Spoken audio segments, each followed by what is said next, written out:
Let me pause this just a moment. Listen closely to these numbers. So here's what they have gotten so far. 14,111 arrests were convicted criminals. 9,980 have pending criminal charges. And then the remaining 8,718 are immigration violators. Now, when it comes to how many of these illegal aliens have been deported, DHS and ICE leaders did not share those yet with us. They did discuss one of the major issues they're having right now. That's detention centers are at full capacity right now, and they are maxed out. But yesterday, the House passed a spending bill, and in that bill, $10 billion would go toward helping ICE with things like creating more space for these detention facilities so they could actually keep these illegal aliens in custody and not have to release them because of a lack of space. John. Amazing, isn't it? So go back to the very beginning of the program, the first 50 days. A lot of great stuff, including this. The numbers to me are fascinating.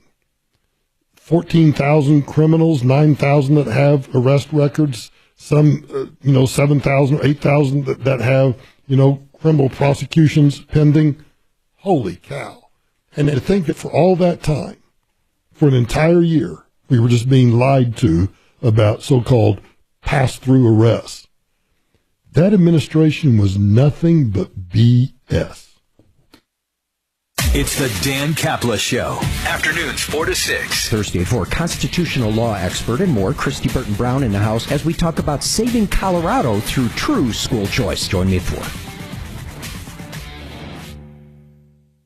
Are you self-employed? Maybe you're a contractor. Either way, you're struggling to find a lender that can help you access the equity in your home so you can pay off your higher interest debt. Well, American Financing has the perfect loan for you, and it's called the bank statement loan. They can get you qualified by simply using your bank statements, which a lot of other lenders are simply unable to do. The credit card bills are going to continue to climb, so I don't want you to wait any longer. You need to call today. American Financing is saving their customers an average of $854 a month. And if you start today, right now, you might be able to delay 2 mortgage payments, giving you even greater savings up front. Now, even if you've been turned down by other lenders, I want you to call American Financing. They've been helping borrowers just like you with this new bank statement loan. So there are no upfront fees. There's no obligation to find out how much money you can save every single month, so you need to call American Financing. And remember, you can call American Financing from anywhere in the country. Just tell them Michael Brown sent you.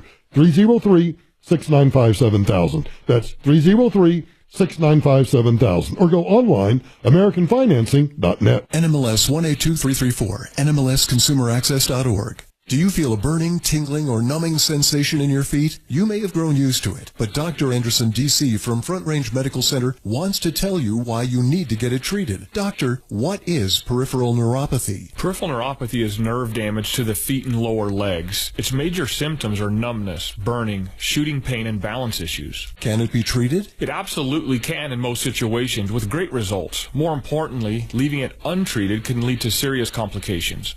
If you have burning, tingling, numbness, coldness in your hands or feet, or balance issues, call Front Range Medical Center for a nerve damage screening. The first 10 callers will receive a free nerve damage screening, which includes consultation and evaluation, valued at $245. Call Front Range Medical Center at 720-823-0784.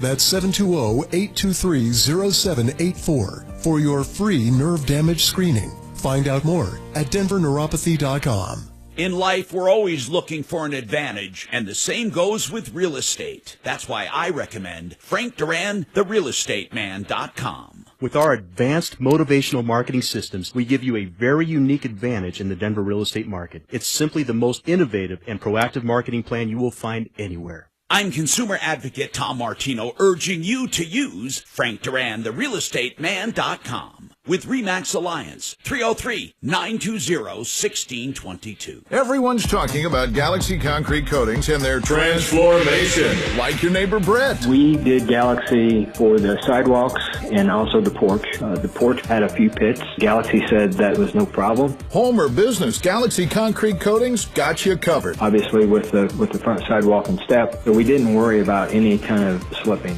You know, you're concerned about that after rain. And then when it did dry, it didn't spot. out. It didn't stain. It was just like it had been done yesterday. Lots of styles to choose from, 4 times stronger than epoxy, and it comes with a lifetime warranty. One thing that my wife commented on was how easy the Galaxy coating swept versus just the bare concrete. Click on GalaxyConcreteCoatings.com now. That's Galaxy Concrete Coatings. And remember to like us on Facebook. Galaxy Concrete Coatings. We're out of this world. We moved here recently. I didn't even think twice about calling anyone else but Galaxy to come do this house. Advanced Hair is one Westward's best of Denver, and I'm not surprised because I personally had their breakthrough one-day treatment, had it done by Dr. Tanya Pauls. And your own natural hair will begin growing back the very next day, just like mine did, and your new hair is backed by the Advanced Hair Guarantee. I had this receding hairline, and honestly, it really did bug me. But my own hair has since regrown, and that receding hairline, it's long gone. The doctors at Advanced Hair, I think they're true artists, and I think they're going to make you look great. Guys, ladies, whether you have thinning hair, a bald spot, or a receding hairline, I want you to call Advanced Hair and schedule a free consultation because I want you to see the amazing difference for yourself. Call Advanced Hair today for a free consultation. Now, when you do that, when you make that phone call, be sure and mention my name, Michael Brown, because I'll get you 250 free hair grafts and $250 off. So don't put it off any longer. Go in, see what they can do for you. 720-459-HAIR. That's 720-459-HAIR. Or go online. Check out the before and after photos at advancedhair.com. Weekdays 2 to 4, it's Ryan Schuling. Congressman Jeff Hurd, representing Colorado's 3rd District, helped get Speaker Johnson's continuing resolution across the finish line for President Trump. He takes us inside the walls of the Capitol on Thursday. Show starts at 2 here on 630 KHAL.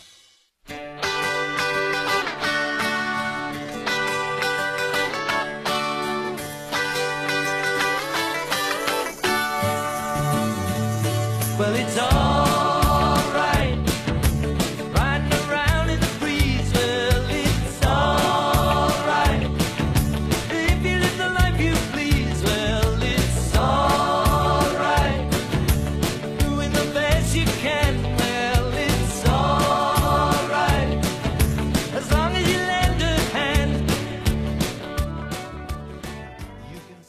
Hi, can I get 2 cheesy bean and rice burritos? 2 chicken enchilada burritos, a medium happy hour Diet Pepsi light ice. That's it. Fire and Diablo, please. Thank you. No, you can't place your order until the Martino show comes on. They take those orders. All I'm sitting here thinking is, it's not Del Taco. Yeah, it ain't going to be Del Taco, that's for sure. Not in Colorado, anyway. I posted this on X yesterday, if you want to see it, at Michael Brown USA.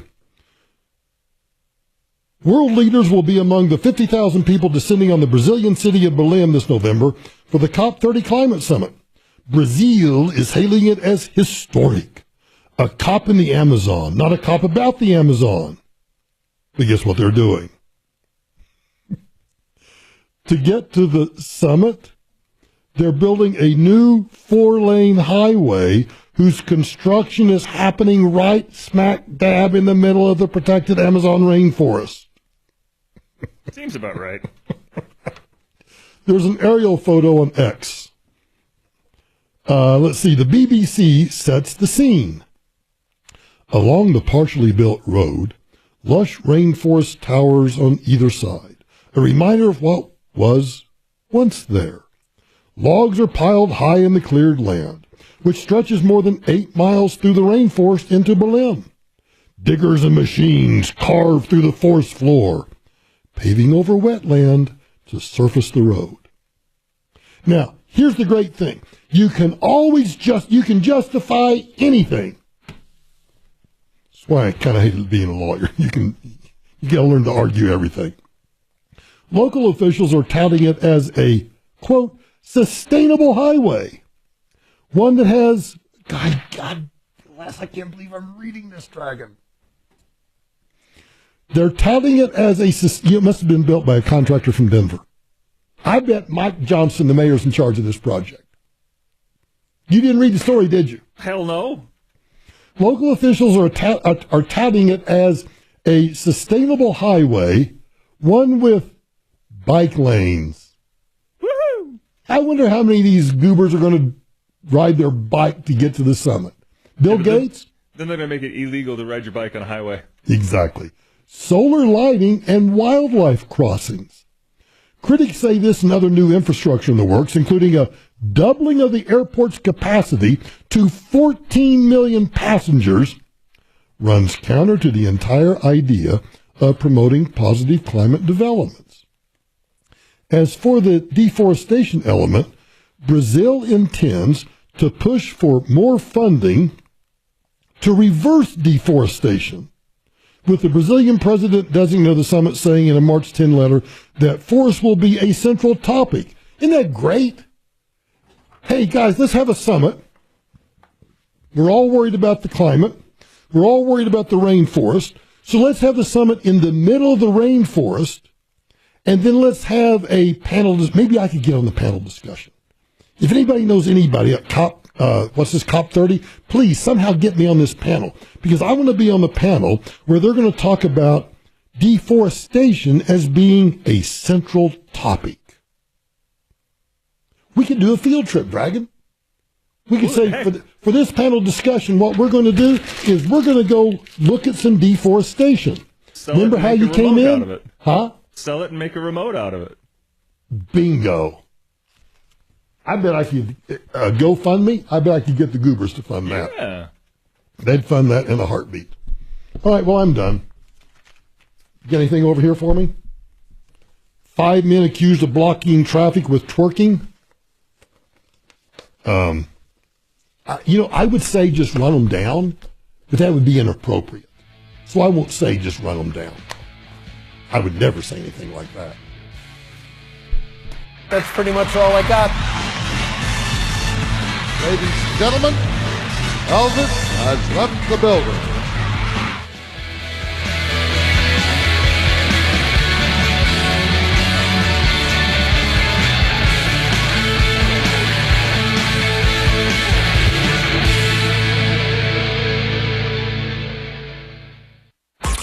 Follow Michael Brown at Michael Brown USA and stay connected with all of us at 630 KHOW, KHOW.com, and on the iHeartRadio app. Tom Martino is next on Denver's talk station, 630 KHOW.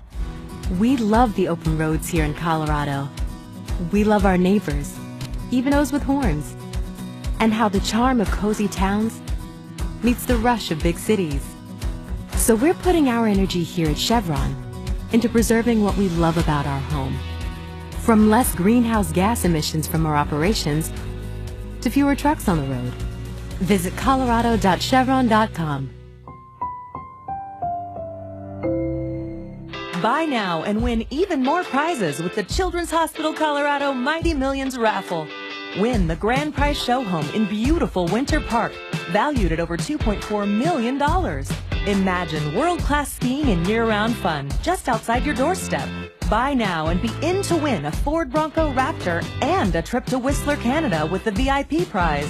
Proceeds benefit Children's Hospital Colorado, so get your give on to win. Buy now at MightyMillionsRaffle.com. Selling your home has never been more competitive. Put Frank Duran, the real estate man, to work for you. I will share with you how we give your home a true winning edge over your competition. Call Frank Duran for a free market analysis of your home and more. You will also discover exactly how I consistently net my clients more money than the market average. There's a good reason why my team and I are trusted by so many people. Frank Duran, therealestateman.com, 303-920-1622 with RE/MAX Alliance. Hey, Tone, can we talk? What now, Calm? Can't you see I'm trying to eat here? Look, those guys you hired to paint the house last year, the paint's chipping so bad there's more paint on the lawn than on the house. I'm embarrassed to have friends over, and people are talking, Tony. Those guys owed me a favor.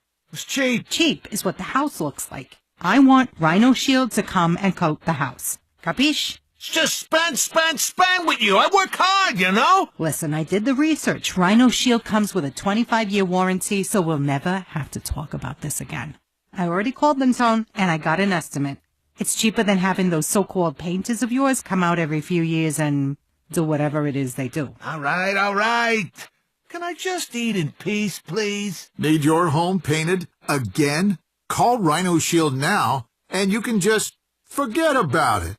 Visit rhinoshieldco.com. That's rhinoshieldco.com, and you'll never have to paint again. As we're heading into spring, you may be worried about your allergies that always seem to show up in March, April, May, that kind of thing, and no other doctor has been able to help you. I want you to talk to Dr. David Opperman of the Colorado Voice Clinic. He is a highly skilled ENT doc and an expert at helping people overcome allergies that other docs have not been able to help with. Dr. Opperman has a new location near I-25 and Orchard in DTC, Greenwood Village area. Learn more at coloradovoiceclinic.com. Hard work and dreams lead to success, but easily filing your taxes with TurboTax and Credit Karma doesn't hurt either. Make filing taxes a walk in the park, because we'll pre-fill your info for you so you can file quickly and confidently. Winner! Get the peace of mind that comes with expert help. Let's go! Being powered by TurboTax means you're backed by the leading tax preparer, and we'll show you all your filing options up front so there are no surprises. File your taxes on Intuit Credit Karma today. Expert help not available with all products. Guarantee details available at turbotax.com/guarantees. At DiscountBath.com, they take discounts seriously. Like this deal for a complete conversion of that old ugly tub into a beautiful walk-in shower for just $9,888. Get rid of that old shower tub combo and get a beautiful walk-in, custom designed for your preferences. Acrylic walls that mimic stone, lifetime warranty, and no maintenance. Call 720-979-2322 or DiscountBath.com. This report is sponsored by Blindster.com. One more mild day. Temperatures today in the upper 60s. Lots of sunshine, little bit of a breeze. Then overnight, some rain and snow moves in with a big drop in temperatures into the 50s for Friday. I'm Fox 31 Pinpoint Weather Team meteorologist Kylie Burse. What if I can guarantee the price of Bitcoin will be $1 million in 2030? Well, I can't, but I can guarantee you'll save a lot of money on blinds at my company, Blindster.com. Free samples, free shipping, and guaranteed to fit. Shop at Blindster.com today. KRFX HD2 Denver. KHOW Denver, an iHeart radio station. Make us the #1 preset on the free iHeart radio app. Listen for all your music, radio, and podcasts. Free never sounded so good. ABC News, I'm Sherry Preston. The clock ticking on a government shutdown this weekend if Congress can't reach a deal to keep it open. Senate Democrats say they are not willing to go along with the House-passed budget resolution, and says ABC's Jay O'Brien on Capitol Hill. We've also heard from Senate Democrats who say they don't like the way that this was carried about. It was passed almost entirely along party lines out of the House, and then Mike Johnson sent the House home for the rest of the week and essentially dared the Senate and particularly Senate Democrats to vote for this House Republican-led package or, in a sense, let a shutdown occur. The Trump administration pulling the nomination of Dave Weldon to lead the CDC. Weldon had pushed conspiracy theories in the past that vaccinations are linked to autism. Special Envoy Steve Witkoff in Russia for talks with Moscow on the Ukrainian ceasefire. Secretary of State Marco Rubio in Canada for talks with G7 leaders on the impending trade war and other issues. This is ABC News.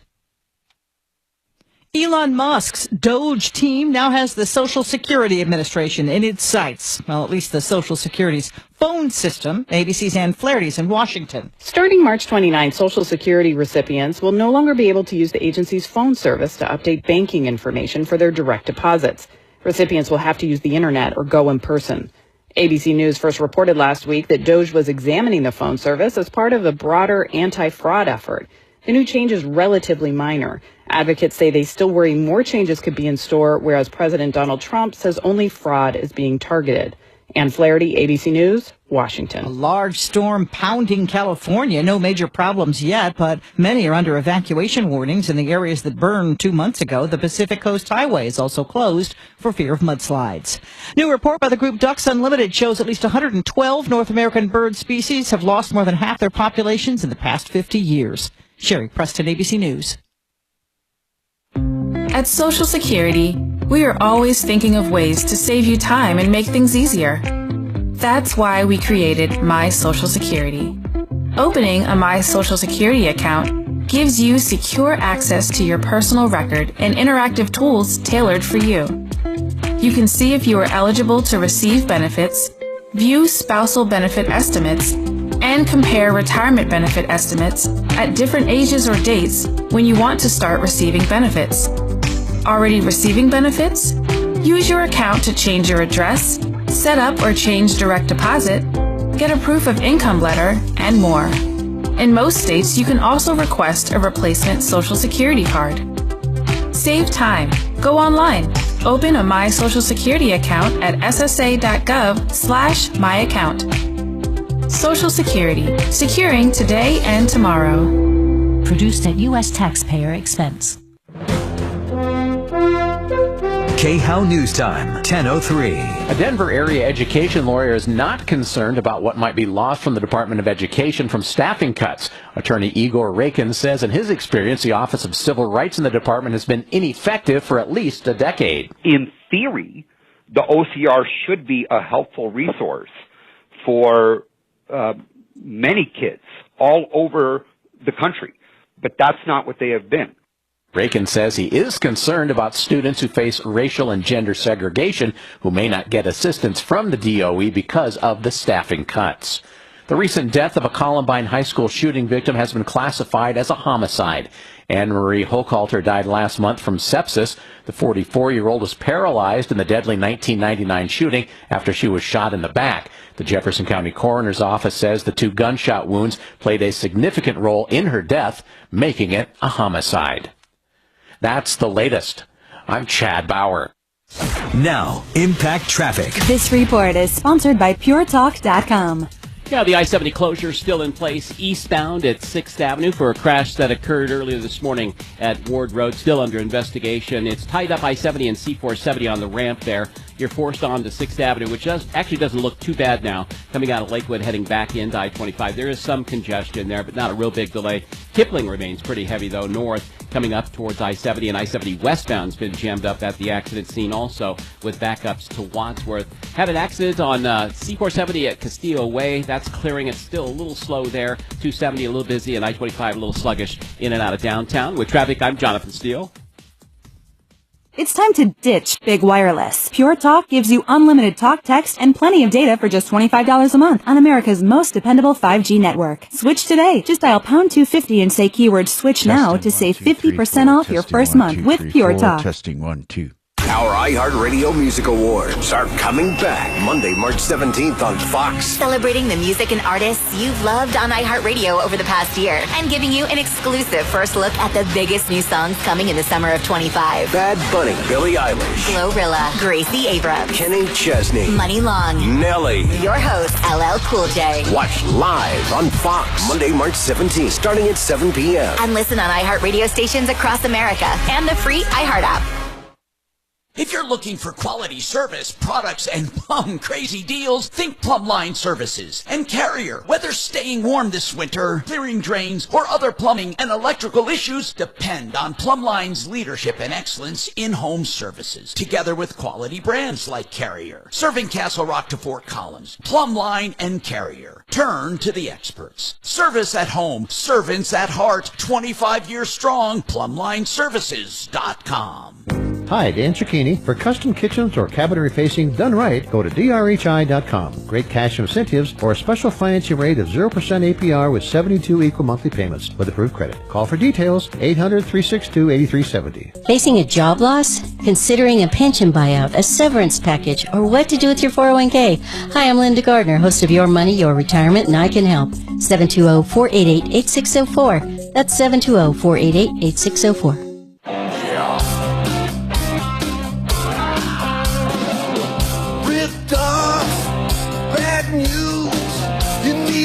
So you don't have to lose. We'll come running just as fast as we can. Troubleshooter's gonna help the common man. This is the Troubleshooter Show. Now, Tom Martino. Hello, Tom Martino here. Welcome to the show. This is, as I say every day, the only show of its kind anywhere in the universe. We invented it. It's been the longest running radio show in history with, well, not in history, I'm sorry. The longest running radio show with the same host currently on the air. Not in history. There have been shows running longer. And by the way, welcome. We love having you. We want you to call with problems that tick you off and things that make you tick. Everyday life. I'm bringing in the studio now for those streaming. You'll see a bunch of ugly faces there. We have our co-host, Mark, and I don't really like the word co. It denotes equal. I want to say sub-co-host, subco. Hey, and then what's John Fuller's with me? And then sub-co would be John Fuller. Oh no, God, I don't want to. Easy. And Easy. then we have our guest who elevates, who gets elevated to the top, and that is Brooke, and she is with Red Rocks Roof and Solar. So we have a full house there. Do I have everyone? You skipped over Doc. You skipped over Suzanne. You skipped over Kelly. Well, I don't you see skipped Suze. over Shannon. I don't see Suze in the studio. But She's to the right. I see Deputy Doc and Hey Suze and Hey Kelly, and then we have on the board, is it Dragon? Because I haven't heard Shannon's loud mouth. So what do you say? We go to the phones and see what's on your mind, and go to the news and see what's on everybody's mind. And there's a lot to talk about today. Okay. Now, people, my gosh, and Mark, of course, says, I always read too much one side, not the other. I'm looking at all over. There's an uproar. There's an uproar over the EPA saying massive deregulations of stuff, and we are going to unleash the power of America. And we're not going to worry about climate change, basically. If it burns, burn it. If it smells, smell it. And if it emits smoke, smoke it. I'm just kidding. They're saying that the regulations for too long have stifled the environment, not the environment, but have stifled economic growth. Then there are those on the other side decrying this, saying, oh my God, everything that President Biden has done to protect our environment is being torn down. We are surely on our way to destruction. And I bring up this movie because David Sirota was once a talk show host here. He didn't last long. He had a liberal bend, and he's quite intelligent. He wrote that play that I think he was nominated for an Academy Award, Don't Look Up, about this meteor heading toward Earth. And the whole idea was it was all about climate change. In other words, if you ignore it, it's still coming, and there's nothing you can do about it. I don't know if you've noticed this either, but especially Al Roker on the Today Show never gives a forecast ever without some dire message. If it's really extra warm, global warming. If it's extra cold, climate change. If there are fires, climate change. If there's floods, climate change. Everything is climate change. I've said this before. You can really sum up everything. If you want to blame everything, you can blame everything on three things. What are they? Climate change. What's the other one? Come on, the R word. Racism. Trump. And Trump. Those are the three. So if you want somebody to blame for anything or something to blame, it's first, it's become, well, they're all the same. There's not one, second, third, or fourth, or excuse me, first, second, and third. We have Trump, climate change, and racism. So any one of those can be blamed for anything. Now, on a serious note, I'm getting some questions about, Tom, does this mean the shift to EVs will be lightened up? Or do you think the move toward EVs is still going to be a deadline? What do you guys think about that? With there has been a push. EVs in general. I take climate out of it. I don't care about anything. Right. They're quiet. They're faster than anything else. I think they're wonderful. The battery power's getting better, and they drive themselves. So that's what I love. I love them. Now, Mark, they don't all drive themselves. That's true. The Tesla does. No, really, it's the only one that truly drives itself. And what do you think, John? Are you ready for an EV? No, sir. Now, tell me why. No, seriously. They don't work for my needs. And what does that mean? What does that mean? You don't drive that much. Well, that means, well, we do. We actually drive across country a couple times a year, and so they're just utterly they're just not appropriate for that kind of an application. I mean, it just doesn't work. And in the environment that I keep those vehicles, they're not, it's not a very good environment. So it just doesn't work for us. We do have a hybrid, but it's not a plug-in hybrid. It just kind of does its own thing. But yeah, I don't like hybrids. Then you have two systems to worry about. But anyway, when are they going to come out with the big motorhomes and over-the-road trucks electric? I mean, really. I mean, Mark, have you seen on the motorhome front, are there any EV motorhomes? I can't imagine what the weight would come in. That would be just, that'd be unbelievable. You take something like a Prevost. You could do away with. Well, hold on. Go ahead. Well, I mean, come on. You're still going to have 50,000 pounds plus whatever that battery is. I mean, you could be 80, 90, 100,000 pounds. I don't even know if you could go over some bridges. But they do have some electric semis out now. But, yeah. I mean, I don't think the range is super high. And the deal with an RV is, you're looking for that range, and you're not I don't know. I don't see that technology being embraced.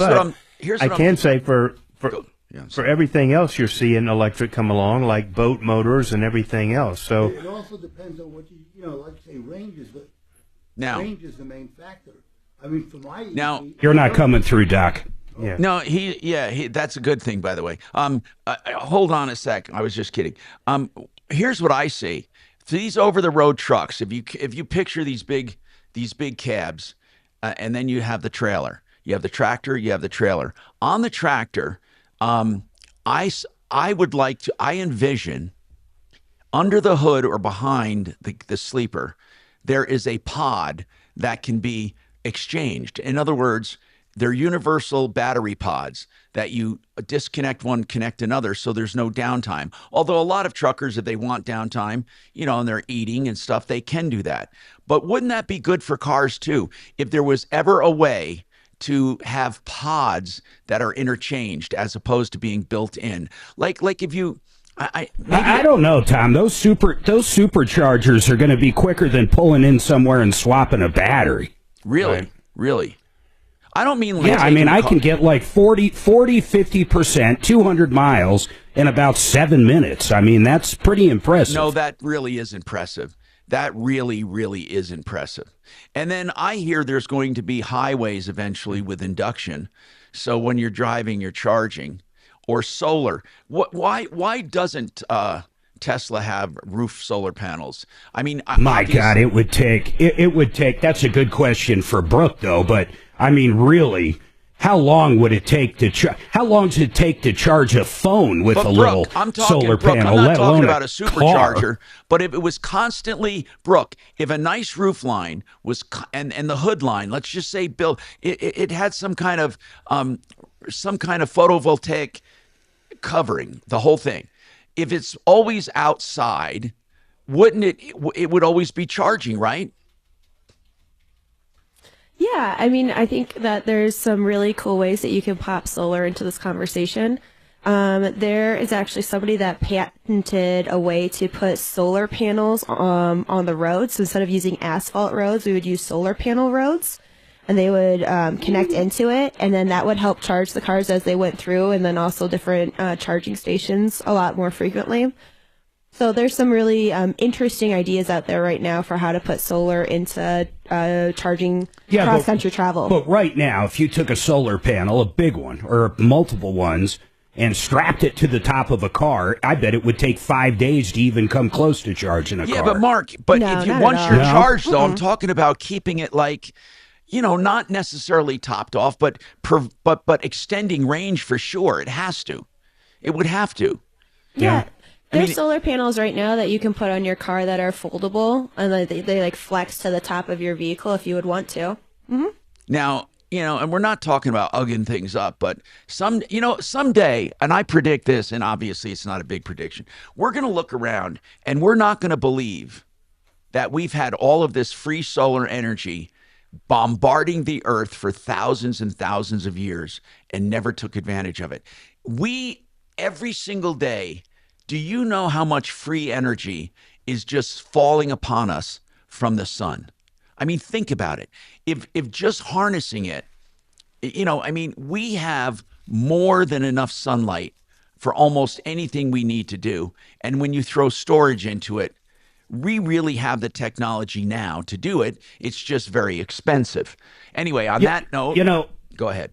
Just real quick, I looked it up, and basically, let's not forget, Tesla owns an entire, solar division. So if anybody's going to throw it on their car, you would assume it's going to be Tesla because they own both companies, or it's all the same company. But it says they don't do it because the surface area of the car is way insufficient to generate any meaningful amount of energy to power the vehicle, and the cost and complexity of integrating such a system are simply not justified. All right, so Mark, going into this break, give me an update on your DenverRegen.com. Well, an update on it. I mean, it's great. I'm almost over 30 pounds in less than, well, we're coming up on 12 weeks. I think I took my 11th shot on Wednesday, and I'm a little under 200 for the first time in a long time. I started right around 228, a little below 230. So it's incredible. The biggest part of it, Tom, is I simply, and I mean this, I simply don't think of food. I don't have that food noise, which is crazy. And with Denver Regen, as you know, it's under $300 a month. You can go to denverregen.com. Here, I'll turn it into a commercial because I'm so happy with it. Seriously, if you haven't checked it out, under $300 a month, lose the weight, don't think of the food, denverregen.com. More coming up. Didn't know. GiveMeTheVin.com wants to buy your car, whether it's your daily driver, pickup, SUV. All right, quick to these three.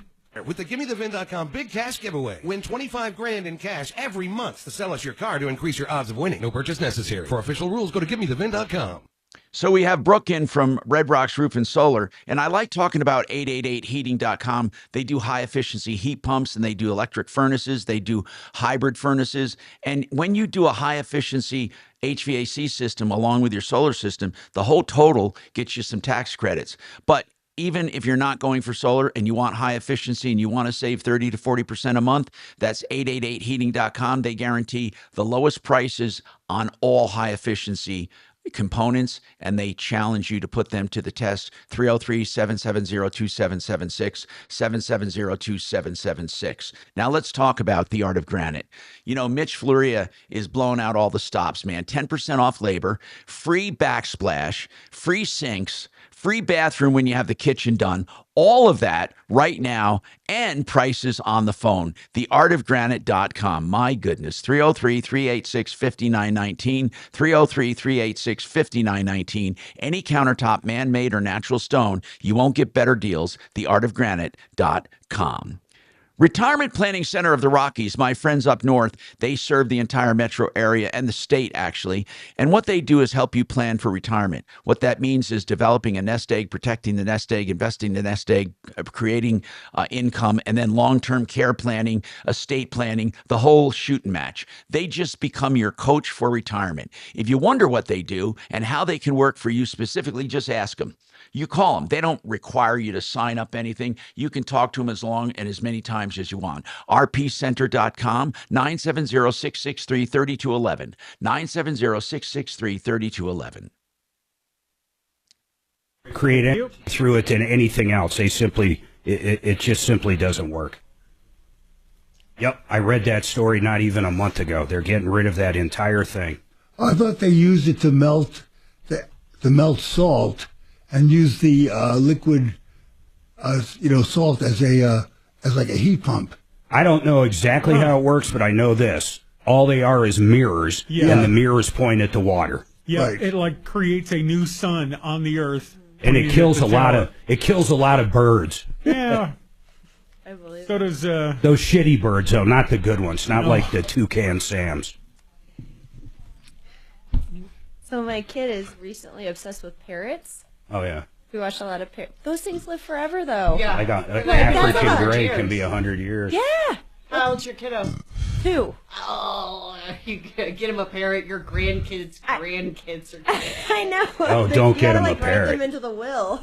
That's the gift you just gotta ultimately get rid of. If you get a parrot, it's like having a 2-year-old for 50 years. Rent one for like a day. It's crazy, you know what I mean? Like they come out. Our neighbors had one they used to put outside occasionally, and that fucking thing would just yak. Have you guys ever been to the butterfly pavilion?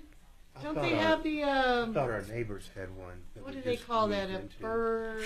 But it's not. We have like it's the old lady. No, we have heard of the butterfly pavilion? We haven't. There. We have sandhill cranes. And, oh my gosh! Yeah. Okay. Around this golf course. Up in wow.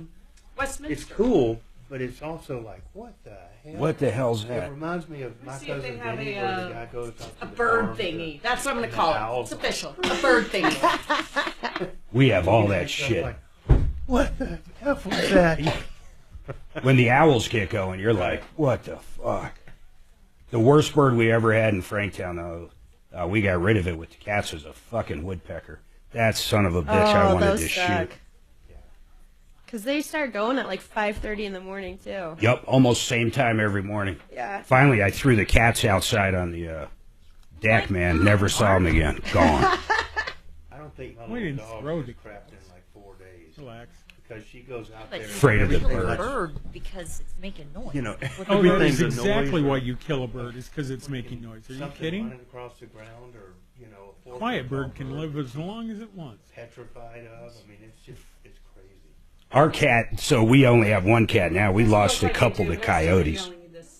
But she's smart now. She'll go out onto the deck, and if it's during the day, she'll go downstairs. But she comes in for night, no matter what, and now she doesn't leave the 3 and a decks. 2-year-old. You mean the baby you just She had is knows already her place 2? in Franktown. She somehow she learned the pecking order pretty quick. Here you go, Tommy. Squirrels around our. Word switch now to save Okay. 50% off your first month with Pure Talk. Hey, Tom Martino here, 303-713-TALK, 713-8255. For those streaming, I apologize for the right side of the screen. Screen left, we got pretty. Screen right, we have ugly. We just split it right, and Mark's right in the middle, so you got to figure out what he is. Anyway, we have... let me give a full shot there of the studio there. There you go. There you go, John Fuller. Glad you got dressed up for us today. And then Brooks got her classic blue. That's the Red Rocks RS color. And then Sue's, of course, always the fashion plate. So let's talk. Deputy Doc, I won't even comment. So, at least you're there, and we love having you. Now, let's... That's why I'm out of the picture. No, you're not. You're kind of in it, but... I can change that. Anyway, 303-713-8255. On a serious note, though, truly, if you have a problem, question, or complaint, give us a call. I do have some texts I'm going to get to on problems. 303-713-8255. In fact, one happens to be on personal injury. John Fuller, they want to know if dash cams actually can hold up for court, and how can people know that, how do you make them valid, or can you actually introduce them as evidence? Absolutely. Yep.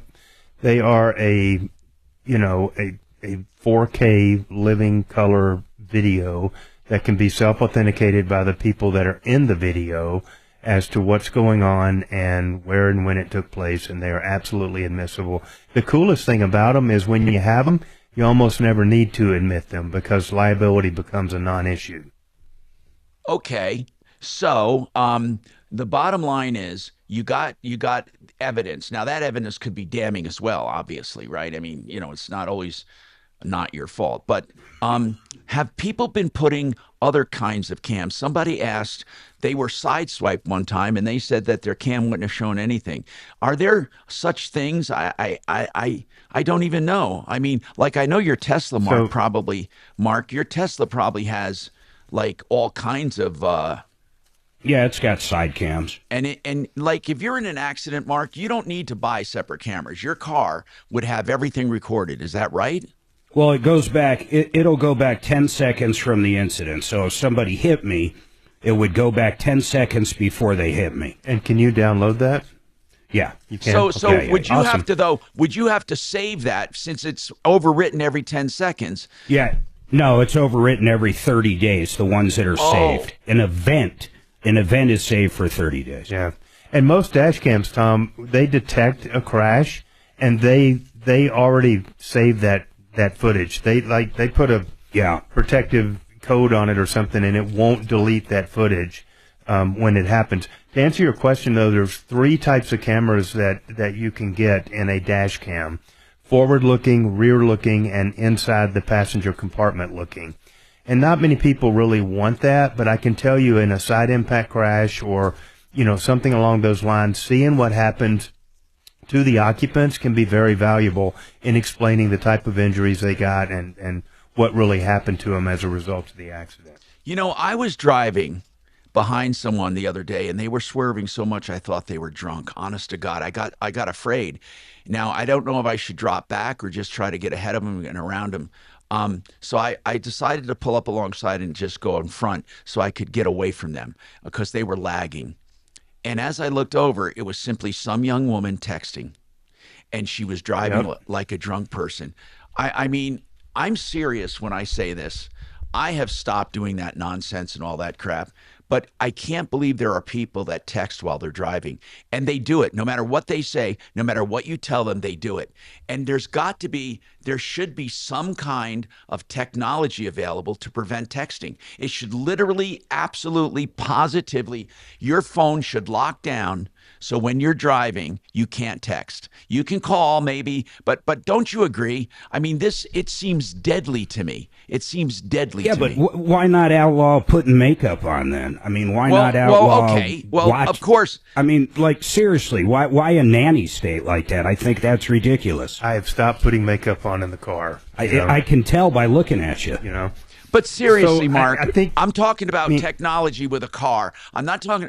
I'm talking about phones. Like, for example, when they sense movement. My car knows if I'm holding my phone. It 100% knows, and it'll turn off autopilot if I'm holding my phone or not paying attention. So my car does it. I like that, but I would honestly, like a phone. it's a pain I would in the like ass. phones where you cannot text. You absolutely cannot text when in motion. It's that simple. People get killed. And John, is there a way when one of your clients is hit, like this person is bound to hit someone from behind, I'm sure, because she was slamming on her brakes every 5 seconds whenever somebody ahead of her slowed down because she had that lag time. Is there a way, can you, as evidence, can you literally ask, like about texting, can you go into a phone as part of your evidentiary search? Yeah, you can, and we could subpoena that, you know, but here's the thing. Like, really, what are you going to get in those phone records? You're going to get the precise second that a text was sent. That doesn't mean that the person didn't spend the previous, 2 minutes reading a text and then deciding what they were going to say and then fumbling through, typing it and misspelling something but and then retyping it and all that stuff. That's not going to show. But if you can show they're but what does texting that while mean? I'm just talking about in general, you can show the habit of texting right up to the moment of impact. Yeah, you can show that. I mean, it doesn't. All that I'm trying to say is that it doesn't officially. How does that make it the fact they were texting the fault of the accident? I don't understand that. God, that's the difficult leap to make. No, Tom, nobody disputes it. It's distracting, and it's not a good thing. Nobody's disputing that. But how do you take the instance that a text was received at 4:43 and make that the cause of the accident? You don't know that the person picked up their phone, looked at it, read it. Somebody in the passenger compartment. That's what I was going to say. I mean, Suzanne answers my text when I'm driving. No kidding. No, So I it's get very that, difficult John. to take just John, that you made a comment momentary about transmission. It could have been somebody in the car if there was someone. But I just think that, I know of a case very personally, okay? Now, this woman, 2 little kids, her husband's out jogging. He never comes home. He's dead. He was hit by, and they established that the person was texting, okay? Right. Vehicular manslaughter. They were prosecuted. But she went on a campaign, and I don't know what happened to that campaign about texting and driving. And it's so needless. And I don't care what anyone says. You cannot pay attention. You cannot. I used to try to look down and text a word or two. I swear I did. And I can't tell you how many times I regretted it because I came so close. And I decided a long time ago I would never text while driving, never. Now, if I really have to get messages out and stuff and I don't want to call, I'll pull over. But when you see people, you don't know if they're drunk or if they're texting. That's how bad it is. And I want to know from people. I want them to admit if they do it and why they do it. There's nothing that important in life that you have to text. How about GPS data? So John, we understand the video and we understand what we're talking about now, the text. But let's say someone hits you and you think they're drunk and you want to bring that as part of it. for court, can you actually get data from, say, like Hyundai's got Blue Link and Chevy has whatever Chevy calls it, and they know, the manufacturer knows everywhere that car went. My God, Tesla knows every single place I've ever been. Can you get that data to show, hey, he was out bar hopping right before this? Or no? Yeah, I mean, you can get all those downloads. I mean, they're not easy, and you need experts, and it's very expensive, so it's going to take a particular case to justify that expense. You wouldn't do it on just the average little rear-end accident or something, but you can technically do that. There are apps out there that we've used, like there are parental control apps that parents can put on that give you great data. We had those. Great data. Yep. The speed, how many times they exceeded the speed, quick where braking. they went, quick braking, quick acceleration. I mean, all that kind of stuff, and that is tremendously valuable when you can put your hands on that. Okay, guys, I got to take a break. I have some texts for Brooke. One is specifically about commercial solar systems. What is considered a commercial operation? They're interested in what's called a REAP grant. And again, I want to clarify, when can the government help pay for commercial systems? What is a commercial system? All of that coming up on the Troubleshooter Show. And while we're talking about environmentally good stuff, waterpros.net, the best water systems, the lowest price, $39.95. You will get a complete system for forever chemicals. You'll have the best drinking water, reverse osmosis, and water softening, all from waterpros.net. 303-862-5554. Under $4,000. Plumbers can't touch it. They can't touch it for under $15,000. That's the truth. Waterpros.net. Yep. This is Denver's Talk Station with Tom Martino now. Dan Kaplis today at 4, 630 KHOW, Denver. Now, Impact Traffic. This report is sponsored by PureTalk.com. Yeah, we still have the closure out west I-70 due to the fatal accident that occurred at about 5 o'clock this morning near Ward Road eastbound. The closure is actually at 6th Avenue as you're forced off on the 6th, which actually looks pretty good now coming out of Lakewood East and all the way into I-25. It's backing up I-70 and C-470 on the westbound side. I-70 there at Ward Road has been jamming back past Kipling-Wadsworth area, but it sounds like we may have a reopening here before too long. Right now, it looks like I-25 is just a little congested through downtown and 270, a little heavy out of Commerce City. With traffic, I'm Jonathan Steele. It's time to ditch big wireless. Pure Talk gives you unlimited talk, text, and plenty of data for just $25 a month on America's most dependable 5G network. Switch today. Just dial pound 250 and say keyword switch now to save 50% off your first month with Pure Talk. Genesis Total Exteriors, the name says it all, right? Roofing, soffits, fascia, those are the eaves, and the siding or stucco, windows and doors, decks and painting. They also do inside remodeling as well, and they do a wonderful job on baths, kitchens, and basements. They do mold detection and remediation. They're your full home improvement company. And in a world today, you really need people like this you can trust. I know Mark Szymanski, his wife Madeline. These are quality people and a quality company and quality products. GenesisTotalExteriors.com, 303-679-8509. Thank you. Thank you. It's insane. We don't they sleep. should but- release the You don't guy. sleep, you don't see each other. Mark, can you hear me? But, Say that it's again. fun. Yeah. Can you hear me? Oh. $3,600 a Hey, month. Shannon. It's They not should nuts. release the guy And it's not like we were from the going to, 30th floor of the nice- towers. Yeah, it's I not don't like think you're they're going to be. neighborhood I agree. here. I don't think he's coming out. I think the next time he walks free, he's going to be in What are we talking Gaza. about, Mark? Don't wake up That's, overseas. they should export him to Gaza. I've always worked for our businesses. This foreigner guy who was arrested yeah?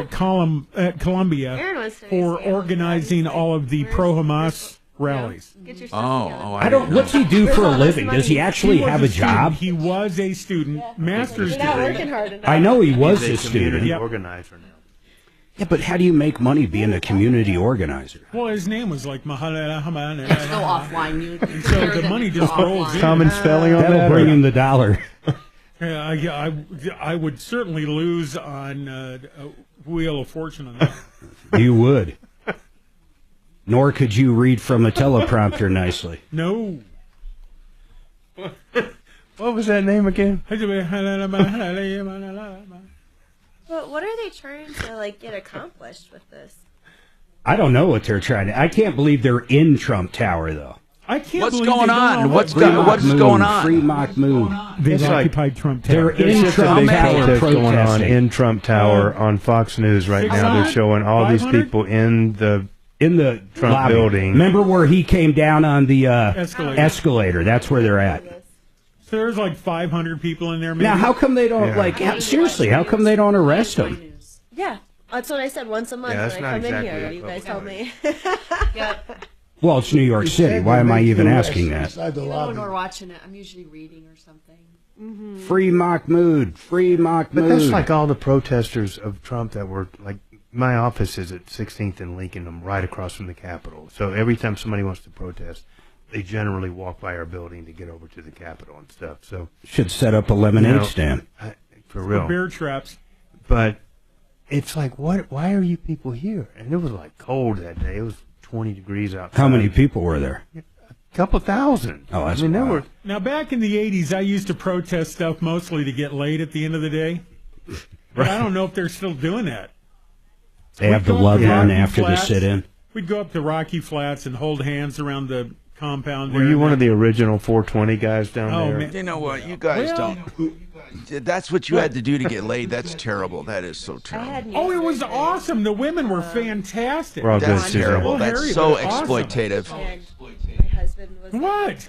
I agree with you, Tom. Yeah. I was showing that I cared about stuff, and then showing that I cared about stuff. You know, years ago we were not very good kids. You really years ago. care. You know what we used Yeah. to do? I don't want to tell you. Well, maybe. I have a feeling you were a saint. I mean, No, honestly. I really Tom was. was? I really was. Yeah, I a good can't kid. imagine him rolling in any trouble. No, I didn't much. Had Well, to I toe did. leather, but Listen, yeah. I did hang out With with that His crowds. mustache? idea was asking for more ketchup listen, at Denny's. I'm going to tell you something. With that mustache? Who are you Listen. kidding? One time, a friend asked me, I had some friends that were a little unsavory. They asked me to give them a ride somewhere. They had to pick something up. I swear to God. Unsavory. So we're on this country road, and there's two guys on a motorcycle, and he walks back, and all of a sudden, he comes running toward our car, my car, jumps in, and says, "Take off, take off, take off." And I say, "Okay," and I take off, and these guys on motorcycles start running behind us, and one takes out a gun. No, I'm not kidding. This is all a true story. Turns out this guy was a junkie. He wanted to buy some junk from them, and he didn't have money, so he grabbed it and ran. Damn. Perfect. His name was Morty. God, that's fun. He's dead now, of course. Morty's dead, and so is everybody. Everybody in that car is dead. Except me. Everyone in that car is dead Well- from drug overdose. I didn't do. I never Oh. did heavy drugs like Stand that. by. Never. Hey, Tom Martino here. So Brooke is with us from Red Rocks RS, Red Rocks Roof and Solar. We talk a lot about these REAP grants and getting commercial operations paid for 100%, where there are actually examples of people when they put the system in, they get paid for it. So they didn't pay for that. Then they charge their tenants a reasonable electric fee, and they make money there, and they sell back to the grid and make money there. And Brooke White, they are actually making a profit on a solar system. Yes, they are. So, my question: how do you get in on this grift? I'm just kidding. I mean, after all these cuts too. After all the cuts, are these grants and I still was just available kidding as of around. now? I was just kidding around. It's totally legit. Tell me about the REAP grant and what it does. Yeah, so the REAP grant last application is actually this month, so it's too late to get in on it now. But the state of Colorado it's has its expiring own grants completely? that they're doing. Is REAP expiring completely? They're not sure if they're going to bring it back or not. As Mark said, with a lot of stuff that's going on right now, things are up in the air. But this application deadline is still safe. Okay, so when's the deadline? It's March 31st. So if I haven't been working with you already, it's too late to start the process. But the difference between like commercial versus non-commercial or any of those things we can go through. Or we can talk about the microgrid grant that the state of Colorado has. Well, let's talk about what the REAP grant did do. The REAP grant. Tell me what it did for people. Yeah, so What is considered commercial is if there was a business, an LLC, something that had an EIN that was on the contract for the project, and that the project itself was either built on a business or built on a detached structure of a home or a farm. And so with those are the qualifications in order to do it. So and Brooke, the REAP grant would Brooke, do not to interrupt, but like my house here, I use for business, and I have this whole studio, and I have an LLC, and could I literally do it at a residential house that has commercial activity?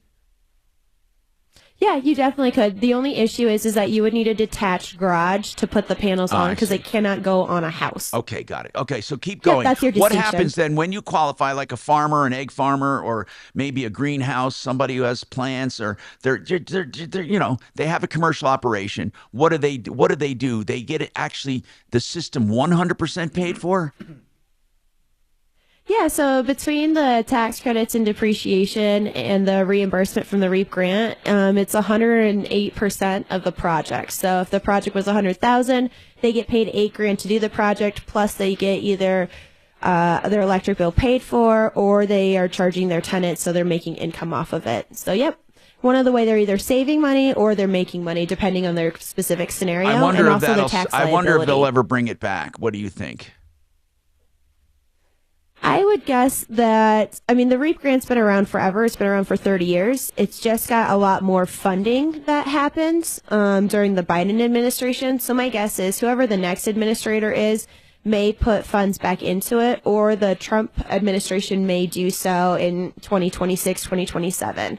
You know, it's definitely not a dead program since it's been around so long. I just think that there's so many changes going on right now that it's not the major focus. There was another program you mentioned now, and what was that one with Colorado? Yeah, the Colorado one. Yeah, so the state of Colorado has a grant for microgrids, and it's actually a little bit cooler than the REAP grant in the fact that it doesn't have $1 million cap. Its cap is $2.5 million. So there's some different requirements that go into it, but essentially as long as you're showing that you're putting together a microgrid in an area of need, you're eligible to get funded for this project. Okay, and explain it's really what cool. a microgrid would be. Like, would a developer do that in a subdivision, or can an individual do it? What is a microgrid? Yeah, so it's a pretty loose definition from the state of Colorado. So a microgrid even was one of their projects that they funded was just powering a library. So the library had a solar system and had a battery so that if power went down, the community could go there as like a safe haven, if you will. And so it could be as small as just one building to as big as powering a town. Going up to $2.5 million as a match means that you could do a $5 million project on this. That's a pretty big project, But you could go as small as, like I said, just powering a building, too. And does it pay a part of it, or does it pay for all of it? It matches what you do. Okay, so if you have a project that produces 4 megawatt hours of power annually, they will do a 100% match, which means it's 50% of the project. If you have something less than that, then they do a 30% match, which ends up being about 25% of the project. Gotcha. Okay, that makes sense. So that's available only to commercial operations that have a community benefit. Yes, you would have to tie it into a community benefit. Absolutely. Okay, so schools could do that. Well, anybody could. I mean, schools can do that. A farm can do that. Anybody, they can just say that these are the things that we're able to power, because if you build a community in a farm and you and 3 other farmers have access to this power, then you're building a community that's going to have access to things if the grid goes down and keep things operating at a higher level. So your basis of community is a little bit lax on this project. Well, I want to ask this, and I don't mean this as a joke. I mean this sincerely. A neighborhood tavern says, hey, a lot of people gather here, and I'd like to have, if power goes down, this solar backup. Could that be considered a community project? And I mean that, a restaurant or tavern. Yeah, I mean, I think as long as the restaurant or tavern can say, once a month we hold, an educational thing, or once a month we do something for political purposes Trivia. or educational. Once a month they have trivia. Yeah, I mean, you can't just say, hey, we're a bar and we want to hang out and make sure that we can watch the Broncos game, right? There's got to be some sort of I get what you're saying. Yeah. And I'm not always looking for the game in it. I'm just wondering, how far they go, because let's face it, a lot of these programs are taken advantage of. But Brooke, I got to take a break, but real quick, do you find people knowing about these benefits and using them, or is it something you have to educate people about? Oh, I always have to educate folks on. How do you get the word out about it? I mean, really, about like, hey, did you know you? Yeah, there might be people out there right now that want a system but didn't know they could do it this way. So, I mean, what does the state do to promote this kind of stuff? Honestly, the state doesn't have a whole lot of ways to promote these kind of items. You can just look on Google or look on different websites or be added to their email list to see if there's any updates. But really, it's the developers or the solar installers that are always looking for this, because that's how we make our money, right? If we can make it a cheaper product for you to buy, it's easier for us to sell it. Thank you, Brooke. Okay, and so that's Red Rocks Roof and Solar, redrocksrs.com. Okay, we're going to take a break. I want to tell you first about One Clear Choice Garage Doors. I love these people. I'm serious, man. They're so wonderful. 24/7 service. So if you're stuck, your door won't close, and you got to secure your house, they come out. They also can do general inspections. If you're buying a house, they can tune up and spruce up your door, any part of your door, broken springs, they're out there. And all of their prices are on their website. OneClearChoiceDoors.com.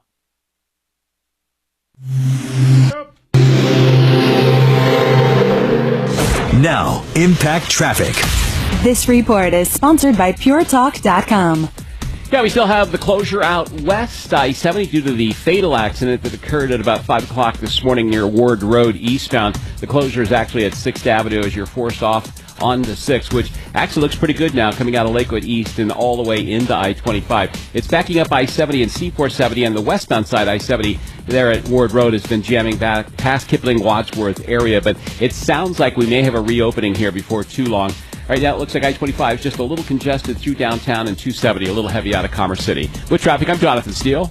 It's time to ditch big wireless. Pure Talk gives you unlimited talk, text, and plenty of data for just $25 a month on America's most dependable 5G network. Switch today. Just dial pound 250 and say keyword switch now to save 50% off your first month with Pure Talk. Hey, get an early start on spring cleaning with ZeroResDenver.com. I love ZeroRes, and I'm serious when I talk about these guys.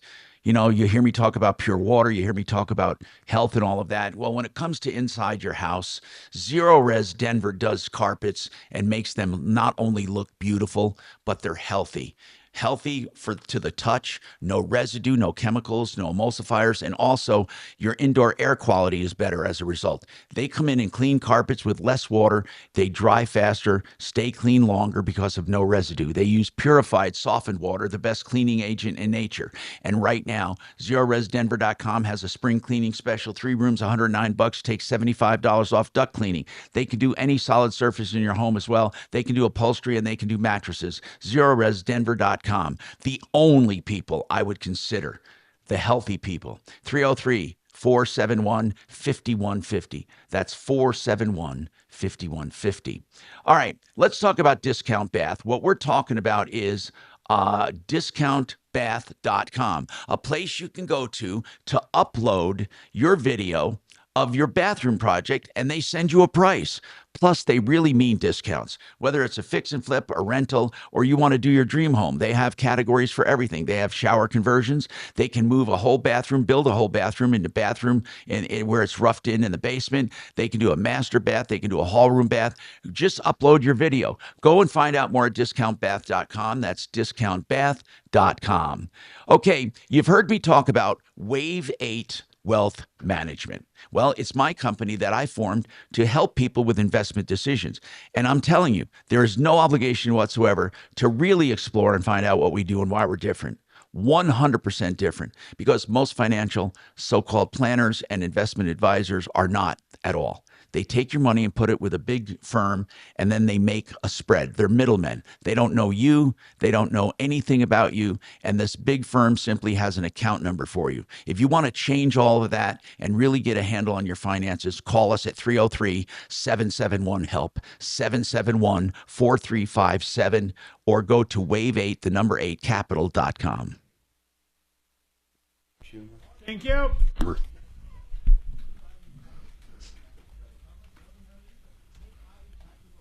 What the hell do these shirts say?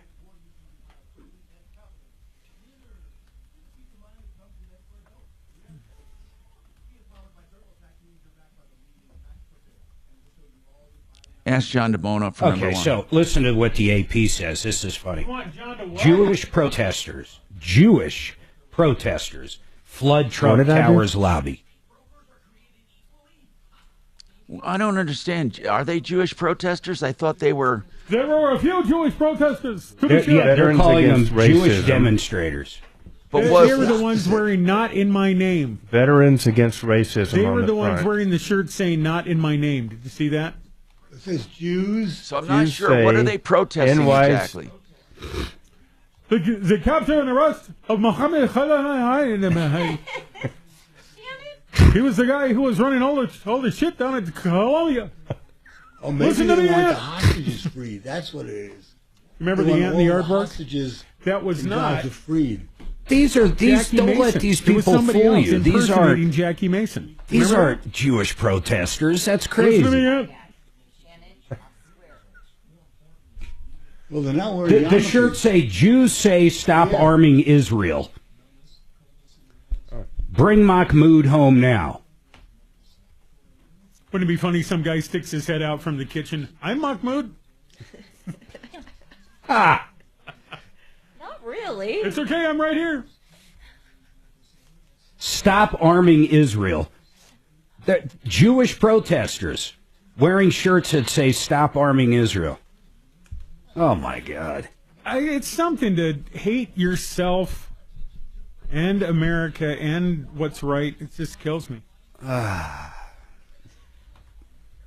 don't know what to say about I mean, you don't all have to be a that. fan of the food, but come on. Take care of the people. Where do you go get one of these shirts? Like, do you meet up? I mean, I'm sure there's an underground network, and they're all on a Zoom page or something. It's just like, couldn't we have found all the ISIS people? Where the hell are they buying ski masks in the desert? Yeah, I'm sure they Find are. where that shipment is going. Why can't NYPD basically tear gas all these people and get them the hell out? Oh, and by the way, anytime someone buys a Toyota Tacoma or Toyota Tundra in Iraq, they're going to be in the back with a rocket launcher in 2 hours. Oh, I bet they don't sell a lot of question. pagers over there anymore, do they? Yes, let's go. Oh, with the man, I sports was package. just thinking about that. I was thinking, wouldn't it Mahmoud, be I great like if the sports Israel got a hold package. of the T-shirt line and somehow, put poison ivy in it or something? That pinstriping is hot. Well, they did it with the cell phones. Remember the... And then the very next day, the walkie-talkies. Yeah. That was even better. Right. The best. Can you imagine just sitting there and the guy next to you, his hip blows up? Dude, we got to stop using these pagers. They're all killing us. But bland. Oh, my God. And by the way, where does Did that anybody happen? buy a It pager made these my days? day. Like, if you put a gun to my head, I'm not sure where I would drive to buy a pager.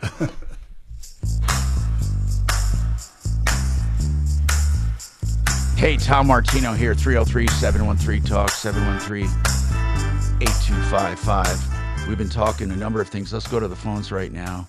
And we have Robbie. Hey, Robbie, what do you need to know about? Hey, I was calling about collecting on a judgment from a former employer. Okay, did you get an actual judgment? Yes, yeah, we went, filed a claim to the Labor Department. They did all their stuff, and then they filed the judgment with the Denver District Court in January. And how much is the judgment for? So $12,848. And what is is it in an individual's name or a company? What's that? Okay, two What questions. does it stem from? Mark, yours first. Go ahead. Okay. Yeah, is it in the individual's name, the owner's name, or is it in the company name? It's got both. It's got the company name Excellent. and the owner. What does it stem from? What does it stem from? Yeah. How'd you get a judgment? Non-payment of wages or what? Yes. He closed the business and he didn't pay us for like a month's worth of payment. Did anyone else get judgments? Yes, I know of two other employees that are in the same process that I'm in. They have judgments and they're going after them? Yes. Okay. Yes, we're trying to. We just aren't sure what to do. The reason I ask is because if you have a sizable judgment like you do, and especially multiple ones, you guys could go in as a joint, or you could go in to one collection attorney, and he could do it as a group. That's one, and it's better for them because then they can get a bigger commission at the end, collecting 3 sizable judgments. Okay. That's one way to do it. However, John Fuller, as an attorney, I'm just talking to John here. He knows a lot about the law. John, I mean, I if people don't have money, I mean, now you can. I believe this is one of the kinds of judgments you can't bankrupt out of because it's wages. John, does that ring true to you? Yeah, I think it might be in that category. Right, because if somebody owes you wages and taxes, and there's certain other things, fraud, you can't bankrupt out of. Okay, you can't. I mean, just your say, best bet might be able to. Yeah, I mean, there are avenues that this caller can go down to try to collect and stuff, but I mean, you can't get blood out of a turnip. And right. So maybe you're going to be looking at trying to, file a security interest and garnish tax return money and stuff like that. I mean, it's very difficult. Here's what I'd like to do, Robbie. Hang on. We're going to try to get one of our collection attorneys on, okay? Feel a burning, tingling, or numbing sensation. Okay, so Guy, Katrina, or Suze, could we get Frank Ball on? Frank Ball. How come I didn't hear music We're on there? the ball. She's on the ball. You heard music? In the background. Yeah, it was a little. Barely. Sorry, I didn't have it up high enough. Yeah, but it's good he didn't. It's good that he didn't blast it. I'll start blasting it next time. I'm sorry. Would you please blast it from now on?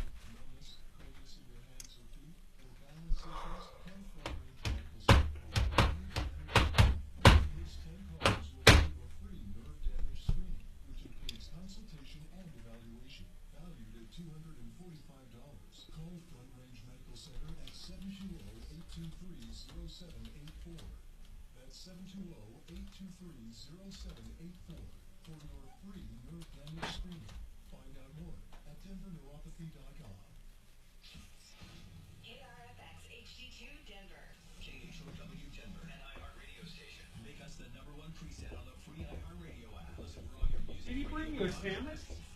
Why do I smell sandwich? Hi, this is Kelly from the Tom Martino Troubleshooter Show, and we have a collections question for Frank and wondering if he's available. Thank you.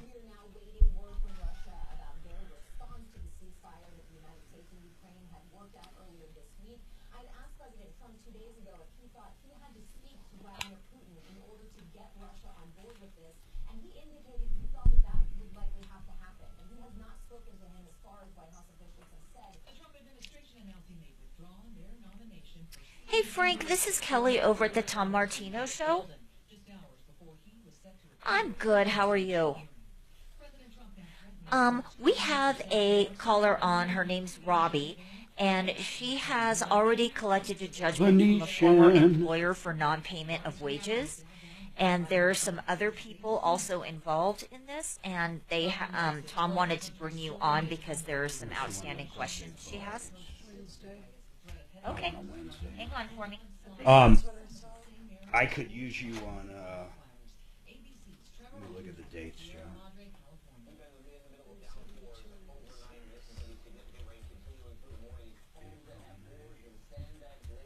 So April 30th, which is a Friday. April 30th. Fridays are never good for me.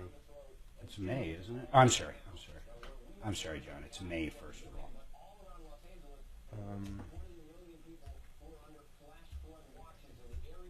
might work. We're supposed to be.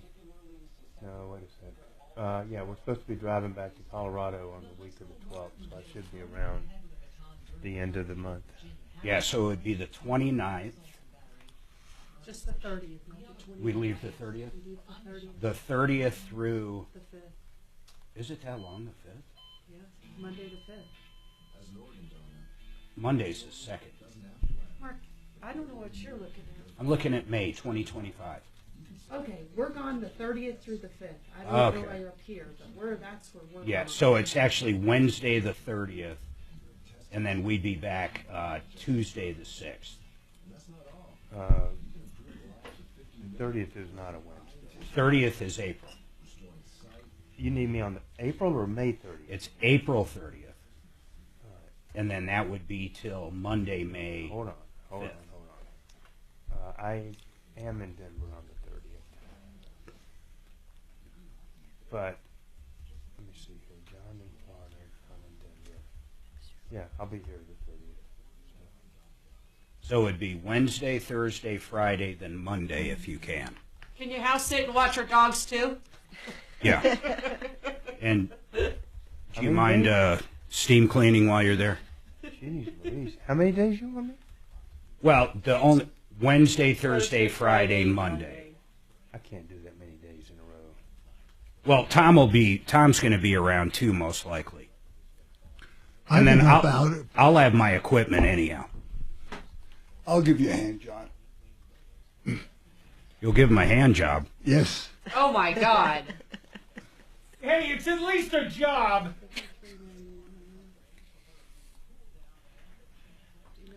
I'd probably pay to see that. I'd pay to hear about it. I don't want to see it.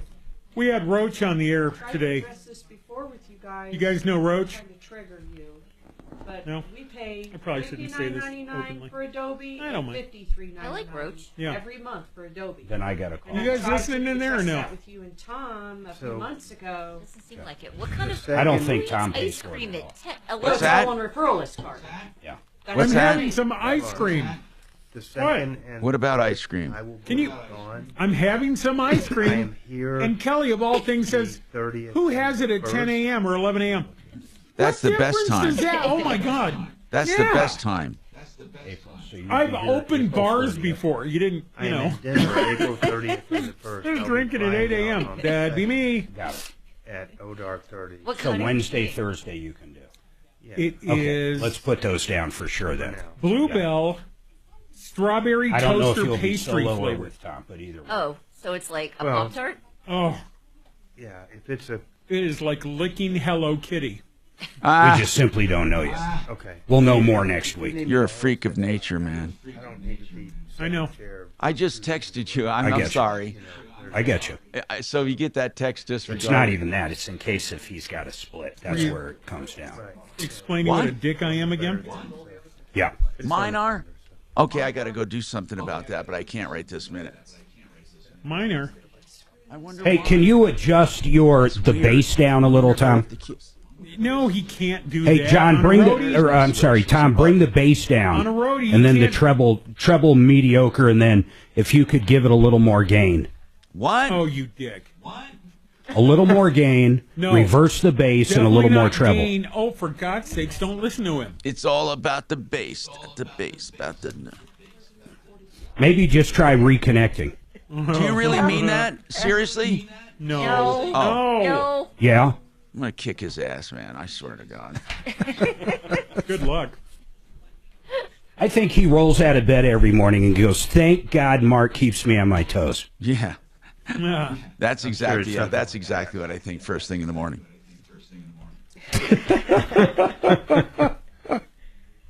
Just about the time taking a dump.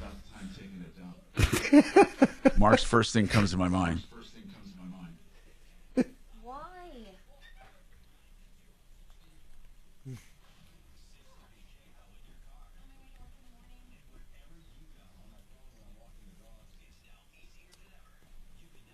How you doing, bro? Good, good, good. D just joins us. What's up, dude? The big D. Ripped off, bad news. You need advice so you don't have can. Troubleshooter's gonna help the common man. This is the Troubleshooter Show. Now, Tom Martino. Hey, Tom Martino here, and we are solving problems, answering questions, taking complaints. And as you know, we love doing that, and we love trying to make your life easier and informing you and talking about issues of the day that affect our hearts and pocketbook and our everyday life. And it's kind of like a Seinfeld show. It's a show about nothing, but really a show about everything. It really is, and we don't like to be pigeonholed, so I'm going to bring in the studio now. We got those streaming, can see all the pretty faces in the studio, and Mark, too. Okay, so welcome to the show, 303-713-TALK. Now, you see the other number up there on the screen. If you're watching, it's 303-MARTINO. That can be called 24/7, 303-627-8466. So Robbie called and said, I was working somewhere and didn't get paid. Now, Robbie, did this place go out of business? Yes, it did. Okay, so he went out of business and had owed you money at the time he went out of business? Yes, yep. He hadn't paid us for like the month of January. Okay, and then now, he closed and in so February.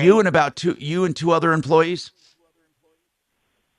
Two that I know of. Okay, yes. well, and there you, might be more, and you know but that they I know have two. judgments as well as you, right? Yes, they do. And so the judgments are about $12,000 each?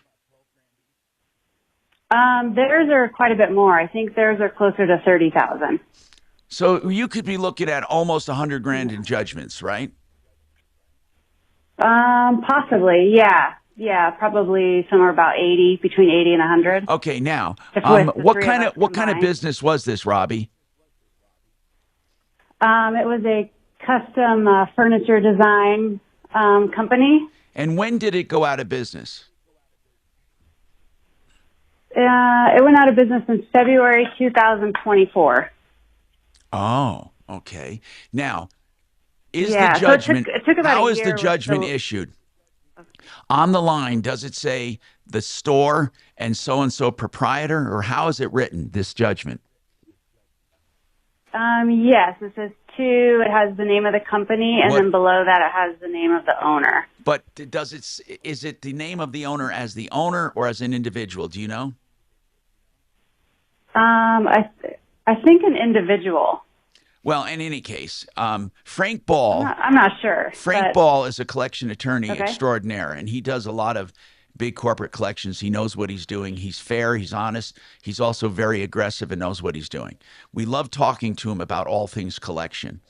And Frank serves as an expert.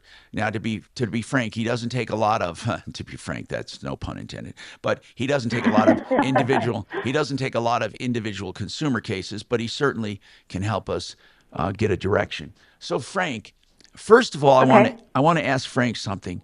Frank, that expression, even though some judgments can't be bankrupted out of, you can't take blood from a turnip, or blood from a stone. So if money isn't there, they don't put a guy in jail. What happens if money just isn't there?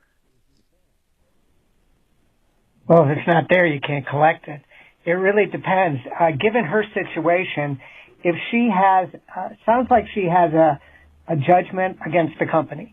Okay? In terms of the judgment against the company, if it's Joe's Custom Furniture Design, and then a year later they open up Sally's Custom Furniture Design, and it's the same or similar outfit, you can sue Sally's and say, you really used to be Joe's and I want money from you. So you'd have to go in and you'd have to pierce the corporate veil. But what if That's one she way to says get his around name it. is on the judgment, Frank? She says his name is on the judgment. Well, great minds think alike. That's what I was going to talk about next. If he is really individually liable, then you can go after him individually. As long as he lives in the state of Colorado, you can find out where he works, you can garnish his pay, you can find out his information, you can levy his bank, you can do all sorts of things. Okay, so the only way to know if it's issued to both him personally and the corp, see, it could just be the name of the corporation, comma, so-and-so owner. You see what I'm saying? So I don't know if it is in his name individually. You're saying it is, Robbie. Why do you think it is? Did the judge say that?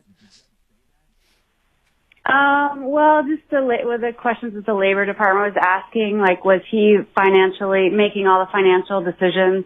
Was he paying, like, he would sign the paychecks? Okay. He would tell us when we couldn't get paid. Let me jump in. As a defendant, it would have both people's names. It would have Joe's Custom Furniture Design, and it would have Joe Smith. Yes, it has both. Then. Typically, it would be both, I would guess, in that scenario. Okay. So, Frank, yes, what would be, Frank, what be her first step?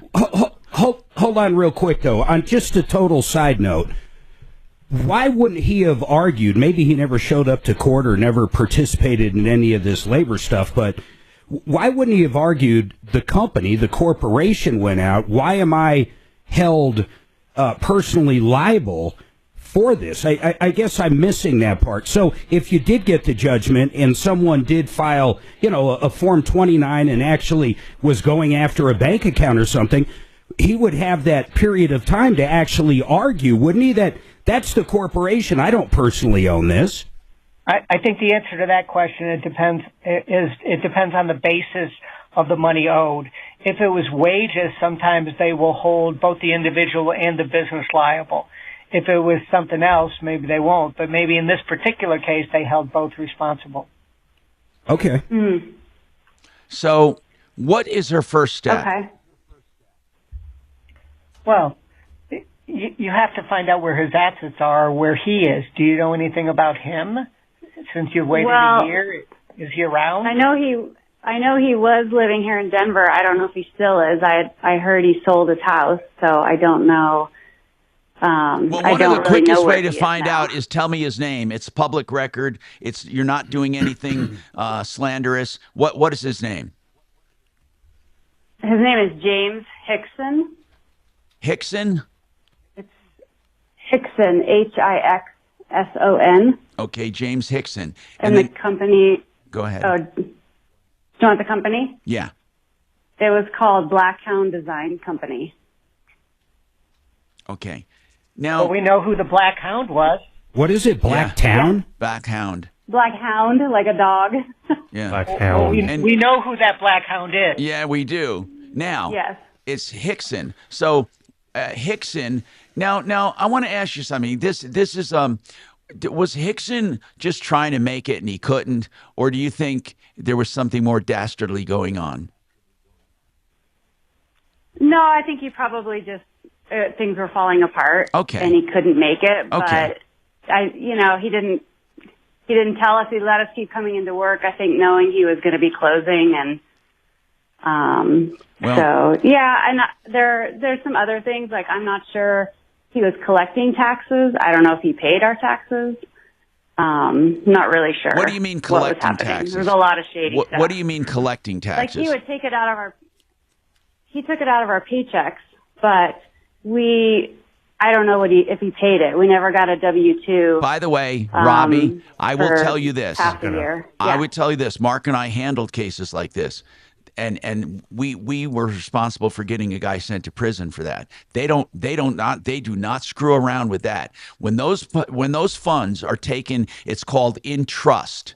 They're taken from an employee, and they're in trust and should be sent in their name to the IRS. And when they are not, that IRS, Mark, do they come down on them or what?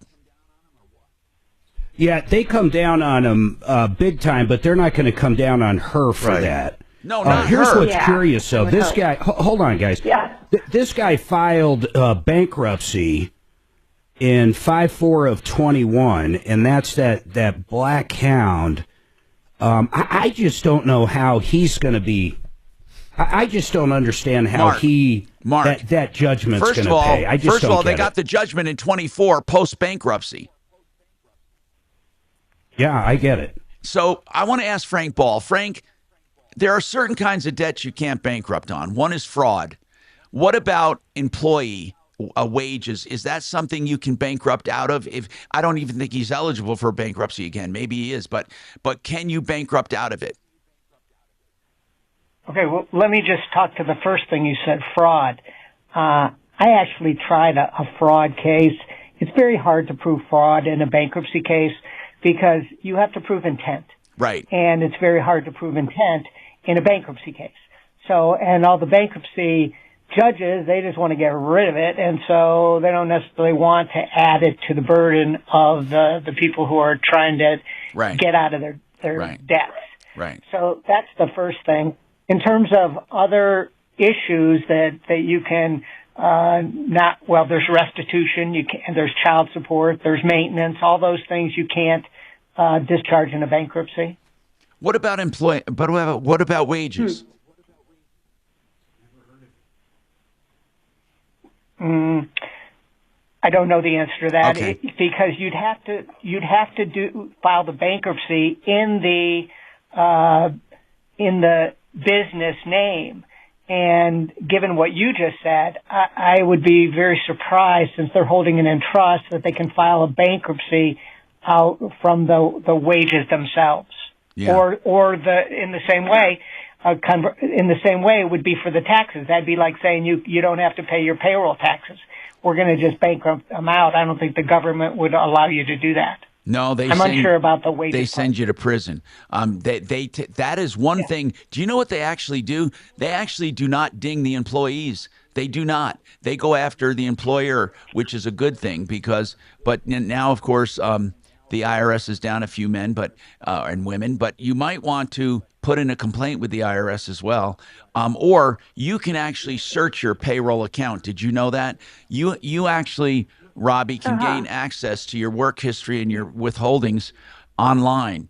So you ought to do that and see if there were taxes held for you. You never got a W-2. How did you file taxes? I had to calculate it all myself and kind of estimate what I think he took out.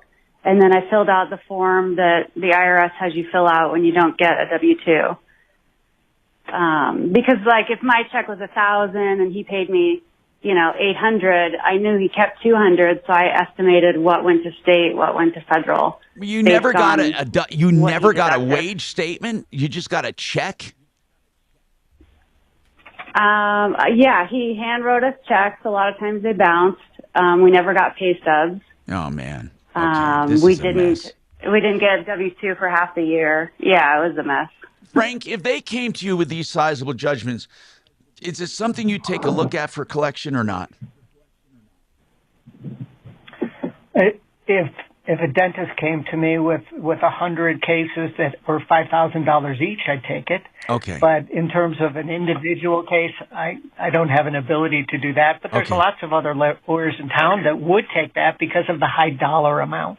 Okay, well that's good. I'm more to know. of a high volume, I know that, kind Frank. of guy. Yeah, I know. You're a big corporate guy, and But really, that's even why so, she doesn't even know where the guy is. So I don't think anybody's going to touch it unless you know at least where the guy's at and possibly some assets.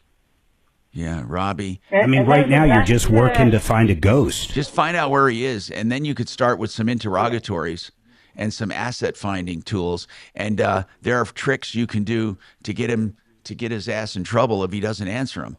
So one thing at a time, Robbie. We're going to mark this pending, but we can't go hunting for you. So why don't you do this? Find out where he is. Any way you can, like beat the bushes, ask people who know people, and let me put his name out again. What is it?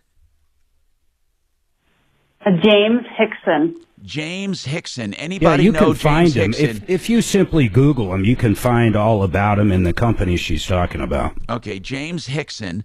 And then also, if you could, drop us a line, help at trouble. Here's the help at troubleshooter.com is our email to our general help at troubleshooter.com. And you can also, and so when you find out stuff, call us back. I'll mark this case as pending, and then we'll help you any way we can, but we can't go hunting for this guy. Try to do it yourself. Frank Ball, we appreciate you always. 303-629-7000, corporate collections and more, and he's an expert, so we appreciate him. We got more coming up on the Troubleshooter Show. All right. During tax season, your personal info travels to a lot of places you can't control. Between payroll, your home office, your tax preparer, and the IRS, if your W-2 gets exposed, that's just the ticket for identity thieves. That's why LifeLock monitors hundreds of millions of data points every second. If your identity's stolen, they'll fix it guaranteed or your money back. Don't let identity thieves take you for a ride. Save up to 40% your first year with promo code CLAY. Visit LifeLock.com. Terms apply. So let's talk about O'Brien Legal Services. He's a real estate attorney. And what he does is everything real estate. If you're a landlord facing these changing waves and tides in the market, he can help you write leases to help you, and he can help you with evictions. It gets very complicated. Of course, if you're just closing on real estate and you need an eye, or you're buying a property with someone who is not your spouse and you need a partnership agreement, anything real estate, O'Brien Legal Services, OLSlaw.com, 720-370-7388, 720-370-7388. K&H Home Solutions. You know what? K&H Home Solutions, a company like 65 years strong here. They start out as K&H Windows. Now, I knew the original owner, believe it or not. I've also known the owner after that, Ted, and now Lee Diamond, and they are doing an extraordinary job. They also started a painting division, and it's a company you can trust. I love when companies you can trust with heritage start services that you also need. So they're doing painting as well. 303-421-7100. They have the beautiful Alpine window built right here in Colorado. A company started in 1956. KHWindows.com. 303-421-7100. All right. Mark, time to tell us about your weight loss journey with Denver Regen. I love Denver. Thank you, brother. Bottom line, if you want to lose weight, you don't want to think about food, we can all starve ourselves or go on a keto only and lose weight. But if you don't want to think about food, you don't want to feel hungry, always thinking of that next meal, check out denverregen.com. They have the new weight loss drugs for less than $300 a month. That's all in. Doctor's visits, everything included. You got to sign up. I've dropped over 30 pounds in a very small amount of time. denverregen.com. Do you feel a burning, tingling, or numbing sensation in your feet? You may have... Season 11. Who was? The Oh, stuff place. We didn't even know that till after I tried them. And I was like, I think you should go on. I was going to say keep Robbie on. Do we have her number? I just found this guy. He's hey, Mark. Mark, what's his first name? We do have her number. I lined that caller. I'm going to call. What's his first name? Mark? What's his first name? I thought it was like James. No, James. Why is he not listening? I'm not to so you? sure. His first name. It's Hickson, but what's his James, first? James Hickson. James Hickson. Shannon. I'm going to see if he's at this phone number. Who, me? What are you going to say? Hello. There's a Westward article about me. Other than that. Oh, there's plenty about me. That's not good. Plenty of what about you? Articles. What do you mean? Oh, about from West over the years, Westward. Westward. Yeah, it's no good. I was a favorite topic. Yep. Oh yeah. Hey, the Oh, yeah. dumpsters out there. If I ever needed sympathy from anybody, I said How I much did worked they with charge you. you? Oh, awesome. 75. Nice guy. Don't do that more than once, Oh, do you? He said he texted you a link for things. You know that goddamn Martino? I have to Oh, he work did? with him. Yeah. Oh, I'm so sorry. Let's make sure she gets a copy of that. Okay, so you want to send it to me? I don't have it. Roll off America. Let us send you link for what's not allowed. And he said it can be to the top. Yeah, I ran into it that can at be over getting a the haircut the last time. This What's that? old lady comes in and she's like, "That guy was a jerk to me on the phone." And Oh, Who that's said that? awesome. some old lady that was a caller here. What did you do to Tom was a jerk to her. Oh, Tom. Well, that's. Yeah. I don't know what I'm he's sure it talking was about. a Link there. big misunderstanding, you know. Tell him to resend it to you because I have no link from this guy. And we definitely need to know that. I mean, he sent me something that could be a link, but, I mean, it's not a link. You're being hacked. Oh, unless it's this picture. Sure thing, sir. Don't occupy So the dumpster, Don't the let number anybody one sleep rule in the is dumpster. the number one rule. We got to roll off to get rid of some shit. The number one rule is don't occupy the dumpster. When I was in law school, my soon-to-be wife and I lived down in like Capitol Hill, and there were dumpsters in the alleys, and it was right next to the Queen Supers down there, and literally there would be bums in the dumpsters, and so we'd go out in the morning and you'd pitch a bag over the, over the dumpster. Ow! God dang it! And it comes right back at you. That's when you worry. Exactly. Make sure the ladies get it too. Are they doing it too? Yeah, no trees, no branches. Well, I told them they could throw a couple things in it. I don't think they're paying, so they should wait till we're done. Coming back. Switch now to save 50% off your first month with Pure Talk. Hi, Tom Martino here, 303-713-TALK. 713-8255. Problems, questions, complaints. Well, okay, let's move on. And we have a text about solar here. What's better, they want to know. They're in the country. Is it better to have a generator or battery backup? Is it either or how do you handle those, Brooke? And Brooke is with Red Rocks Roof and Solar. Go ahead, Brooke. Yeah, so there's benefits to batteries and generators, or even doing a combination of the two. It's really about what they're looking to have backed up. The biggest benefit of a battery over a generator is just the tax credits that you get back. So right now the state of Colorado does a 10% plus the federal government of 30%.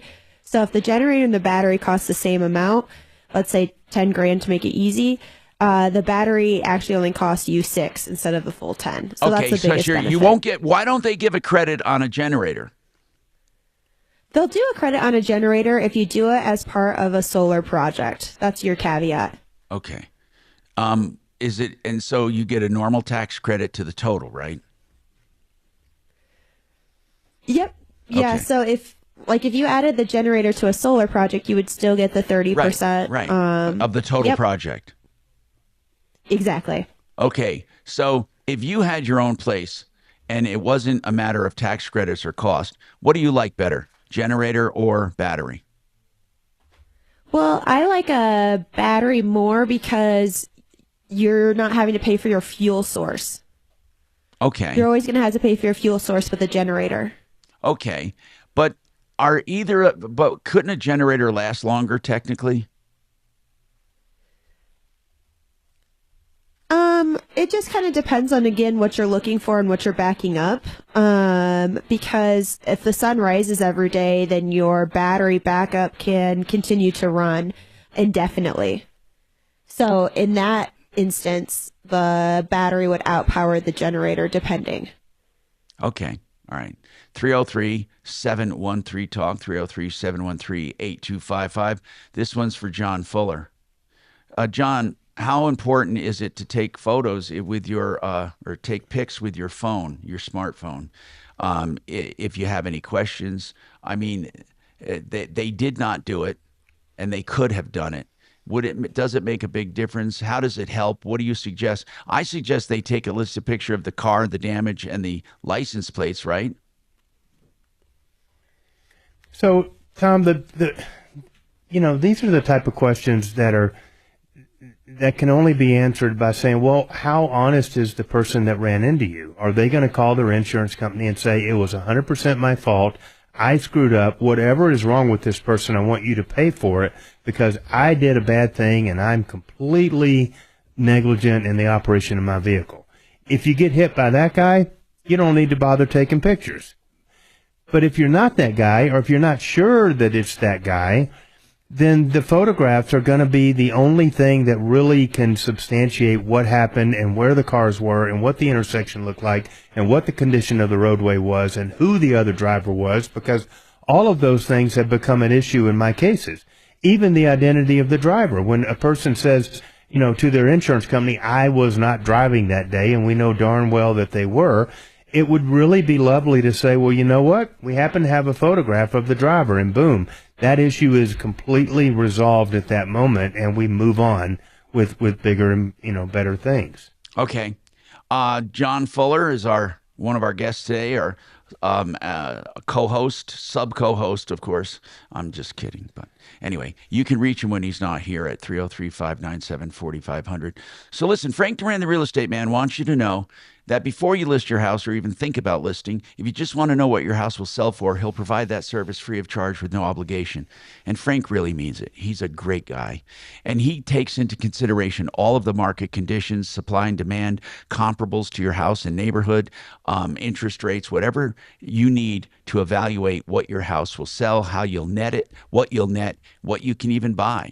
303-920-1622. That's 920-1622. Or just remember, Frank Duran, therealestateman.com.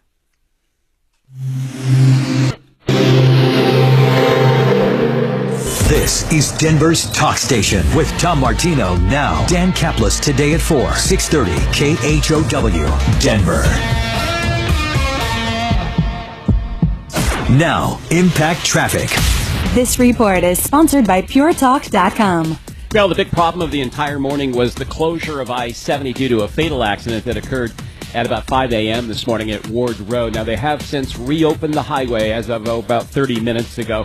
So we're pretty much back to normal out there on the west side now. Other than that, we've got a little bit of slowing. I-25 still into downtown. The eastbound 6th Avenue ramp to northbound 25 on that flyover is kind of backed up a little bit. And 270 running just a little slow. Heading into the foothills, US 6 west of Golden. Construction workers holding up the drive up Clear Creek Canyon. With traffic, I'm Jonathan Steele.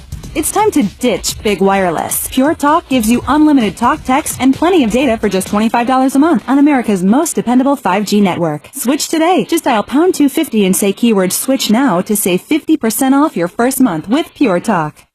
You know, I love talking about heritage and Gravina's windows, siding and doors, man. They have heritage going back to their dad in the 60s. And then Larry took over. He worked with his dad from the 70s, started his own thing in the 80s. His son Nick joins him, and it's a great company. The original Gravinas, remember that. There are others. I'm not throwing stones at them. I'm just saying, if you want the original Gravinas, it's 950 West Evans, and they have variety out the nose. I mean, they have 50 lines of windows, so you're never forced into one brand and one line. That's Gravina's, and I love the way their phone number says 303 Gravina, 303 Gravina, and online gravinas.com. All right, you've heard me talk about Wave 8 Wealth Management, and there's a reason. I've been helping literally hundreds of you right now, and many of you know that. Many of you text us and talk to us. You're not even a client. We just love giving advice and keeping people from getting ripped off. I've dedicated my entire career to this, and I wanted to clean up the financial advisement industry because most financial advisors truly, they're not bad people. They're just not advisors, and you don't want someone who's just a middleman that shakes your hand and takes your money. If you want someone who truly customizes things for you and babysits you and babysits your money, try us. 303-771-HELP, 771-4357, WAVE, the number 8, wave8capital.com. Did that make... What? Did that make sense, Mark? I was trying to explain something to Mark. Mark! He's not listening. Great. What were you trying to explain? Nobody's listening. He said, what spot is he skipping here? Well, I'm not skipping anything, tell him. I give out that number out the nose. What, Fuller? Yeah. There's no skipping. Well, explain that to him. I don't care. So will we like this? Well, you can tell him through his ear, but don't tell him over YouTube. No, God. He said, what spot are you skipping? And I said, the shyster of them. All I know is they're from California. Do they have kids? I'm going to text the motherfucker. Oh, yeah. Hey, be fair. Probably more like a nephew fucker. How I grew up. Did you grow up? You know, mothers always get the fucking in that. Yeah, I mean, my parents. In that particular profane statement. Part of it. And I wish more different members of the family would get a little humpy. Colorado? Oh no, back in Iowa. Oh, you're from Iowa. I am from Iowa. Yeah, there's more pigs than people where I'm from. So people move in. Everybody brings like food and chats with them and gets the gas up. And that's cool. Very community driven. Yeah. Well, and nosy, right? You want to get all the details. You're right. That is true. It's both.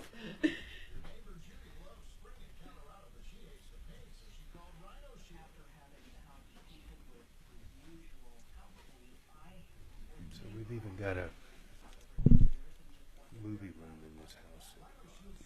God, you don't see those much anymore. Hold on, he's trying to get me. Yeah, man. Did you get a text from Dummy? From who? Tom. Oh, let me look. Did you get a text?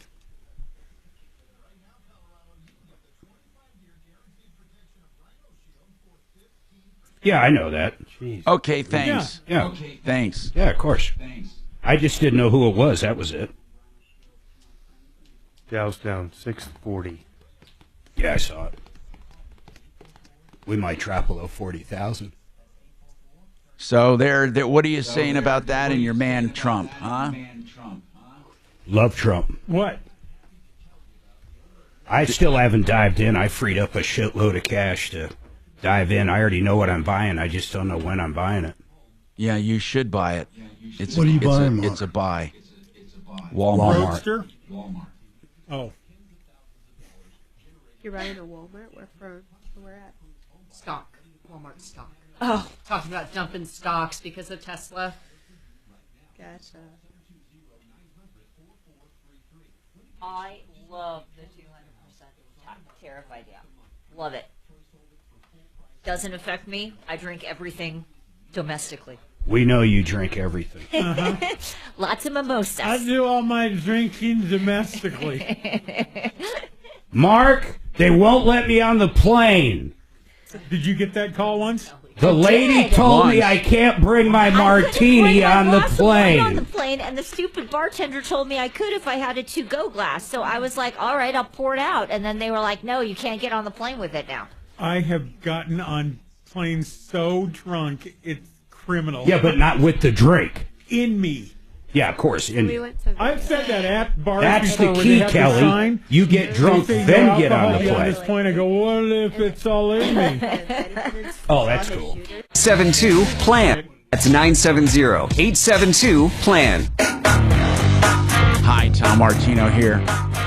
303-713-TALK, 713-8255. 888heating.com, high efficiency units, the best prices guaranteed. So you want to save money every single month? Consider high efficiency if you have an older system. 888heating.com, 303-770-2776. All right, so getting back to solar, Brooke, somebody said that they like having both batteries and a small generator. What do you think about that? Yeah, I love a battery generator combination. I actually promote those, and that's usually what I work with folks that are really looking for extended grid offline needs. Absolutely. Yeah. Franklin is the best battery for a battery generator combination. Why is that? Because they are set up automatically to have a battery connect directly into the generator instead of having to go through a sub panel to connect it. Plus, they also have an ability for you to go into the battery itself and see which loads are using how much power and to reduce it. Okay. So it's a really, really great battery. Someone is considering relocating. They're selling their house. They want to know, is it better to take the system with them? It's a 5-year-old system, or just buy a new one? No, definitely buy a new one, because the equity that you can gain with the system for the sale is part one why, and then part two why is because you still get your tax credits and benefits if you add solar to the second one. So wait a minute. So if you buy a new system, let's say every other year, you can get a tax credit every other year for it every time you buy one, or is there a limit? You could install 100 solar systems in the same year and get all the tax credits. Wow. There's no limit to it. So as if you long move as it's one, like though, feasible. But when they move one, they don't get a tax credit. So you're right. You sell it with the house, and then you get a new one and a new tax credit. Yep, 100%. Plus, you have the latest equipment. Yeah, and then there's websites or certifications to go through to add the equity for the solar system to verify it. So make sure that they do that with their realtor to make sure that they're getting the equity value for the system that they're selling. John Fuller, this is an odd one. Somebody, I even hate saying it because I love horses. Somebody hit a horse. they were injured in their car. They want to know if the horse owner has responsibility. Does the horse owner have responsibility to them? Can they sue the horse owner because the horse got out? Were you driving around in the horse pasture, or did the horse get out? No, the horse got out. Apparently, they said it was on the road. They came around a curve. They hit the horse. They went into a ditch and rolled. Yeah. They got hurt. Is this the? You know, generally speaking, Tom, in Colorado, it's a fence-out state, which means you're not going to be able to maintain a claim against the horse owner. However, if the horse owner, was responsible for the condition that let the horse out, there can be some negligence there. I've seen successful actions, but they really require some egregious conduct on the, part of the owner that caused that horse to be out in the roadway. So whereas Colorado would, generally say, no, there's not a claim, if you let your horse out on the roadway because the grass looked nice and green and it seemed like a neat place to feed your horse for free, then, under that circumstance, you probably could be held liable. So I remember, speaking of that, and by the way, John Fuller, personal injury attorney, our expert and co-host as well, 303-597-4500 when he's not with us. And he can take care of, he will answer all of your initial calls that you ask to talk to him before you hire him, or you never have to hire him. That's what I like about him. So it's 597-4500. Now, speaking of this, somebody, this happened to me. So my pool cover, I was out in Franktown area back in the day, and we had a pool, and a cow got into the pool cover and destroyed it, and we helped the cow out. But now we have a destroyed pool cover, and I was pissed, right? And they actually told me, the owner said, "Well, we're really sorry about that." And I said, "What do you mean you're sorry? You owe me a pool cover." They said, "No, you should have had a fence up." And I said, "What do you mean I should have a fence up?" I mean, I had a normal fence like these ugly, not ugly, but these white ones. Everybody, what do they call them? The PVC slats. They won't keep anything out of anywhere, but they're just pretty, right? So he says, this is the first time I heard this. He says, it's a fence out state. If you want to keep livestock out, you got to fence them out. I don't have to put a fence up to keep them in. And that was true, right, John? That's correct. I mean, it really is. It's crazy, but it's true. So when we had a pool, Tom, we had to put up a 6-foot iron fence with a gate that could be locked. Yeah, but you don't have to do that in the country where I was on a 40-acre lot. They don't make you do that. I mean, but I understand. Maybe they do now. Maybe they do now. But speaking of that, John, so I didn't fence. Wait, going back to the horses, though, I thought there were certain laws in Colorado that protected equine and equine owners from that. In other words, even if a horse got out, that you couldn't go after the owner. Is that not correct? No, what you're talking about, changed? equine liability. What you're talking about Equine is Liability Act. When you have equine activities, Mark, you can't hold people responsible for being injured. Now, that doesn't mean you What does that mean, like a rodeo? I mean, help me out. Yeah, it means like trail riding operations and stuff like that. Dude ranch? Yeah, dude ranch. And it really only covers simple negligence. Right. It doesn't cover gross negligence. That's right. There is a difference there. Yeah, and equine activities too. It's not a non-equine activity. If your horse gets out into a picnic and kicks the hell out of somebody, that's not considered an equine activity. Right. And so it's only like. Yeah, but I mean, like for example, if it was a rodeo and the horse got up into the stands and really hurt some people. That's right. They would be a hard time collecting on anything equine activity related. That's horse shows, rodeos. That's even pony rides. Dude ranches, and it includes even when horses are there for decoration. If you had an old western town and a horse went on a rampage, I mean, it really is anything to do with equine. And the reason is that at one time, this state's economy, a lot of it was based on, the Wild West and horses, and they couldn't afford to have people being sued over their horse stuff. And that's in the operation of a horse too. So if you're using a pack horse or you're moving cattle and your car gets hurt or something, that's an equine activity, even though you're not participating in it. There's a lot of immunity or there used to be. I don't know how it is now. John would have to tell you. But John, is there a defined difference between simple and gross negligence, or is it subjective? No, it's not very subjective at all. Simple negligence is just good old negligence. Knew or should have known, made a mistake, failure to act in a way that a reasonably prudent person would have acted. That's simple negligence.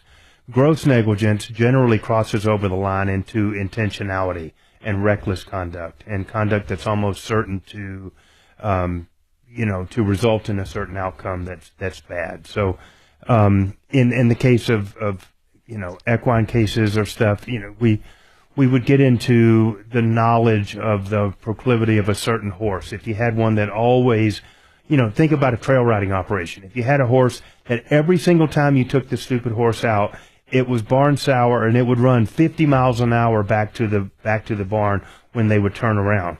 You wouldn't put a brand new, first time horseback rider on that horse.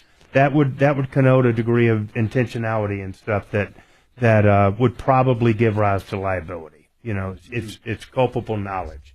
So now, I wanted to mention that we have a lot more to talk about. Our number is 303 Martino 24/7, 303-627-8466, or you can call 303-713-TALK when we're in the studio, 303-713-8255. Dan McKenzie does estate planning and wills and probate and avoiding probate, and he's a really good guy. He's live and local. He's very personalized.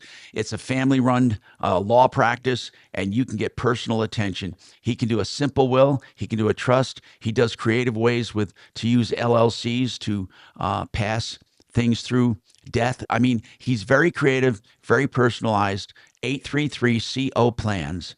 833-CO plans. You'll like the way he does business. McKenzie Law, Dan McKenzie, 833-CO plans.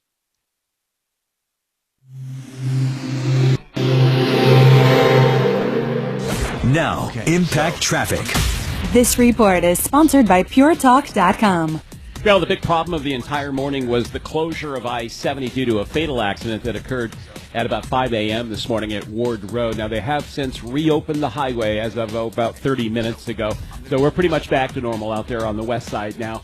Other than that, we've got a little bit of slowing. I-25 still into downtown. The eastbound 6th Avenue ramp to northbound 25 on that flyover is kind of backed up a little bit. And 270 running just a little slow. Heading into the foothills, US 6 west of Golden. Construction workers holding up the drive up Clear Creek Canyon. With traffic, I'm Jonathan Steele. It's time to ditch big wireless. Pure Talk gives you unlimited talk, text, and plenty of data for just $25 a month on America's most dependable 5G network. Switch today. Just dial pound 250 and say keyword switch now to save 50% off your first month with Pure Talk. My daughter said the car's on. All right, let's talk about Sheridan Auto Tech because I think it's very important. They do pre-buy inspections for used cars at $120. They spend a couple hours and go through each and every system. It's really good. They also do regular maintenance and repair for your car, whether it's under warranty or not.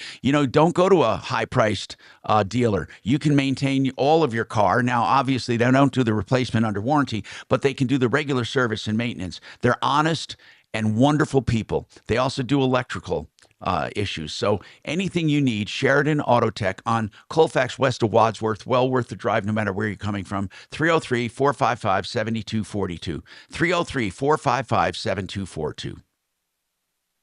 Okay, now. You had Good morning, thanks for calling the Tom Martino Show. They would just consider it dishonesty. They didn't care that you were a party. They just want to know They want to know that you disclosed it and stuff.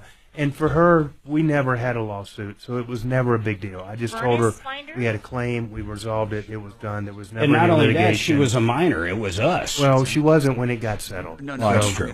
And then, We waited till like the day after her birthday. Yeah, I she remember. got caught with a nicotine pen in high school and got a minor in possession. What kind of goddamn parents were y'all?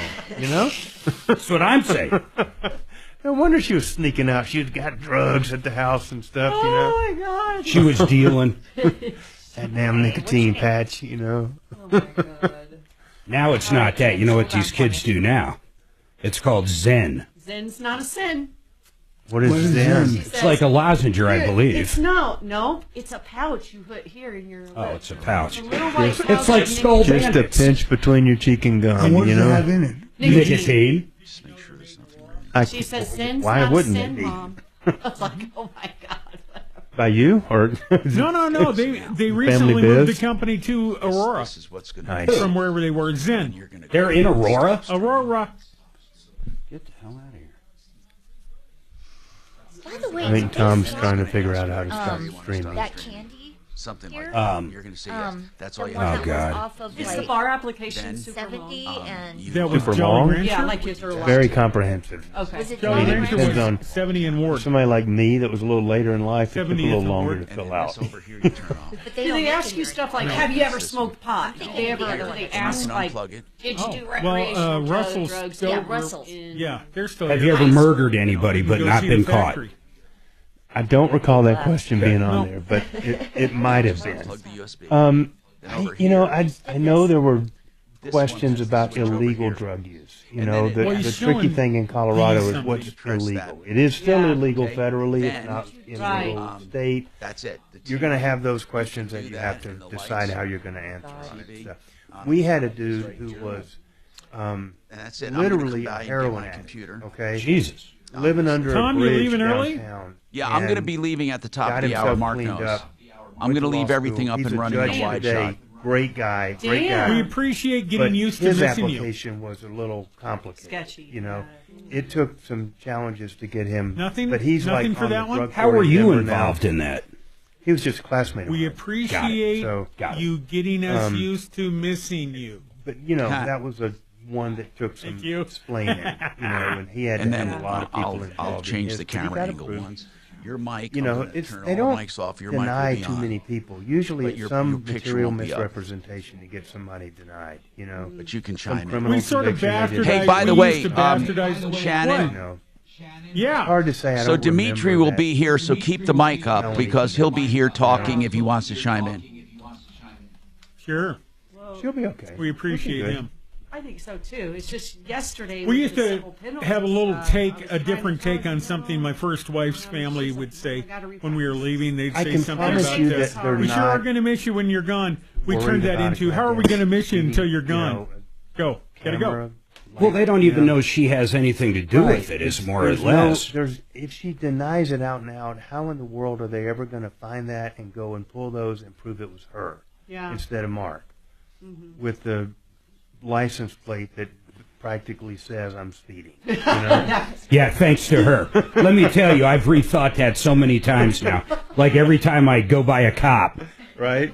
I'm like, you might as well go by and just flip them I off. think so. You know, just see if you can get the vanity Yeah. plate that's just like So this, when you know? she gets hers, we're switching. My plates are going to her vehicle. Good move. Well, I was already coming up with my own personalization. Laugh my ass off. See ya. LMAO, see ya. Here you go. Free iHeartRadio app, search Science Stuff, and listen now. Hi, Tom Martino, your troubleshooter. Let's go to James on the phone. James, go ahead. What's going on, James? Yes, how you doing, Tom? What's happening, man? I was wanting to get your opinion. Yes, I was wanting to get your opinion on a company called Furnished Finders that offer the marketplace. I was wanting to see if you had anybody call in about their reviews, basically. Now, are you talking about, operations. did they find what? Furnished apartments and stuff? Or what are we talking about? Furnished rentals? Traveling nurse. They really place like traveling nurses Yes. and professionals. Yes. Yes, from nationwide. Yeah, it's used a lot for people who travel and are only staying in a place a short time, and they don't want to move in and out of an apartment, and it's called Furnished Finders. Now, there's more than one. Now, Furnished Finder is a brand name, but there are other companies that do it. So are you asking me, are they reputable? The answer is, in general, yes. Yes. Yes. Okay. And, Now, as always, and nobody's ever called your. No, we've never had a complaint. But as always, I want to tell you something about this. With any kind of a rental service, you must be sure that they have the authority to rent and they're not just inserting themselves in a transaction, and that they have authority to collect money and that money is going to the right place. I mean, this is very complicated, but you have to do some due diligence because there are a plethora of people who are collecting deposits on apartments they don't even have the authority to rent. And they just find a listing and they insert themselves in it. So make sure you're dealing directly with the people that you want to, like let's say Country Club Tower and Gardens. They rent out furnished places. When you're dealing directly with them, there's no problem. Now, but furnished rentals that you're calling about, Furnished Finder, that you have to make sure that you're really dealing with Furnished Finder, not someone who says they're with Furnished Finder, and that they really do have authority to rent. That's and right now, it's too difficult to tell you how to do due diligence, but it's easy enough to get phone numbers and contact and emails and URLs and verify that you're dealing with the real people. I mean, that's the biggest danger in using a third party for rentals, is that you're paying someone or you're signing something with someone who has no authority. Now, Mark will tell you, we've had several cases like that over the years where an entire family moved into a furnished home, paid $10,000 with security deposit, first month's rent. Remember, Mark, that one family? And she comes to find out the owners didn't even know they rented out their house.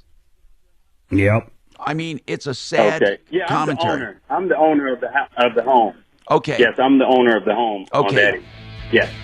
Yeah, if you're going to be renting it out to traveling nurses and all that, that is a good place to start. They're good people. They're not bad. No complaints ever. I'm Tom Martino. We have another 2 hours to go on the Troubleshooter Show. 303-713-TALK, 713-8255. Stick around for more with us. We have Red Rocks Roof and Solar and John Fuller as our guests. Thank you. Nurses and doctors. What do you have to rent out? We have and he's already thanks, like Doc. an I'm apartment fine. above our garage. Okay. And I was reading headlines before. They've already discussed what and property. I'm going to put in the soul, the wide shot there, so we're not going to use that. I can't drink anything. And then I'm going to do Right. Well, that was kind of the hold up. He said he wanted like 20% of your Whatever pop you think. Thank you. I will rain down. Yeah, they're sort of safe bets because they get paid very well to travel temporary, so you don't have to. You know what I mean? They're definitely keeping some. I have no doubt about that. Set up with like the hospital to say we offer it, so that way when I got to bet with if you have any complaints, you can say that there would be you know what I mean, like they're ceasefire employers, so that's in 90 days. Because it's kind of in between doing like an Airbnb and a long term. You know what I mean? Oh, big time. That's what I'm thinking about doing. They are Russian. Yeah. And they want to be Russian, even more importantly. Yeah. For a while, at least. We've got so much family. I do, too. I was like, we should I do believe Trump that they would have never went in under his watch. I believe that 100%. Space that they can hang out in. Yeah. And I don't think that shit would have happened in Israel either. So if they come out and I think there's a good chance we're going to be hitting Iran. Well, we won't. Room and a house, you know what I mean? Well, Israel will on our behalf. Shit about statistics now. Thank you so much. Yeah, some of those big bombs too that go underground and blow shit up. I'll be at the bunker busters. Okay. They'll even take out your basement and any tunnels. Yeah. But Dimitri, I know you're listening. Let me see if he's here. All right. Text me or call Hey, me. you there? Right. Oh, I hear him. He's talking. Hey, Dimitri. Yep, I'm here now. Make sure you use the throne upstairs while he's gone. Yeah, I'm going to leave a skid mark in it, too. Do it, man. Do it. Do it, baby. I'll get a picture of it for you. Text it right over. Please do. I heard it was solid gold. Tell us if that's true. I like the fake bodysuit. The towel that he I'll bet you the toilet paper is really nice. It's like super plush. Quad ply. It's like Egyptian cotton or something, It's you know. like wiping with a One cloud. ply, there's 2 ply. He's probably Exactly. got 5 ply. Nope, I bet the toilet cleans your ass. You don't even need toilet paper. Wow, that would be really cool. I'll provide a full report to you guys. You don't have that? At 2:05 We do, p.m. actually. Tom White's back.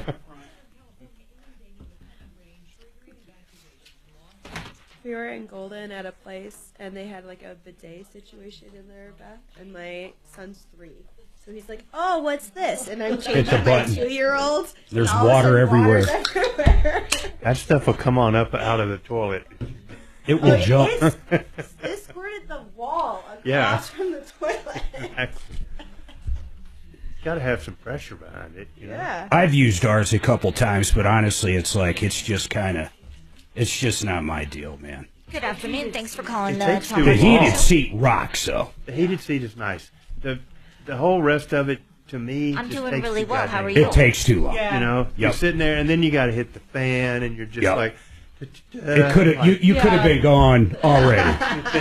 Yeah. Could have been at the grocery store by now. You know. Ours has like a little remote. Yeah. Oh yeah. You can. And it's like, okay, I mean, like, really, instead of hitting the button right here, So mine has like You the have the male and the remote. female setting. You better know which one is which. we have the same. We have the same. And then, does yours have oscillating? There is an attorney on the show today. At first, it's like a novelty, but then you're like, the heated seat's the whole thing, man. That's the only real, enduring. We got aspect of it, and we didn't buy any of them. Well, we actually got okay. one in the condo. Give me a little and bit took of it I out. can't go number 2 anymore. We were just- Call in about. I'll I never can't forget go number 2 the anymore. hour-long conversation with Drew about he can't shit anymore. Unless you heard that day's show, you could never believe it. Drew called in on my first day hosting. I got the benefit. I remember. Oh, that. you I talked was to with- Drew? Yeah. Wasn't I with you that day? Yeah, I think so. The very first day that I hosted. What did he hit you I got with? He Was it the tailgate? He wanted to sue the bank because they booted him out for from the something, hotel. or yeah, Like, from he some got booted hotel. from the hotel Yes. early, or he had to leave early. Yes, Yeah, they yes. wouldn't give him his money back for the one night. But I guarantee none of it was Drew's fault. He goes It to wasn't. the bank and wants the bank to refund his debit card. And the they're bank like, "Can't threatened do to that." arrest him or something because he looked like a vagrant. In The there or last one was something, the you know. pharmacy one. All right. Yeah, did you hear that? He No. like something. They gave him a wrong prescription card. And he couldn't Of go course they number did. 2 anymore. Says he can't go Were you shit the assigned rest to a of his deputy life. by chance? Yeah, That so would be whatever truly- they gave him, he can no longer shit. That would be Okay. enormous That answers my damages question. right Hold there. on. You know.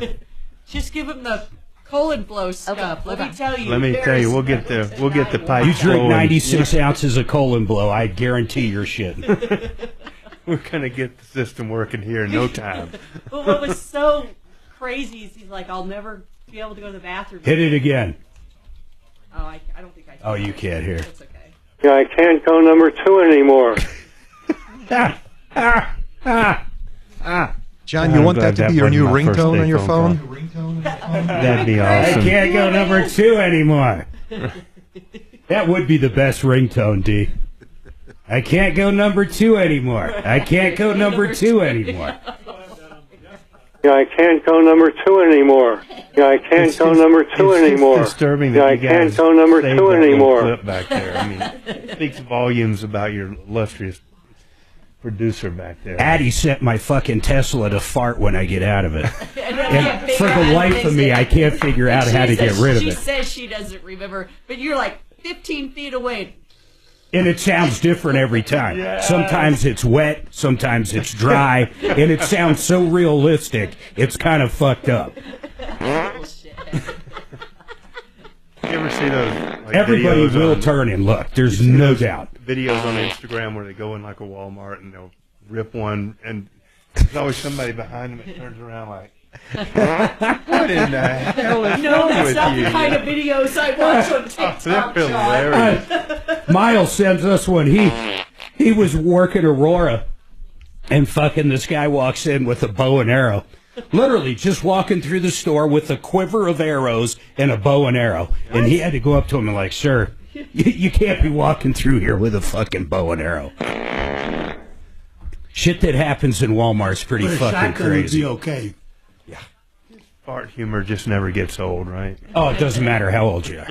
I love potty jokes. Yeah, I am easily amused with potty jokes. 10 seconds, guys.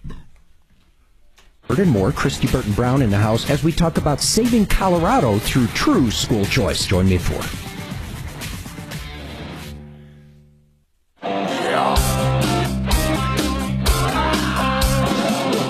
Ripped off, bad news. You need advice so you don't have to lose. We'll come running just as fast as we can. Troubleshooter's gonna help the common man. This is the Troubleshooter Show. Now, Tom Martino. Welcome, my friends, to the only show of its kind. We're here to solve problems, answer questions, take complaints. Our goal in life, you know it, say it with me. Make your life a little bit better. Maybe you've been ripped off by a contractor. Maybe you have any questions. Maybe you need help collecting a judgment. Maybe you need help going after someone that ran into you in their car. Well, luckily, John Fuller's with me today. John, glad you could join us today. And by the way, we also have another guest, Brooke White, Red Rocks RS. I say this about you all the time, Brooke. The amount of money you can find for people building commercial solar systems is remarkable. We've had callers where you have literally recouped 120% of the cost of the solar system. That is absolutely amazing. I mean, you're basically talking a free system through grant money and through tax credits, but any questions you have on solar, any questions you have, period, we have 3 lines open right now. I'll always tell you when a line's open. We'd love to hear from you. By the way, a little bit of exciting news. Trump is basically saying they have a ceasefire deal, not in place yet, but everybody's somewhat agreeing to the structure of it right now with Ukraine and Russia. That would be really cool. And some of the details, in fact, a lot of them have been discussed. I guess Ukraine giving up X amount of territory. But think about that. Boy, wouldn't that be great? They paint that war over there as like Vietnam. Like, you know, as soon as these troops get out, there's no hills. Nothing. Basically, it's just a bloodbath. Hopefully, all these young men on both sides quit dying. That would be awesome if that actually goes through. But 303-713-8255. Let's jump over to Kim real quick. Hey, Kim, what's going on with you? It says you got some kind of issue. Kimberly, how are you? Oh, I'm doing This is a gentleman, Mark. Oh, hey, Kim, what's going on? Okay. How can we help you, Kim? I can tell you, Mark. Well, I mean, if he's not there, why are we talking to him? Is he there? I'm not sure. I meant to follow up with him, but it's been a crazy week. Okay. Basically, he was married 35, 40 years. He and his wife get divorced. He's living in the barn, if you will, the apartment barn. Like literally? She's living in the house. They come up with an agreement to divorce. She sells the house. He was supposed to get half. He never did. But I think this all happened a long time ago. Yeah, when did this happen, Kim?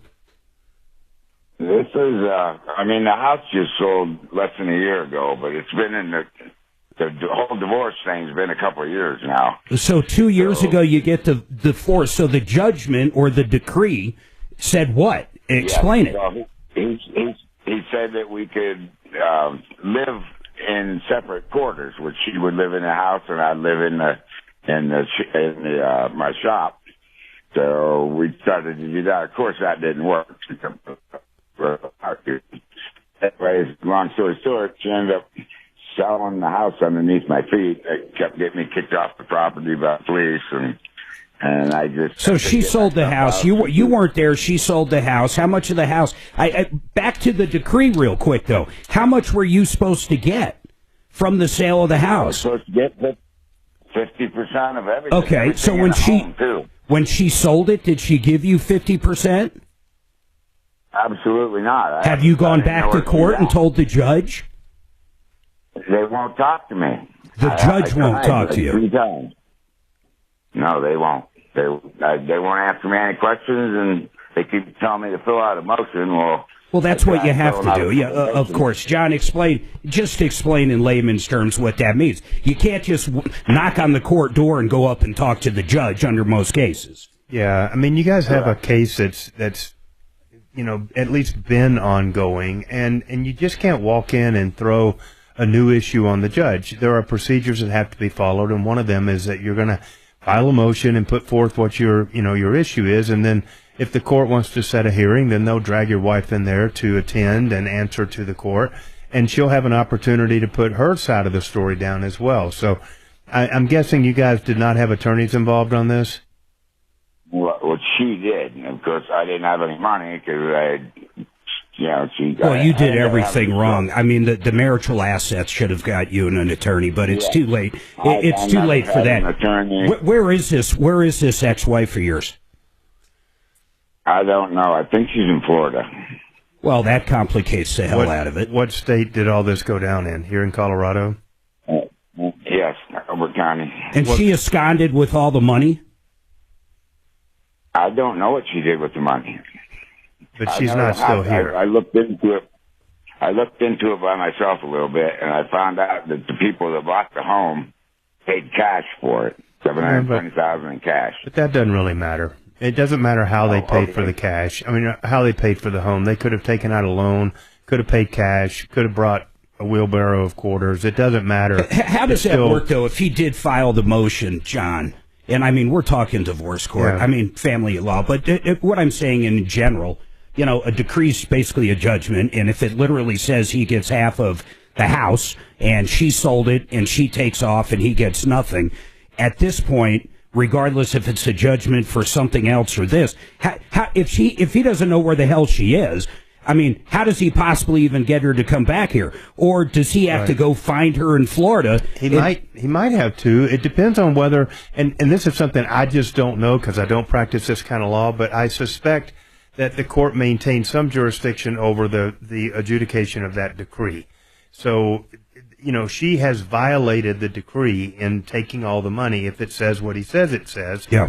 And so basically you're seeking to haul her back into court to answer for her violation or contempt of that decree. I get that, but not knowing where she's at is problem number one. That is problem number one. If she still has an attorney on the case, that attorney, might be able to accept service and compel her attendance because he is the attorney of record. Now, if he's withdrawn from the case, which is why a lot of attorneys withdraw at the end of a case, is so they can't be held to be responsible for get the person back in.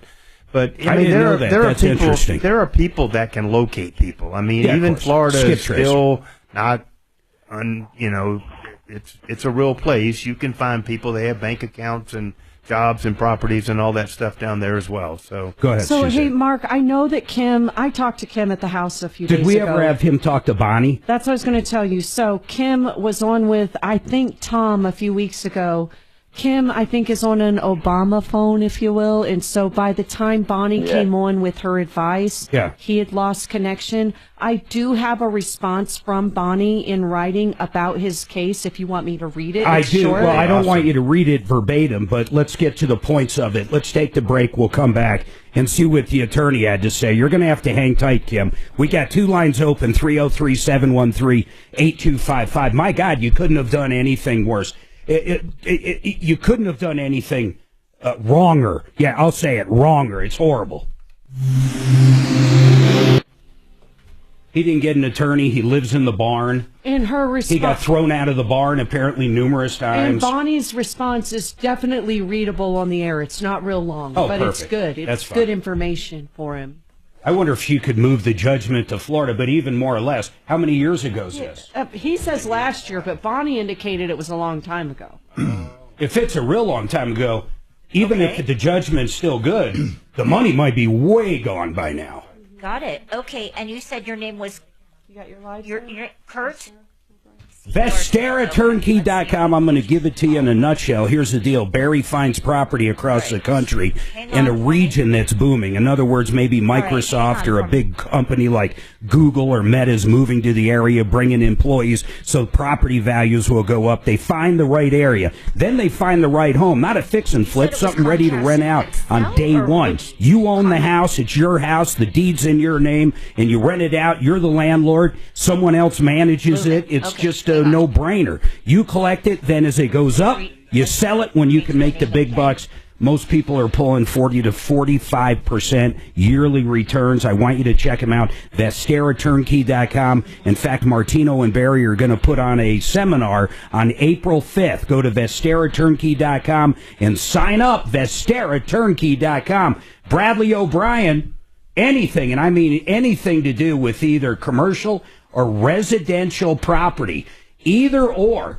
If it comes to two people buying a house together that aren't married, or a fence line dispute, any dispute with property, or how about you're buying a new home, and I mean a new home from a builder instead of a used home from an individual, and they're using a different contract, you need someone to go over it. You need someone that knows what is going on. I want you to check these guys out at olslaw.com. That's olslaw.com.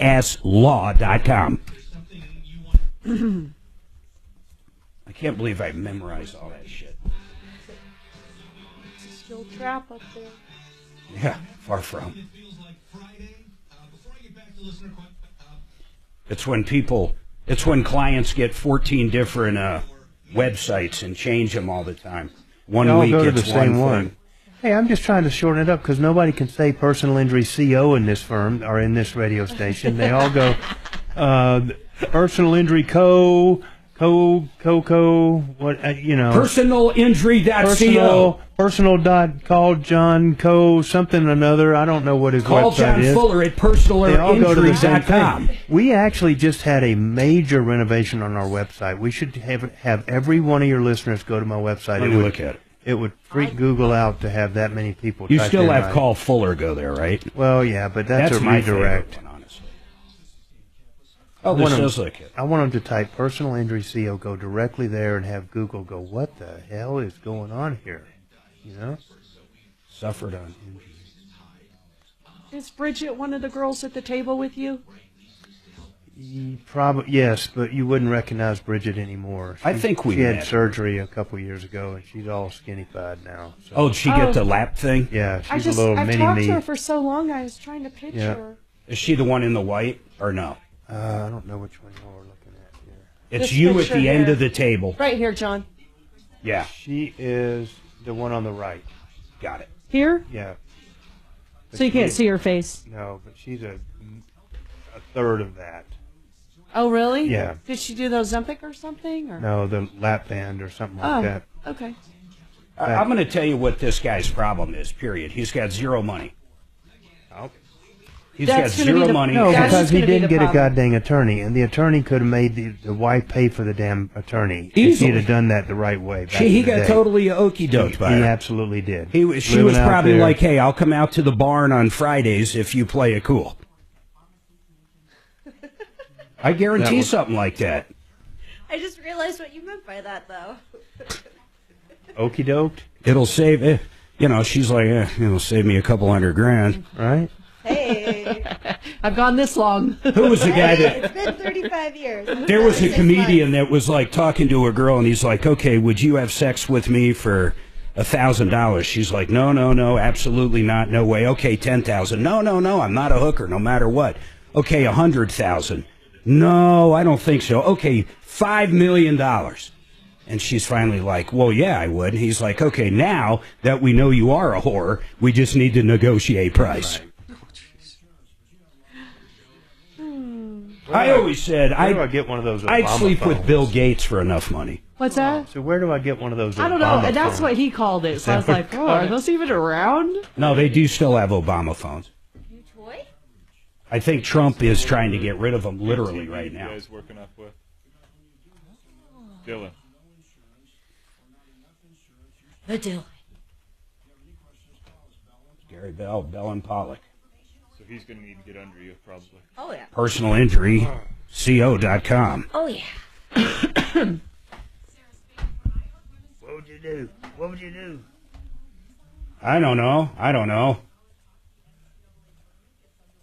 They used to, so on their show years ago, I actually had to, they had to sit in with me while I was doing Saturday programming 20 years ago when they first started that show.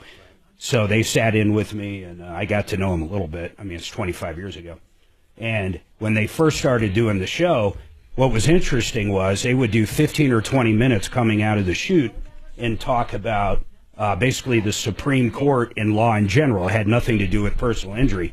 And I thought that was so great. I thought it was like really good for weekend programming. Generally, it's just an infomercial. 10 seconds, guys. And they would actually come out and talk. Our studios. Trajan Wealth, your trusted local fiduciary advisors. TrajanWealth.com. All right, 303-713-8255. Two lines open. You've been ripped off, taken advantage of. We want to hear from you. Kim called in, and apparently he had a divorce. His ex-wife basically scammed him out of the money when she sold the house. She moved to Florida. He never got his half of the money.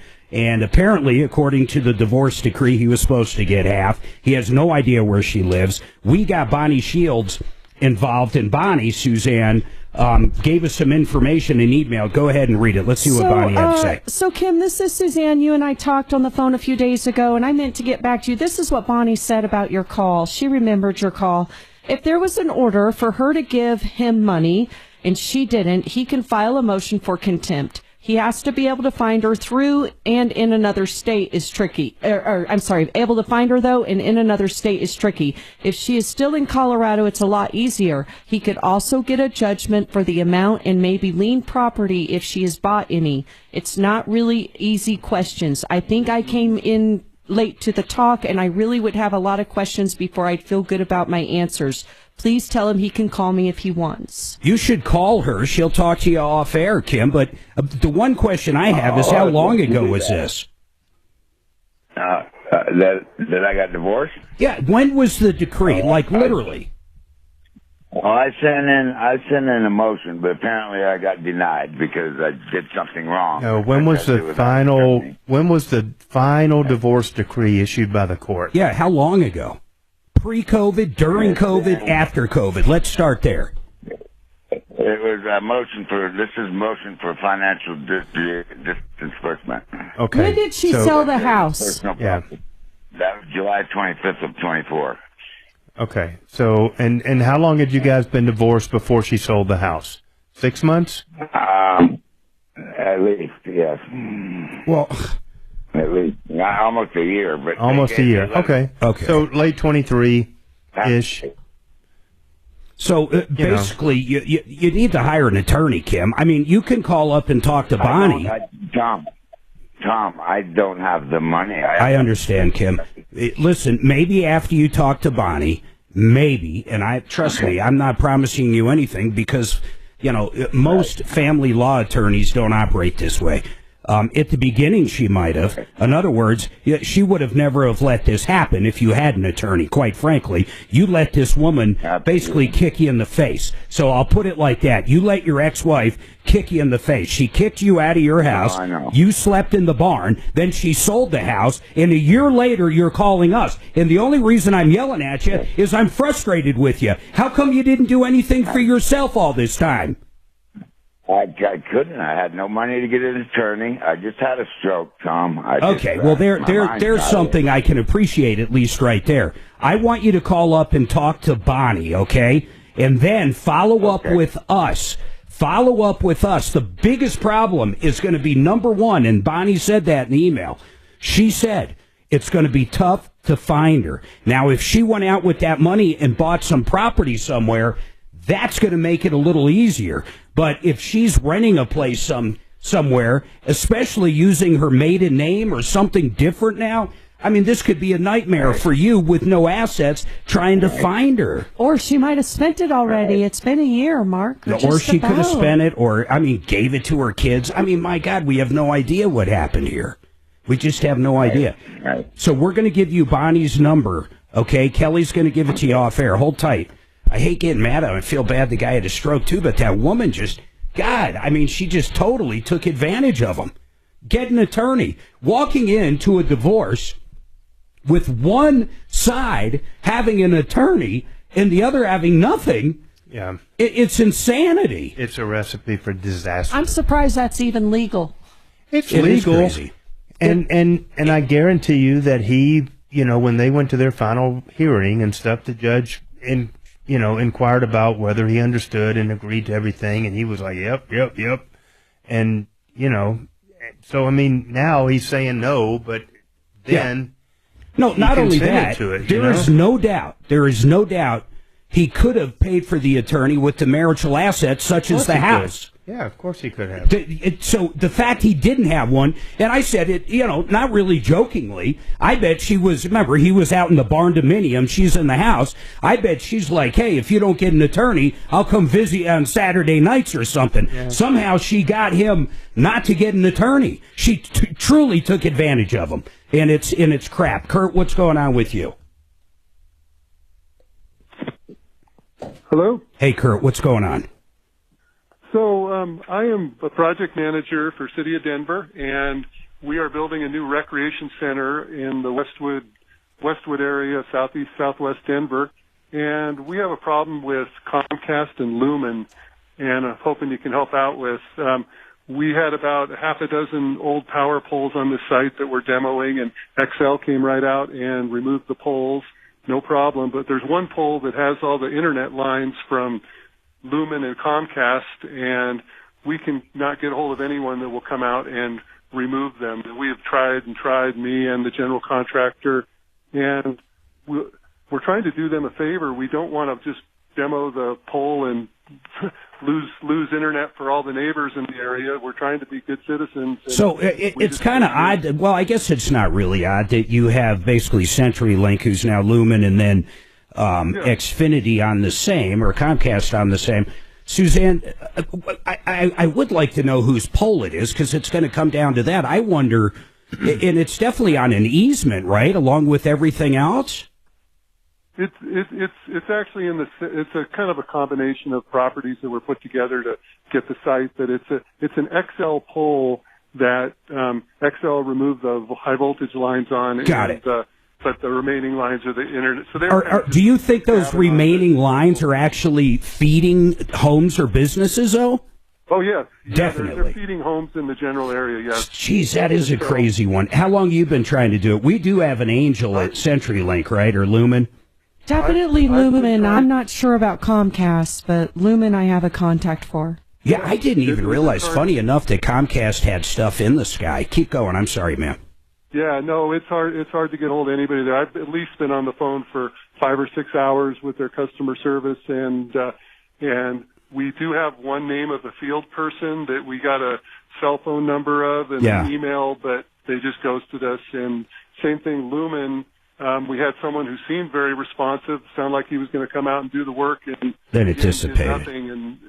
Yeah, so listen, we actually have, Suzanne, this would be perfect for our Comcast guy, too. This is something he could truly get involved in, because he's a field guy. You know what I'm talking about? Snow? Yeah. So email Snow and also email Lumen, our angel over there. But hold on a second, man. We got to at least get your contact information, the address, or, whatever, the plot or whatever it is where you're dealing with. Kelly, make sure we get all the information there. Yeah, that's crazy. You sure don't want to just take it down.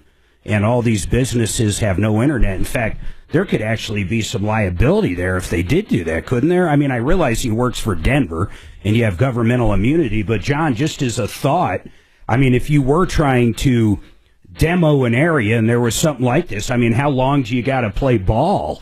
I mean, it's kind of crazy, right? I mean, to think of it in those terms, you might have to play ball till someone does something. Yeah, it's tricky. Yeah.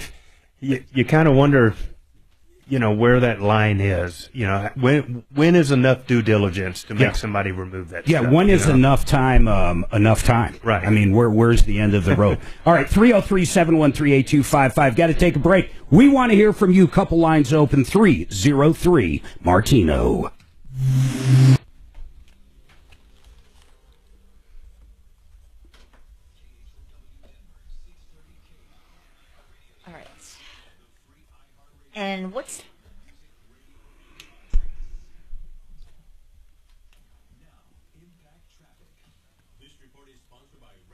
Okay. Hold on. Okay.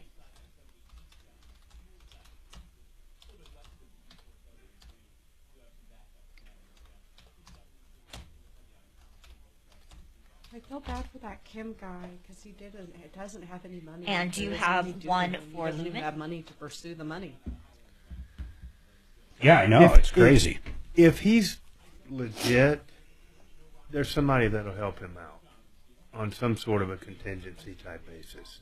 You would, well, with the exception, no one knows where she is. $750. I don't know what was owed on it, but if there was all that equity, He claimed nothing was owed on it. that's a big chunk of cash. Yeah. You know. I think, though, 888heating.com right now. Listen, that furnace of yours has been working all summer long, all winter long. Now it's time to get it basically tuned up. They're going to come out. They're going to clean it. $45. New customers only. I know you've heard other deals like this, but here's the bottom line. They tear it apart. They clean it. It takes an hour and a half, 2 hours. They put a no breakdown guarantee sticker on there. Why did they do it for $45? Well, I'll tell you why. They want to earn your business. They want you to meet the company, the technician, introduce you to the company. You get the idea. It's pretty straightforward. It's the cost of acquiring a new customer. Check them out. New customers only. 888heating.com. $45. 888heating.com. Correct. Where do you want to do the pictures? Do you want to do them up against like the K-How wall? Do you No. want me to move Mark and you sit in the chair on the... It doesn't really matter. Just like here, just, you know. Even where you're at right now? Yeah. Okay. Or I do it over here afterwards. Okay. Well, we got to leave right at 2. That's the problem. I got to be there at 2:15. Yeah. So I don't know how long it takes to do it over the big break coming up. Okay. Just a few stills, you know, because I like on our blog and stuff. Like I don't have anything that. Okay. No problem. Is suitable I might for have that, Mark you know. take them though. He's just a better picture taker. Get better results with him. If I take them, I own them. It's my intellectual property. I followed this shit down. I know what this is all about. And if it's going to be on your website, Mark Trenner's going to be calling you very shortly after. I'll wait for his call. 10 cents a click or something for every time they're viewed. I had so many, I had this post years ago over Ford. Got over 10 million hits on Facebook. And I had all these people reaching out to buy the IP. And I couldn't figure out, like, what they would do with it. What am I missing? Like, they know how to monetize it. I don't. So I probably should have sold it, but I was terrified to sell it because it was 10 million hits. And then eventually, of course, it died down and it was over, and I never made a nickel. Well, what was so the I IP? wish I did sell it. What was the IP address? Intellectual property. Yeah. But I had probably 5 different companies reach out going, hey, you know, we'll do this and we'll split it. And I'm like, How much were they going to pay you for it? I didn't even get to there. I just would read it and delete them. I just never. Hi, artists. This is thought of Kelly. I'm calling from the Tom Martino Troubleshooter Show, and I'm calling with regard to wanting information on moving a car. Oh, man, If got you'd a like to photo give of me the a call toilet at paper in 303 Tom's private bathroom suite. Which is 303. Wow, Dimitri, that's real, isn't it? Yeah, dude. Now you That's know why I like crazy. being here alone. You guys should see this toilet paper he's got. This is nuts. It's probably the nicest toilet paper I've ever seen. I'm envious of Good it. afternoon. Thanks for calling the Tom Martino Show. I am envious of that toilet paper. John, what do you think, man? That's great, isn't it? Yes. That's the best toilet paper ever. Man, talk about money to burn, right? It's like $80 a wipe. God, it'd be more than that. Talk about a one wipe rule there, you know. Yeah, no kidding.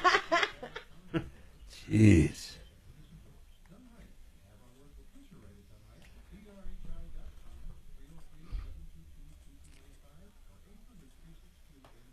Interesting idea. Would you like to talk to Mark about it? So on your solar system. Okay, and stuff, thanks for like, calling. If there were no subsidies at all, what sort of financial viability is there for? Can you cash flow? Okay. Well, thank you for that feedback. Thank you for calling and, giving your 2 cents. So it depends on what. No, you can. I just asked you, and you said that you didn't want to. So in Excel, you're charged like 20. Okay, all right. What is your name? If you're in core, you're closer to 12. Bernard, Bernard. Right. Also, utility companies that charge a high connection fee but a low kilowatt hour. Hang on for me. Really gaining a lot by doing sure. Areas. Because when you're selling to them, you're selling under wholesale, and you're buying at retail. Everything's based on. Good afternoon. Thanks for calling the Tom Martino Show. Yeah. So, without government incentives, here. Yes. Hi, artists. You wanted some information about moving a car? I have an open line. Hang on for me, and we'll be with you as soon as possible, okay? Place like 120,000 Excel bills over the 30 years. So it still makes sense. But it's going to take a while. It's going to be a 10-year recapture before you get back to breaking even. Exactly. Oh, look at that. They charged her. Sorry to interrupt, but they literally charged her. It was an accident. She just lost her balance. That's what she's saying. I know. She fucking whacked.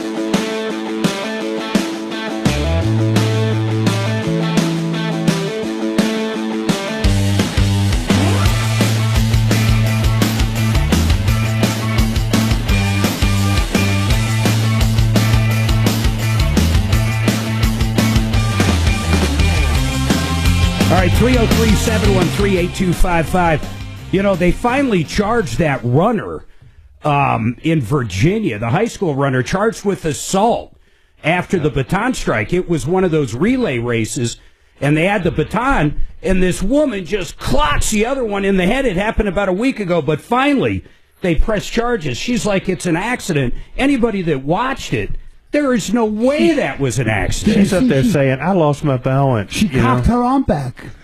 Oh, man, the whole thing. Yeah. It's like taking a bat and hitting somebody. Like Tom Brady winding up for a throw, Well, you got to be so mad in the middle of a relay race where you actually start swinging at the other people. There had to be something going on besides the race. Maybe like a boyfriend was involved or something. I mean, you just don't start whacking people in a race with you. I've never seen anything like it. Well, it looked like they were from the same school. The jerseys were the same. Mm-hmm. God, yeah, okay. You know what? Then that even proves my point more. Something was going on. They were I from bet a boy schools. was involved.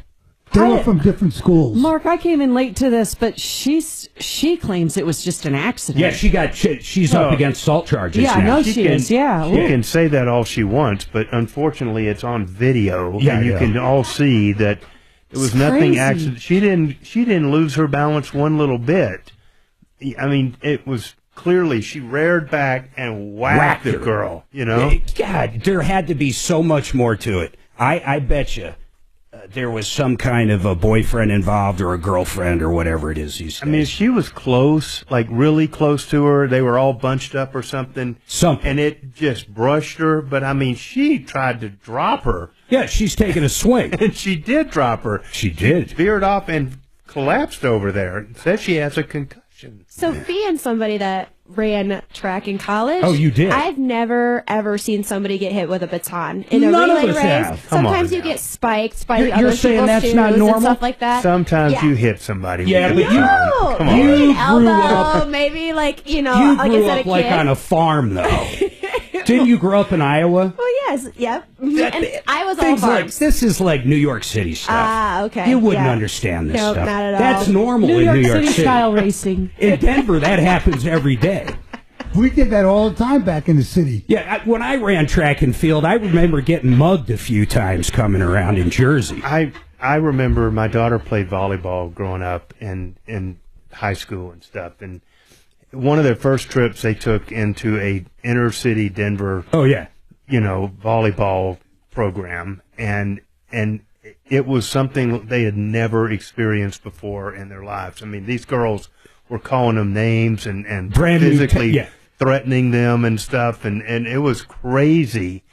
And all these little girls are like, what the hell is going on here? It was bad. How did they end up doing? Did they win? They got smoked. So it worked. My daughter's going to kill me for this one, but I'm going to tell it.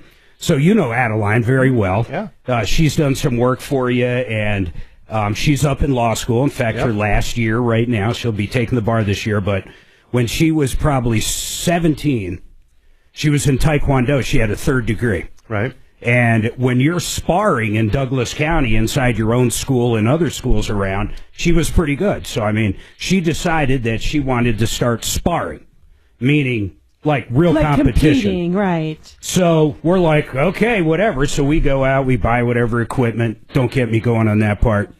So we go to the first one. We drive down. It's somewhere like in Colfax in Denver. We're in hoodlum territory, man, and I am not kidding. And it is packed. It's like the scene in the original Karate Kid. There's like 1 million people there. There's like different rings going on, everything. Her first sparring was with this person at a Pueblo. And when I say mean, name-calling, just like... Addie had never witnessed, coming from Franktown and Castle Rock area, had never witnessed anything like this before. Ever. Hell, Suzanne and I were terrified for our life. Yeah. I mean, this girl was mean. I mean, really mean. They got in there. She beat the living... She got her butt handed to her. Just beat the crap out of our daughter. She brought her boyfriend along. Yeah, the boyfriend was there to witness the beating. Right. And let me tell you, that was the last time she sparred outside of Douglas County. So I feel for your daughter with the volleyball. the same kind of outcome. It was brutal. These kids were shell-shocked. They were like, what in the heck have we been dropped into here? And that was before transgender people were allowed to do it. Yeah. They didn't even... It didn't really matter. I mean, these girls were...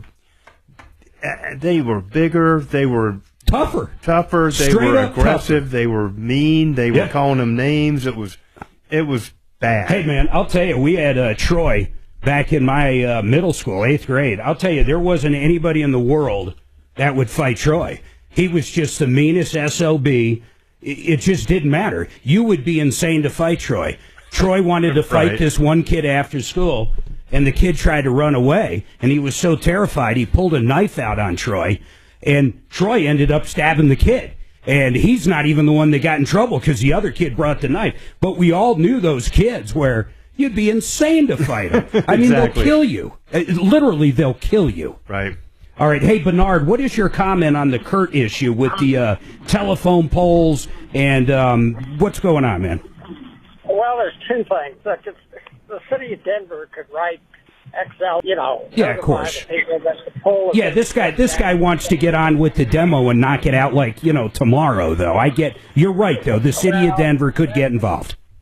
Yeah, but he's been screwing with it for quite a while, right? I don't think so, honestly. But it doesn't matter. I agree with you 100%. If anybody could get their attention, it's going to be, I was going to say the mayor, but honestly, I don't think he could get anybody's attention. Keep going. Well, the other thing is that each one of those companies that have the stuff on the pole, write them a letter and say you've been trying to get, talking to your local people, they've been giving the runaround, and that they've got, 10 days.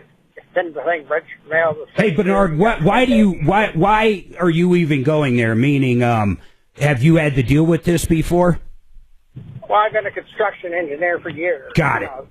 Well, we literally know two people. We call them angels, one at each. And one of them is a guy that literally does exactly this. He either builds out or takes down for CenturyLink or Loomis or whatever they're called now.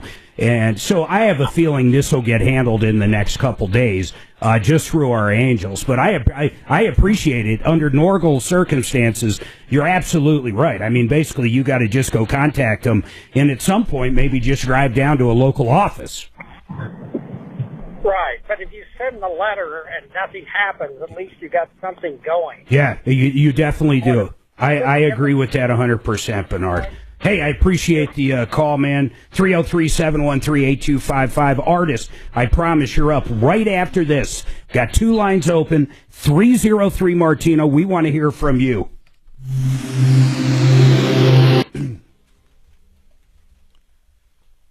Yeah, Addie was like, dude, I wasn't going to say it on air, but when I say hood rat, I am not kidding. It was like a gang member. This was Denver East. Okay. Yeah. There weren't any little petite white girls on this No. volleyball team. It was, and all of the little girls up in Louisville High School, you know, they all came through club volleyball programs and stuff, and you know, they were a Can you imagine what would have happened? That's like when we play Chicago teams. Can you imagine what could have happened if this was exactly that? a Except white that girl? you guys from Iowa were probably still a foot taller than them. I remember going to like. All right, hold on, guys. Sometimes you couldn't Oh, sorry. Two companies I absolutely love and I have used. In fact, the first one I'm going to talk about, Nick Gravina, Gravina's Windows. Nick was literally at our house yesterday doing all the measurements. It's great. We're moving forward. They're going to be doing the installation in hopefully 4 or 5 weeks. Some of it's custom, like the sliding glass door and stuff. But these guys are great. They're absolutely wonderful. And if you're looking for new windows to update that house, check it out. 20 different manufacturers, over 50 lines of windows. They've got a window for every budget. Their entry doors are absolutely beautiful. They do siding. These guys are absolutely great. Check them out at GravinaWindows.com. That's GravinaWindows.com. Then, Suzanne, you love our new bathroom. Mitch Floria. Absolutely love it. He came out. What did you go with, quartz or granite?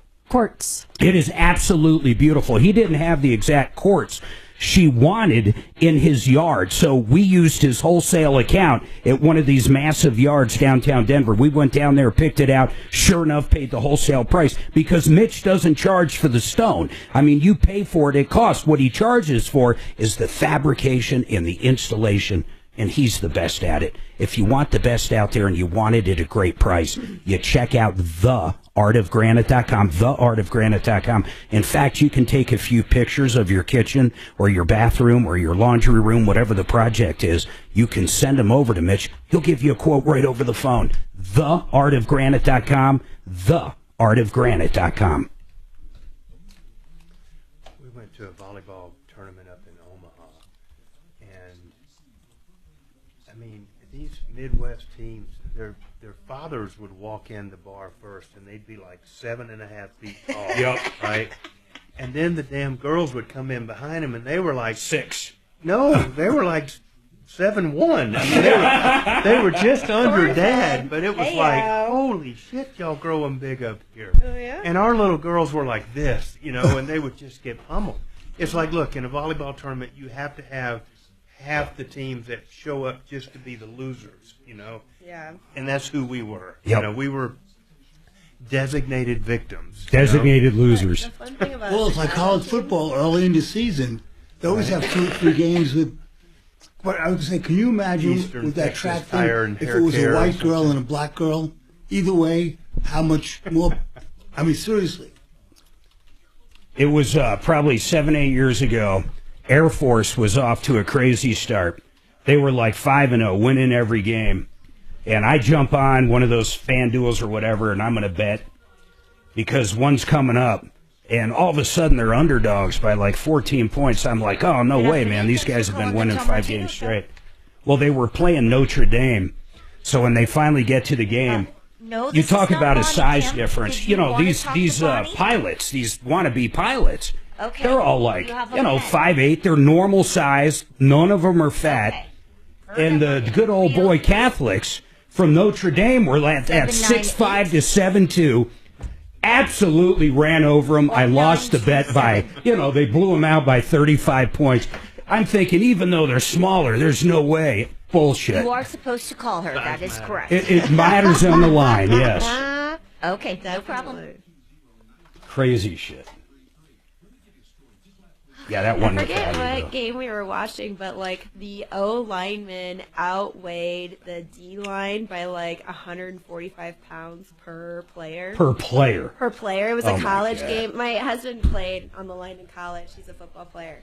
And so him and his dad were talking about, just getting his ass whooped because what are you going to do as a D line? It's like 1,800 pounds. 145 per person. Kelly, there's line one. Sit down. Right. I didn't even know we had a line one. Yeah, it's nuts. Did you erase it? Girls were calling them all hunky bitches and stuff. I mean, they were. I come in when I was out. Oh, I'm sure. Good afternoon. Okay. Thanks for calling the Tom Martino Show. We're out. Hello. What position did your daughter play in volleyball? She played. Yeah, absolutely. What's your name? For a good chunk of it and stuff, but cool. She just didn't grow enough. You know. What's your name? She had a lot of potential, but then she maxed out about 5'7". Dawn, D-O-N? Volleyball when she got to college. All right, Dawn, hold on for me. Oh, yeah, for sure. Addie played a year, and their team she was in a charter school. Their team, even in Douglas County, was just not good. Yeah. You know, they had little glimpses of good. You know, I talk bad about them, but she wasn't a bad player, but it's just, you know, when they're all You're outgunned. 10 and 12 and 13 years old or whatever, that, you know, none of them have really hit their growth spurts. You may have one that's an oddball 4 or 5 inches taller, but by the time they get towards the end of high school, they've grown. And that really separates it out to where you've got the ones that are like 6'4". The recruiters are looking around, and all they got to do is look and see whose head breaks the plane, and they're like, that one. Yeah, that's who you want. And sure. There's no interest in talking to the benefits that are available to veterans, the changes he's made, and more. Plus Tracy Beans and the food supply. What is beef tallow? That and more on the Joe Pag Show. Tonight from 6 to 9 on 630 KHOW. All right, 303-713-8255. 2 lines open. Hey, Kelly, is that same guy, Don? Different guy. Update that because mine says Don on here. But anyhow, Artis, what's going on with you, Artis? Okay. I need a referral to move a car from Colorado to Mississippi. Okay. Don't want to get ripped off, again, like my son did 2 years ago. Got it. With his merchandise. So here's what I do. Can you recommend a company? Yeah, it's not a company. It's a person we know, Rod, with JFR Cars. Here's what Rod's going to do. He's going to mark it up a little. So, I mean, he might charge $50, $100, whatever it is. But he's going to go on to a site that they use all the time. JFR Cars ships cars all over the country.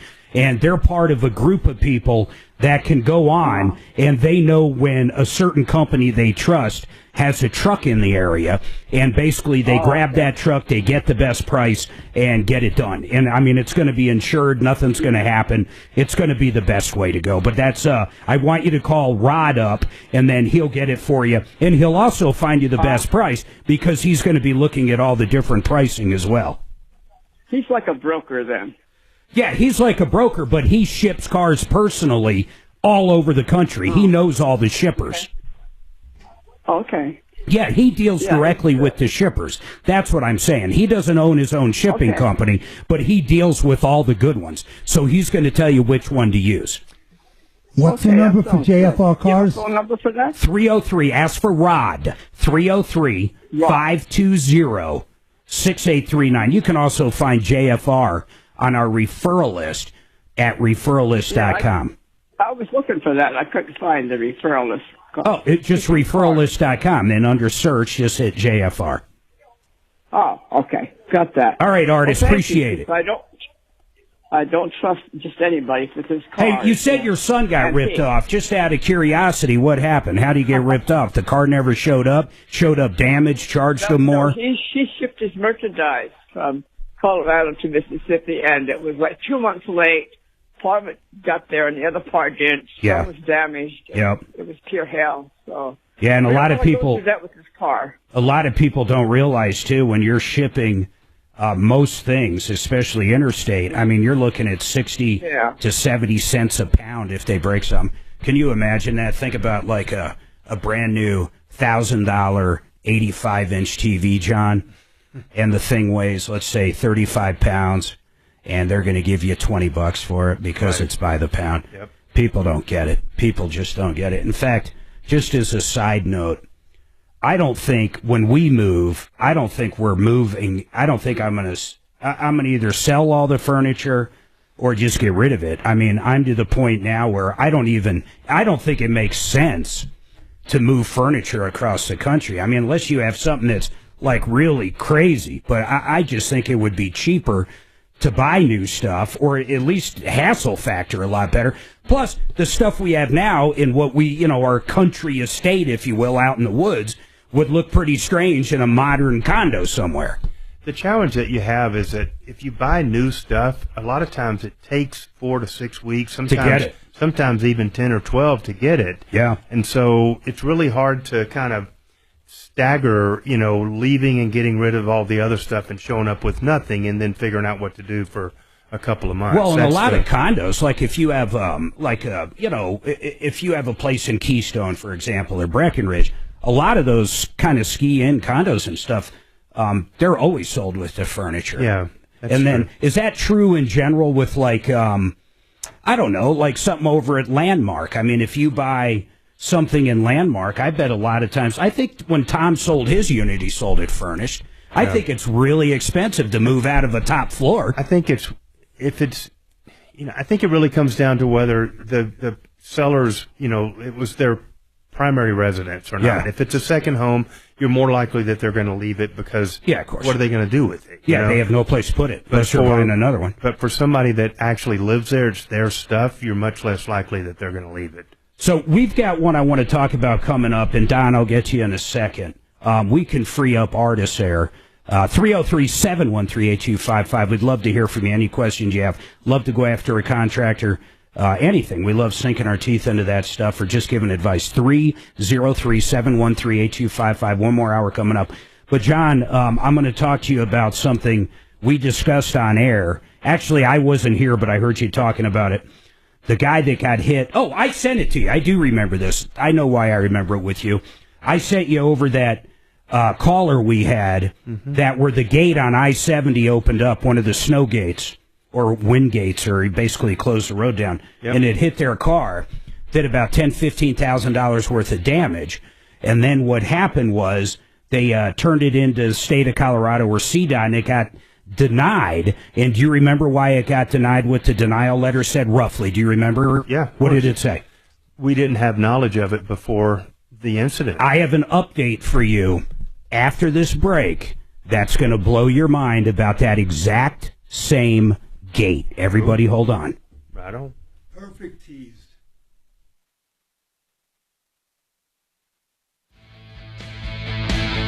It's too early.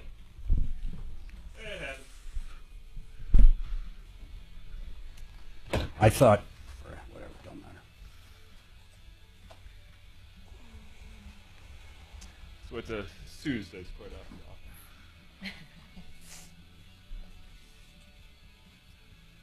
Such a comedian. That's right. So you know that Always ripping on me. job that we fixed. Of course. The lady called in. You're the easy target. You're like Oh, did you fix it? Yeah, she won't pay us now. Oh, let's talk about it. How much was it? Oh, we only charge her $2,500. But and I don't think it's her like I'm in heaven. management company. We're like, okay, so work's been done for 3 weeks Yeah, all now. that salary. Okay, so you said after the first you would pay us. So now it's the 14th. You've got to be kidding. Yeah, they won't pay us now. They keep being like, oh, well, we need you to now send in your W-9. Okay, we sent it to you. Now when we can collect So they check. just keep asking. They just keep so asking it sounds for like random you stuff. are going to get paid, but they're trying everything in the world to slow it down. Yeah, it's wild. Maybe they're waiting for her to actually cough up the money. Well, I don't know. So they've already gotten the rent for that month. Okay. So I don't. Should we reach out to her directly then? I would reach out to her directly big time. In fact, if another week or so goes by, I'll reach out to her directly if you want. Oh, okay. So Yeah, that's insane. Like I said, it's not that much of a big of a project. Bullshit. It's $2,500. Well, yeah, I know. My God. Well, when you're used to doing like 30 grand as your smallest system size, 25, you're like, it's just a service case, you know. But yeah, at least still you're not worth it to get paid. Yeah, but that's total bullshit. Yeah. What did you have to do anyhow? Remove it and then put down flashing or what? Yeah, exactly. We had to remove it, get rid of the stuff that was. Because that other company wasn't going to do jack shit. It was totally like everything around it was completely rotted out. So we took everything that was rotted, redecked that area, and then put the flashing in and sealed it.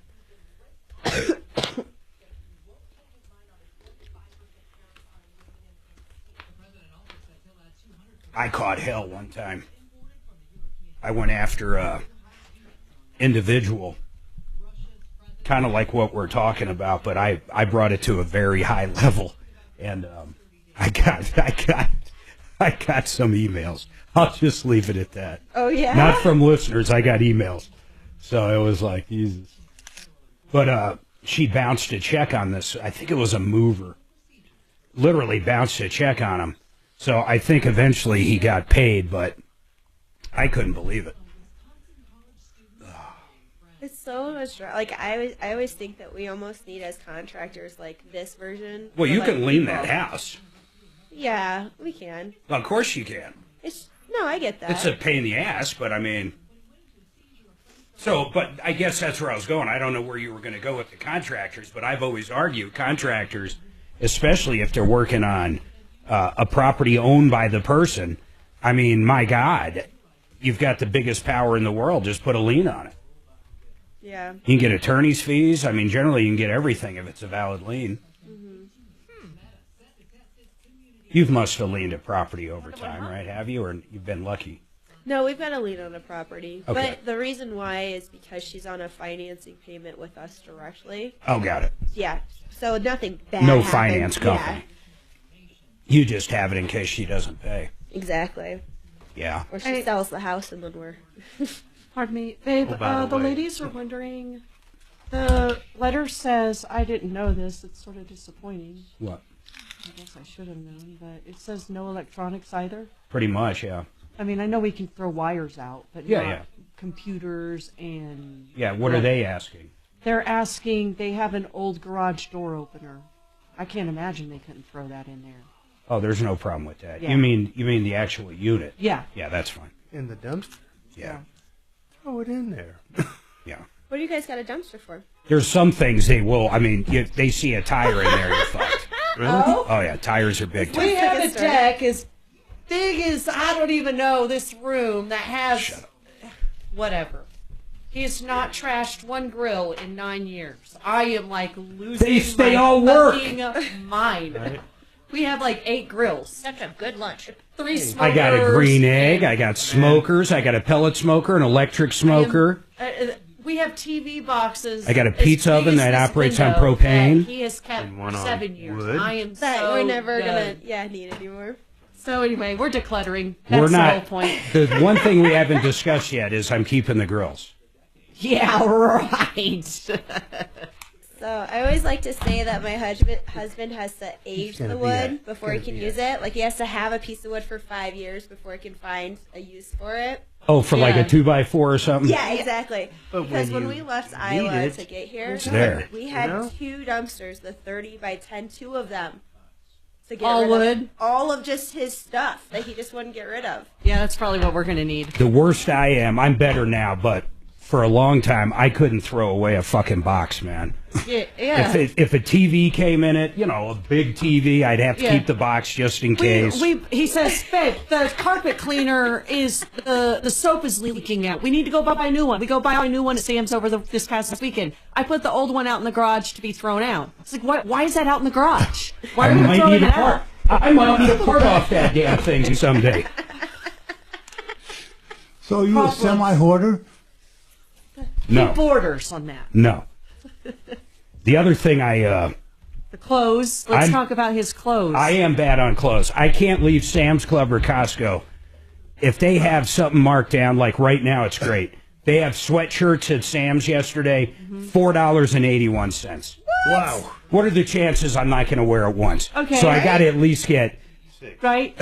So A I few. have... One in each color. So I have 7 pieces of clothing. He doesn't even know this. I haven't told him this yet. 7 pieces of clothing he bought at Costco 4 months ago, sitting on our couch in our little bedroom sitting area. You've never opened one of them, hung them up. You've never taken the tags off. They've all been sitting there waiting for you. And that's where I put your latest pile of clothes at. I saw this thing on Twitter or something last night. That's where bullshit. This guy calls up his wife. He's like, "Hey, where are you?" And she's like, "Well, I'm on the way or something." He's like, "I've got a,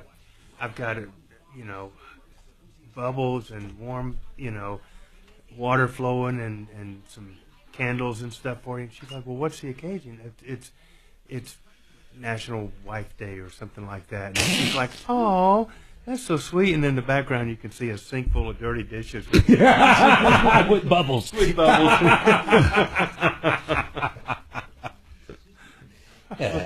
Like, awesome. Now, you guys aren't golfers, but if you go to the PGA Superstore, for a golfer, it's like going to Costco. You can't walk out of there without buying stuff. Mm-hmm. Yeah. Love Costco. Yeah, I'm definitely part of the Costco cult. I love them. It's absolutely the best. That's where I get all my Christmas shopping done. And it's done in, like, September, because that's when their Christmas stuff comes out.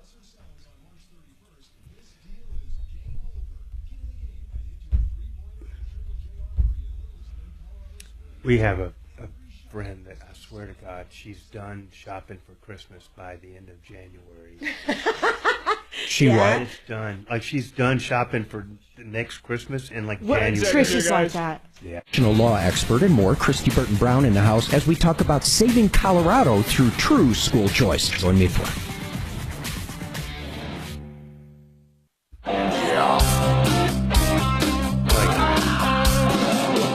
Ripped off, bad news.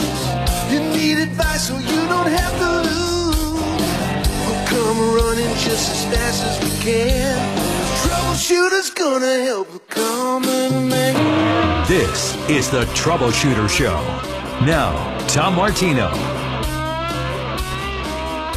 Welcome to the only show of its kind. We're here to solve problems, answer questions, take complaints, make your life just a little bit better. In fact, to the tune of over $300 million in cash, merchandise, exchanges, refunds, services, directly due to this show. If you've been ripped off, or maybe you want to prevent being ripped off and you have a question, we want to hear from you. 303-713-8255. Attorney John Fuller joins me to my left, my beautiful wife, Suzanne. Brooke White with RedRocksRS.com, Red Rocks Roof and Solar in. Deputy Doc, we've got Dragon, and we've got Kelly on the other side of the glass. If anybody has any questions, wants to talk to us, we'd love to hear from you. 303-713-8255. Great time to get through. Now, John, I want to talk to you about this. I kind of teased it. It's crazy. We had a caller reach out to us at help@troubleshooter.com. And they sent me a video, and I sent the video to you. Yeah. They're driving down I-70, and these gates where they close the highway down, generally due to weather, swung open and hit their car. And the video is literally a dash cam, and you can see it. It's like the gate was fine, no problem. Next thing you know, it opens up, and it happens to hit their car. I think it was $10,000 in damage. Yep. And they did everything they were supposed to. They called the police. They made an accident report. They reached out to CDOT. They went through the online portal to try to get reimbursed for the body shop, and they got denied because we didn't have knowledge of the dangerous condition before this accident. So listen to this. After that aired on here, okay, listen to this.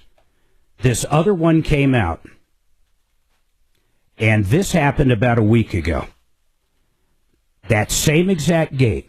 The exact same exact gate in 2023 hit a truck and did $23,000 worth of damage to the truck. The exact same one. Are you telling me they have the police report? Lied about the gate. I'm saying CDOT said they didn't know about it, but how wouldn't they have known about it if it happened back in 2023? You can't be serious. The gate blew out in front of me when I was going to pass somebody else, Harvey said. There was nowhere else I could go. I couldn't hit the brakes, and I hit it head on. Caused $20,000 of damage to my truck. And they paid for it. And no, they didn't pay for it. They invoked the same thing on him. He said, I contacted my insurance company who contacted CDOT. CDOT said, it's a road hazard in Colorado, and that's something you're supposed to look out for. So here's the deal. Just let me kind of set the legal, framework for why this went down the way it went down, okay? Both times. So, simple negligence is knew or should have known. I mean, the gate wasn't latched. Maybe you could foresee that the thing could swing open and on a hit windy a car day. Or something on a windy day. It sometimes blows in eastern Colorado. Crazy but true.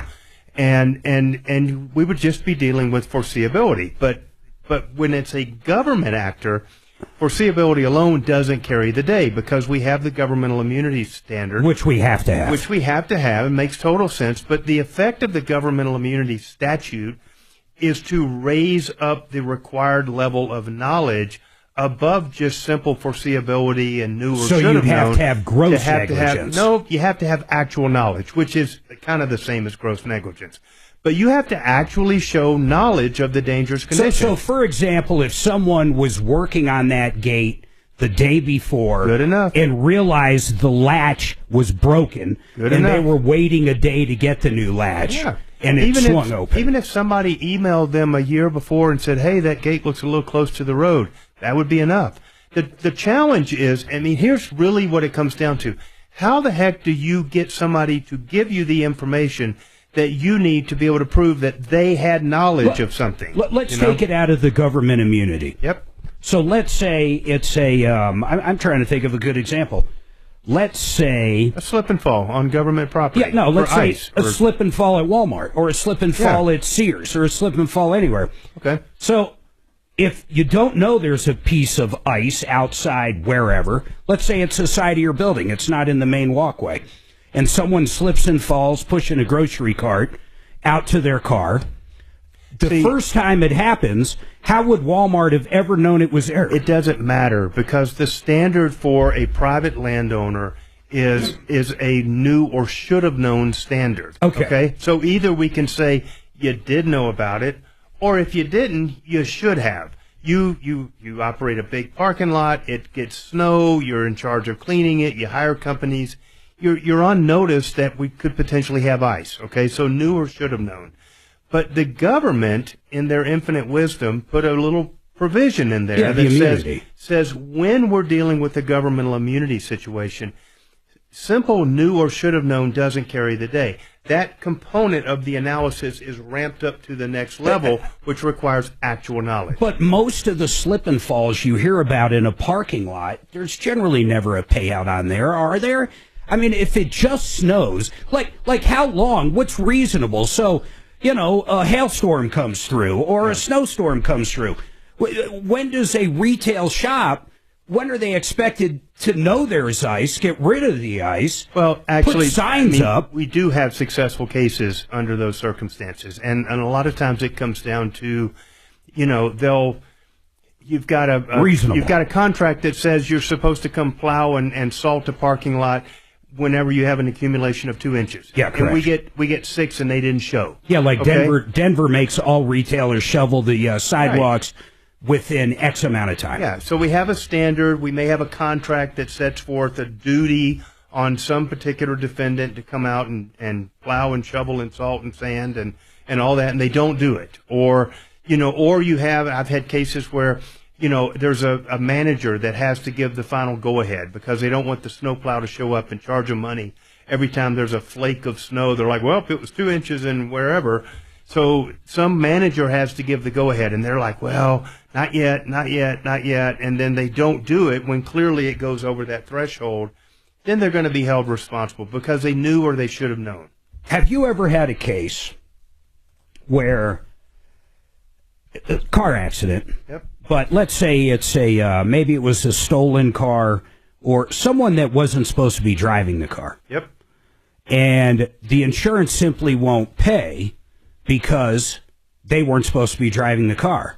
And there's nothing the other party can do at that point, right? In other words, your client, if they're not going to cover it. I mean, that is a true out. Or I also heard this, and tell me if I'm right, then I want to see if you ever had a case like this, where if I'm in my own car and I have insurance, I have liability insurance, let's say I have a lot of it, but I decide I'm going to rob a bank or rob a 7-Eleven in my car, and I'm driving away and I'm trying to get away quick and I run into somebody, could my insurance not pay because I was in the middle of a crime, even though it's me driving my car? Okay, so you just threw out 3 different scenarios there. Let me address them in turn. The simplest one, if your car gets stolen and you had no culpability in it getting stolen, like you didn't leave it outside warming up with the keys in it or something that we could point to you as being, you know, negligent in it getting stolen or something, your insurance is almost certainly never going to pay for those damages, okay?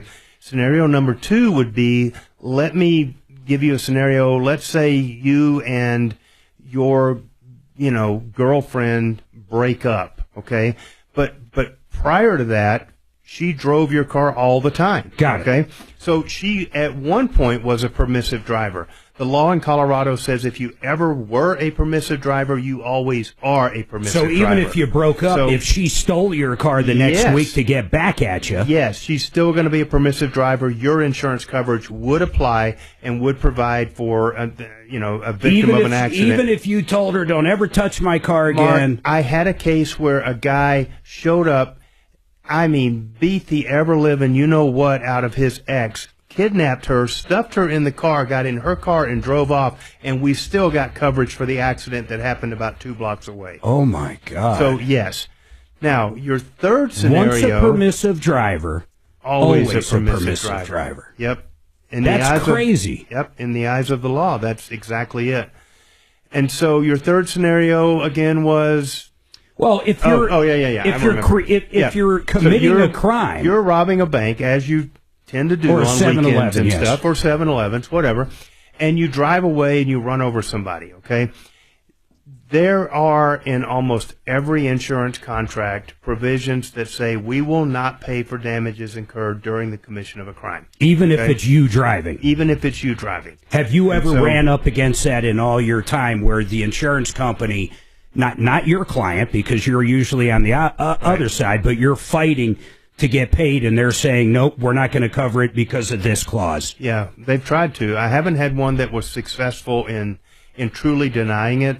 And the guy that was driving it certainly wants there to be insurance coverage because that person is on the line. Yeah. If the insurance doesn't pay, they're in a real pickle there. Big pickle. So they've always been super cooperative with us in stating it was a complete accident. I was totally, and we've been successful. That's but it definitely has happened. Yeah, for sure. That's the reason why DUI accidents are covered, okay? Wait a minute. Wait, I got to take this break because that's where I was going to go next. Yep. If it's during the commission of a crime and someone's out getting drunk, or let's even go a step further. They're cruising down I-25, shoving Jack Daniels down their throat by the bottle. To me, that's a big-time crime. They're in the commission of a crime right there. They're drinking and driving. Yep. So I assume, and we'll talk about it after this, they wouldn't have any coverage, but they always seem to. Yep. There's now a malpractice coverage. Same thing. If it's malpractice, we're covered. If it's criminal, we're not. Well, yeah. You can't intentionally kill somebody on the table and expect there to be coverage. So, Suzanne, come take a picture. Oh, yeah. Take one over there, then, we totally forgot about that. Yes. Yep, I was going to remind you after your spots. And that's the way you want it to be. You can't buy insurance for intentional acts, Like this dude had a Raider shirt on. He had it coming, right? Joseph A. Lazara, here's another attorney we talk about all the time. He is a criminal defense attorney. Let me tell you, you find yourself in a bind, maybe a DUI, shoplifting, assault, domestic violence, murder, pretty much you name it, Joe has handled it, and he's the best out there. He knows all the DAs, he knows all the personnel in the offices, he knows the judges. So here's the bottom line. If you're guilty, he can get the best deal for you. Period. End of story. And if you're not guilty, he can get in front of a judge or a jury and fight for you. He's one of the best. And when you do get in trouble, let me tell you, your brain's going to be spinning out of control. You don't want to Google some attorney you never heard of. You want to put Joe's number in your phone right now in case if your wife or your husband, your spouse, your kids, your family ever needs him, your friends, put this number in there. Joe Lazara, 303-429-6200. He's got flat rate pricing on some things like DUIs. 303-429-6200. Vestera Turnkey. Barry and Tom are going to be doing a seminar on April 5th. And I want you to sign up. They're going to talk about buying property and making up to 45% returns in a year on your investment. You got to mark it on your calendar. I forget exactly where it is, but I believe around the tech center. But you go to VesteraTurnkey.com. Go there right now. Get signed up. It's limited seating. VesteraTurnkey.com. Pictures? You're just better at taking Oh, yeah. Here, sit over here real quick because the monitors are here. We got about 3-4 minutes. I don't need much. Just a few stills. A little John Fuller photo shoot. He thought he was helping. So I'm going to get a couple different stills. Many times I've never taken this stupid picture. I have to put Mark's nasty old earphones on. You know. Yeah. The job was done tolerably. Are you taking them with mine? Take them with mine. Then you don't have to send them to me. You're like, is that mine? I don't want to pay the royalty on yours, you know. OC shoes. These guys? Yeah. So. Yeah, so Pamela gave them. The Wayans brothers had a blank man. Yeah, because she got them and they weren't like. So he was just like this nerdy kid that he made like junkyard inventions and they actually looked like shit too. And half of them didn't even work. Do you want to try them on? No, I have a pair. Here's the thing. So I, ran, I don't know, 600 or 700 miles in them before. I was like, okay, it's time for some new ones, right? So, but I kept them just for, because I'm not throwing away the expensive shoes, Yeah. And then I've thrown them in the washer a few times. Mine are white, and they clean up real nice. But I noticed that, probably like right in this where it's kind of more netted. Yeah. It's ripped now, and I was kind of disappointed. I've only had the shoes right about a year. I wasn't about killing somebody. It was a blurb blurb about some OBGYN in Mount Sinai who apparently did some bad, stuff to a bunch of patients. So that's the kind of thing that wouldn't be covered in the malpractice, which it shouldn't be. I mean, it was a criminal. And so I replaced them with Brooks back about 5 or 6 months ago, and loved the Brooks. So I don't think I'm going to go back to, I don't know what you call them, on file. But now the hospital's insurance probably would cover that. I don't use them on a for failure running, to supervise, negligent hiring, all that kind Yeah, of stuff. yeah. They're really I would tee up their policy like nobody's business. Right. We would own that doctor's house. I like the traction on them. Well, he'll be in jail, I hope, for the rest of his life. Probably. They said there were about 100 women that he molested. Who? Oh, some doctor in Mount Sinai. Some OBGYN in California. They're kind of nice. My favorite doctor story was the guy that was doing the fertility clinic. Oh, yeah. And it was him the whole time. Oh, right. He's got like 500 kids or something, just the craziest shit ever. Nice and everything, but mine were upwards of, I want to say 160. The Brooks were only like 80, like half the price. It just amazes me that people can abuse. Thanks, Mark. Good job. Actually went through those pair. Can abuse patients like that. I know. But I mean, you run a lot. What do you run? I run I run about 800-900 miles a year. But and like that dentist that tried to poison his wife. I just got to try for my birthday. I wanted. And now I'm trying out these bikes and stuff because it's the iFit with the big screen. It was attempted murder. Coach and all that. Ordering cyanide on I the know. stuff. I mean, come on. How stupid can you be? Come on. He's Hey, good. Googling. What's going on? Somebody, At least go to a library and use their computer, right? Hey, let me call your phone real quick. I go to Fort Howard. Yeah? Hold on. That's X Blue. They need a new card number. Which card do I give them? That's referral list, right? Yeah. Hello. Okay. What'd you break?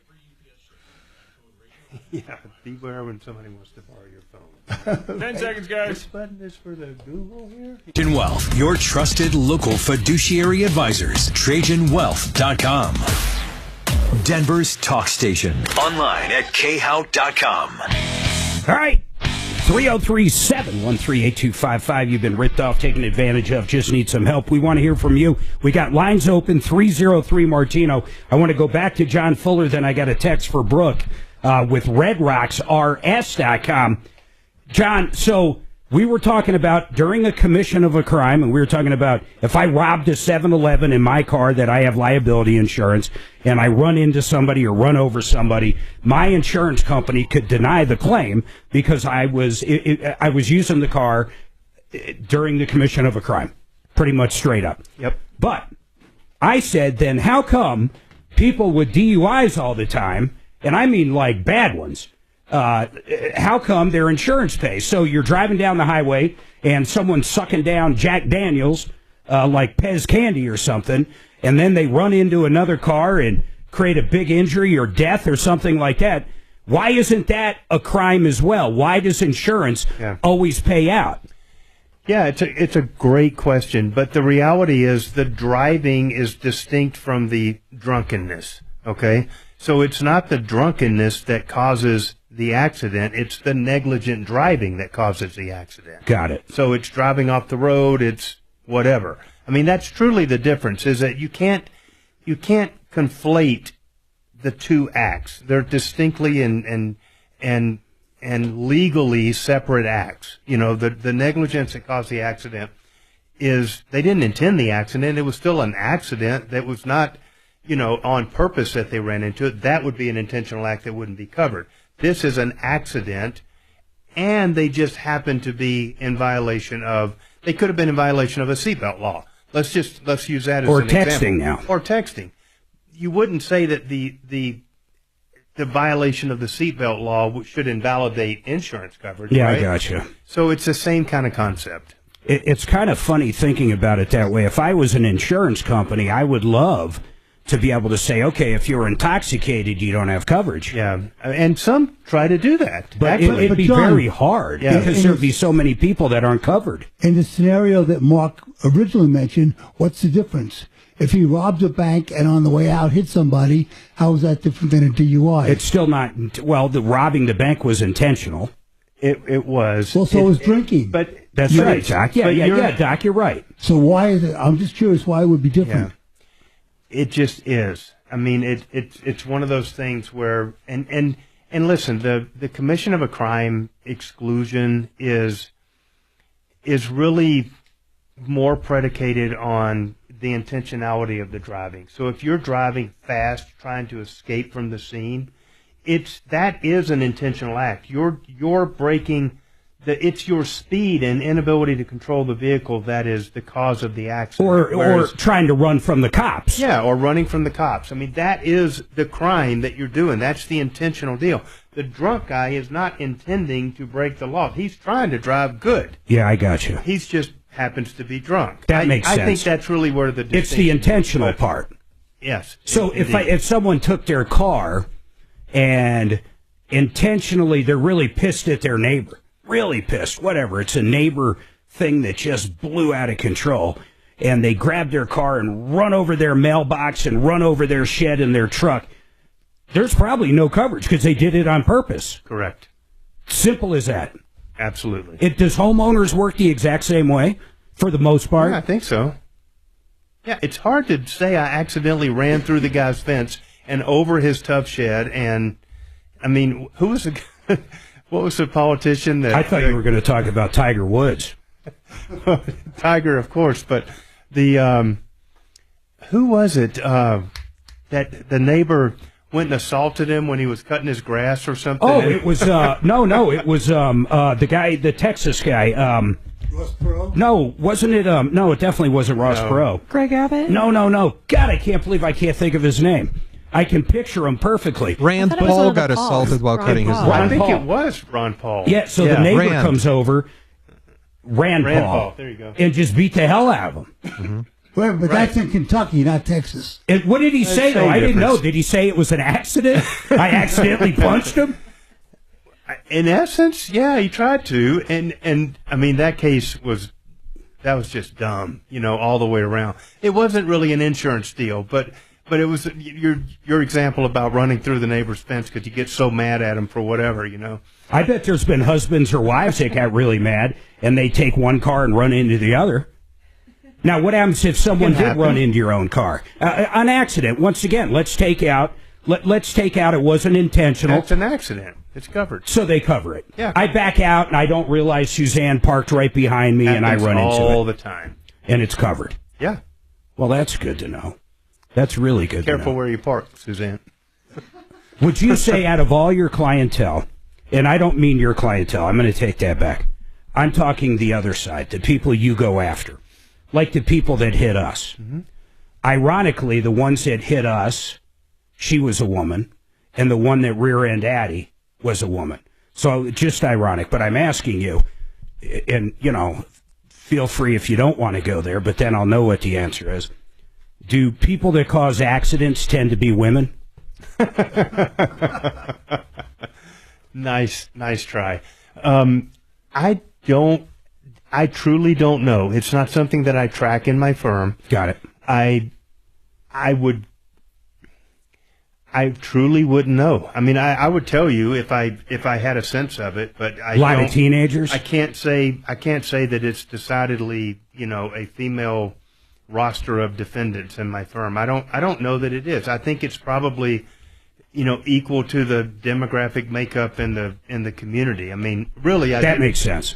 So it's equal. Maybe I would have to guess that maybe younger drivers are more prevalent than older drivers, and kids more than you could probably look deep into it and come up with all these crazy conclusions, but it's not something that I track, and I truly don't have the sense to this for a to fact. say that it's a rule. That's the Mark rule. I know this for a fact.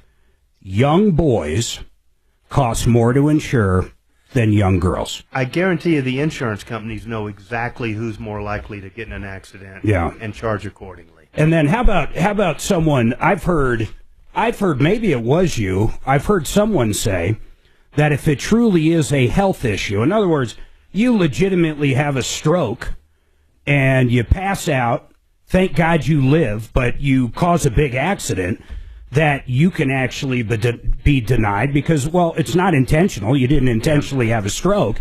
But it was kind of like an act of God. Yeah, and I think that still is there to a degree. We had this thing called the sudden emergency doctrine in Colorado for a long time that would apply in that circumstance directly. Okay? Towards the insurance company. In other words, it was an out. Right. They would say, we're not covering it. It's a sudden emergency. They weren't negligent. There's no insurable act there, But then the defense bar started pushing the envelope, and they pushed it a little bit too far. And they did it for a lady that lost control of her car on ice. It's a real story? Real story.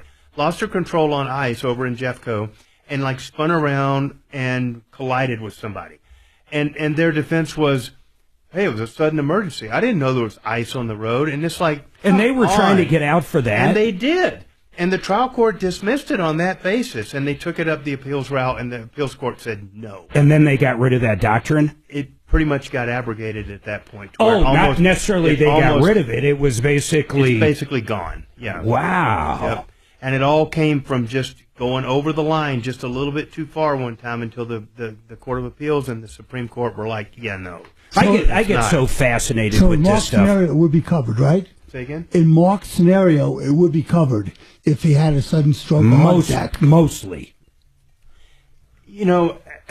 When I see cases like that, what we get into are issues of foreseeability. Had you been to the doctor, did you know that you had, the tendency to pass out? Did you know that you had these deficiencies or these problems? And rarely do we have events that are just truly unforeseen. Yeah. And a stroke could be one, though. A stroke might be. Aneurysm. Yeah.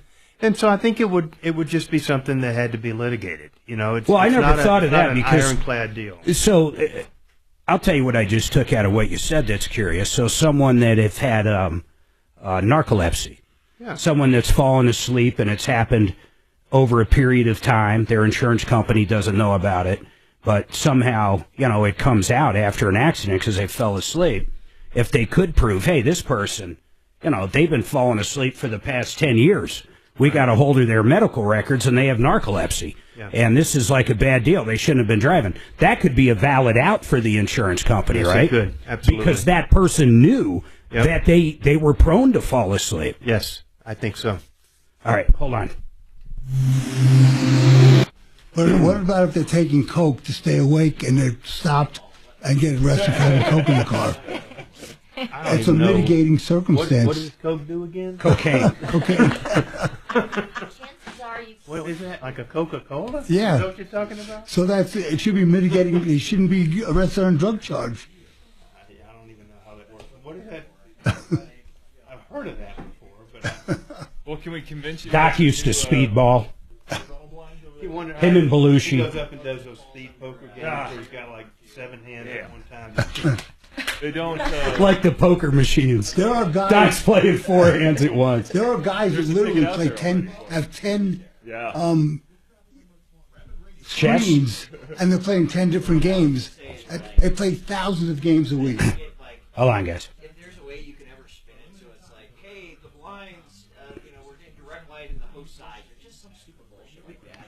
It makes it more. I remember back in the day when I would lose weight coming after Thanksgiving and Christmas, the holidays. Almost every year I did it forever. Suzanne hated it. I'd go to 0 carbs, 0, 0, 0. I wouldn't even put cream in my coffee. I would just no carbs. And I'd go anywhere from 30 to 45 days, and I would literally drop about 30 pounds. I'd get down to where I was at, and then that was it. I'd start eating again and living again. I'll tell you the difference between now and then. When I used to do that, I would look at a piece of broccoli within the second week and it looked like a Snickers bar. I would drool over ice cream. Thinking of a pizza, I'd almost do that 24/7. The food noise was constant. All you thought about was the next meal, and all you thought about when the diet's over and you can actually eat something you like. Not with this Denver Regen program. The food noise is gone. I'm losing weight just as quick, but I'm not thinking of food. It's the new drugs. Everybody's heard of them. I hate saying them. Terzepatide. Terzepatide. What's the other one? Semaglutide. Yeah, it's semaglutide. Semaglutide. Thank you, John. So both of them, they're incredible drugs. Some are right for other people, and some are right. But the bottom line is the food noise is gone. I'm not hungry. I don't think of food, and I'm dropping weight just as fast. I absolutely love it, and it's less than $300 a month with Denver Regen. You got to check these guys out. DenverRegen.com. That's DenverRegen.com. All I have is food noise and all beer. the way back. I bet you do now. You haven't eaten for 2 days. 2 days. I'm coming up on 72 hours. You're going to think you're so hungry, you're going to start eating that burger. I already made my order on my phone. In case I'm a little loopy, you can order for me. Can you do me a favor before I exit? It is a good food truck. You know what? And this is going to sound odd. You ever find Vegan Van around? Vegan Van? They're my favorite food truck. Are you a vegan? No. But it's just good, huh? Well, I mean, I live in Denver. I got vegan friends. Yeah. You know what I mean? Because, No. they'll always tell you, right? That's the first thing they do. I don't know. Oh, yeah. Cool. But it is, the best, cheese sticks I've ever had in my life. Hey, regardless of, fake or real or anything else. Vegan around Van. at a brewery, I'll definitely. It's beautiful. Yeah, they're Not my a jet favorite food engine truck. over there under Kelly's leg. I'd like a pitcher and the cheese sticks. I'm trying something new for dinner tonight with my kids. What is it? There's a dim sum place known as dim sum and dumplings. Where's it at? It's at all good. Well, the one I'm going to is on Havana and Parker. Yeah.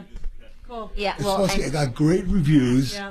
and it'd be interesting to have just a dim sum dinner. Dim sum.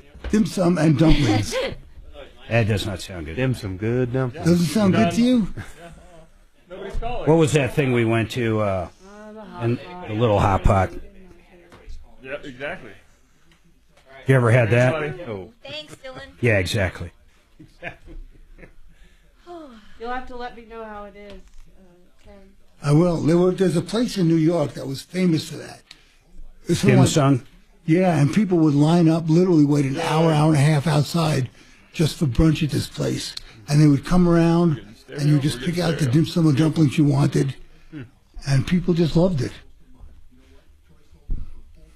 Refers to a variety of small, bite-sized Chinese dishes, Yeah, those look good. often served for brunch or tea. Mm. Yeah.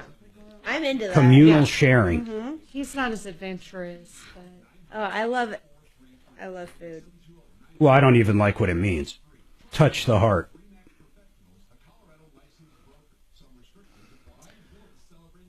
Chopped meat, seafood, vegetables, various types of dough, thin wrappings. did you get your pictures, John? Yes, I did. Thank you. When you eat dim sum, it's customary to pour tea for your companions. I'll remember that. And use a serving utensil or the top end of your chopstick. Move the food from the communal dish to your own plate. Which one are you going to? Nona's. It's right here. In Denver, you can find dim sum at restaurants like Nana's Dim Sum Nana's, yeah. and Dumplings. Star Kitchen, Fo Hong, and Superstar Asian. We used to have a bucka scoop next to one of my Goodyears, man. And you went in there? I went in there one time in 5 years, never went back in there. Never went back in there. I wouldn't even eat a crab cheese wonton from that place after going in there. Thanks for They had calling, these Troubleshooter fish. Show. Like, I don't even know how they cooked them. I assume they just dip them in oil. The whole fish. What's your name? I mean, the head's on it, the tail's on it. The entire fish would be just piled into this, like, Hang on for me. buffet plate for you to grab a fish and eat. And I was absolutely disgusted by it and left. So, my office used to be over on South Park Road, and that was kind of the Asian part of town. So there was like a big Asian grocery store there. Yep. Oh, yeah. You know. By the McDonald's, right? Yeah, exactly. And you go in there, and they had like 20 fish tanks of live fish that you could go in and buy and be like, I'll take that one, you know. They were the most disgusting. Ooh, gross. Colorado. The Think fish you, looked like they were all wormy and stuff. think your bubble is just about to burst. I'd ever eat would there. ever buy a damn insurance company. You have our word will treat you right at Done Right Home Improvements. DRHI.com.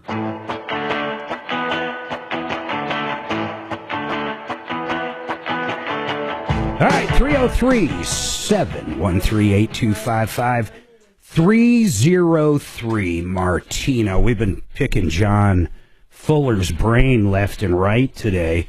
It's been kind of crazy. I love thinking about just law in general. John, you did some criminal defense. By the way, we have lines open, 303-713-8255. And I've got some questions for Brooke at Red Rocks. But you did criminal law for a little bit, right? I did, yep. What side of the arena were you on, the DA side or both sides? No, or what? on the defense side.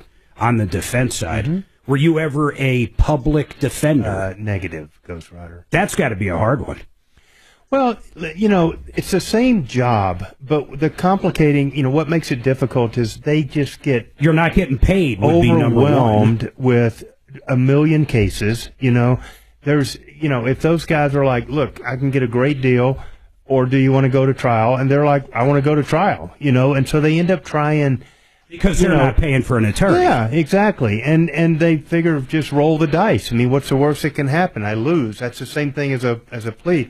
So those guys get, I mean, just the worst cases, some of the worst clients, and they get, you know, overwhelmed with cases. I mean, it's a bad deal. I feel sorry for them a lot of times. They are phenomenal attorneys. You know, they get the worst facts and they win cases. It's kind of like putting in your dues, though, right? In the DA's office? Well, it's not in the DA's office at all. But, I didn't know that. The DA and the PD are not connected in any way. They're both paid for by the city, right? Well, by the state normally. Okay. You know, the DAs are state agencies, and the public defender is as well. But they're completely separate. So, there's no connection whatsoever. So Adeline worked in the public defender's office. Mm-hmm. Over, I think, last summer in Wyoming. Yep. And most of them coming through that she dealt with drove her crazy because they're almost all the same. It was child neglect, child molestation, and we're talking generally by someone in the family. Right. And she said she just could never do it. She said it's so hard to get up there. And, you know, she was there interning. So it's not like, I mean, she's working under somebody's my point. Yeah. And she goes, I just don't even know how they do it. I mean, it's just outright disgusting, some of these people. And you got to get up there and defend them. Yeah. It's got to be tough as hell. There are bad facts and bad people and bad cases out there. There Big are, time. You know? And those people are entitled to a defense, and largely, Thank God. largely the defense that they get provided doesn't require that we endorse what they did or didn't do. I mean, we're not I mean, we're providing a legal defense. That's different than, you know, than saying I'm advocating that their behavior was not criminal in a lot of cases. If you hire a criminal defense attorney, and let's say I walk in and I come in and say, hey, I need an attorney. I got arrested for domestic violence last night. Yep. And I look and I go, yep, and she really pissed me off, and I punched her in the face and I threw her down the stairs. And I literally come out to the attorney of what I did, they can still defend me, right? They don't have to they don't have to tell anybody. Criminal defense is mostly about ensuring that the process that's in place was applied correctly and worked. So it's about the quality of the evidence, the quality of the probable cause, the propriety of the actions that were taken by the police in building the case. You know, all of those factors that go into the defense. If you know your client is guilty of something. You couldn't put them on. It doesn't really matter. That's not the issue. Unless you're going to trial and you're going to put the guy on the stand and ask him the question, so did you do it? And he answers no. That's suborning perjury. You couldn't do that, okay? But generally speaking, no. But I'm just saying the general process of criminal defense is not focused on that issue. It's not. It's focused on if everything was done properly. Yeah, you did what you did, I'll do what I do. What I do is focused on the case and the evidence and the rules and the law and the court and the process and all of those things that go into a competent legal defense. And ever since I've known you, you've been personal injury. Yeah. So why did you move? And it's been a long time. I mean, you must have been in the criminal realm years ago. That sounds weird, the criminal realm, criminal defense realm. Yeah. So what made you move? It just got to where my practice required 100% of my efforts on one side or the other. And you know, my commitment to my clients that are my injury clients and stuff, I mean, you know, I'm on those cases for sometimes 2 and 3 years. Easily. And so, you know, that's a much bigger commitment than 3 or 4 court appearances on a criminal case and stuff. So it just got to a point where professionally I needed to kind of pick between the two. Got it. And I totally picked the people that I've got my long-term commitments with and that I've, you know. And you're always on the good side of it, honestly. You're helping people. Seriously, you're helping people get back on their feet, get back to their life, and getting their damages. Hey, John, what is your question for Red Rocks? Hey, Mark. So I have 4 panels on my roof that got installed about 7 years ago. And about 6 months ago, they just stopped producing. All right, hold on, John. Let me take this, and I'm going to have Brooke answer that second we come back so we can give her a few minutes. Hold tight. Did you ever do med-mal, or just stayed away from that? Well, so when I first got out of law school, and even before I was technically out, I worked for a guy named John Salmon, who was only med-mal and was quite good at it for a long time. And so, you know, did I do it? I did about 2,000 intakes in his firm and was involved in the early work of several cases. But I then left that firm as I got licensed, and they kind of imploded and stuff. And I went to work for a guy who was really my introduction to normal PI, not med-mal, but normal cases. And hold on. This is the craziest commercial. I got to tell you about this company. So you can save, I mean, massive amounts of money, up 75% for getting your hair done. What I mean by that is a complete new head of hair. And I'm not kidding, a transplant, but it's done just as good as it's done at any place in the United States. But this one's done in Turkey. In fact, Nick, who is a patient of the BAC clinic, went to Turkey years ago to save the money. And he did. He was getting quoted $29,000-$30,000 here, and he only paid $7,000 for the same level of treatment, the same success, the same everything. He met Dr. Nuri, and that's a skilled physician there in Turkey. The staff is professional. The aftercare is world class. But here's the deal. It's kind of like a mini vacation. You fly there. You get the hair transplant done. You spend a couple days before and after. Then you fly back. You save all that money. Yeah, you save it. And that money you're saving, I'm talking about the airfare, everything. Like I said, it kind of like a mini vacation, but you get your hair done. I want you to call up Nick. He's the founder, and he's right here in Colorado. Talk to him. Talk to him about his experience there and why he started RecoverYourHair.com. Check him out right now, RecoverYourHair.com. That's RecoverYourHair.com. And, Mark, you should mention that there are direct flights now from Denver to Istanbul. Yeah. So I went to work for this little guy that really was my introduction to PI he also had a pretty vibrant criminal practice. And I would just get thrown to the wolves on that shit. Like, he would hand me just a in call time. and be like, hey, I need you to go to Jeffco this morning on this little...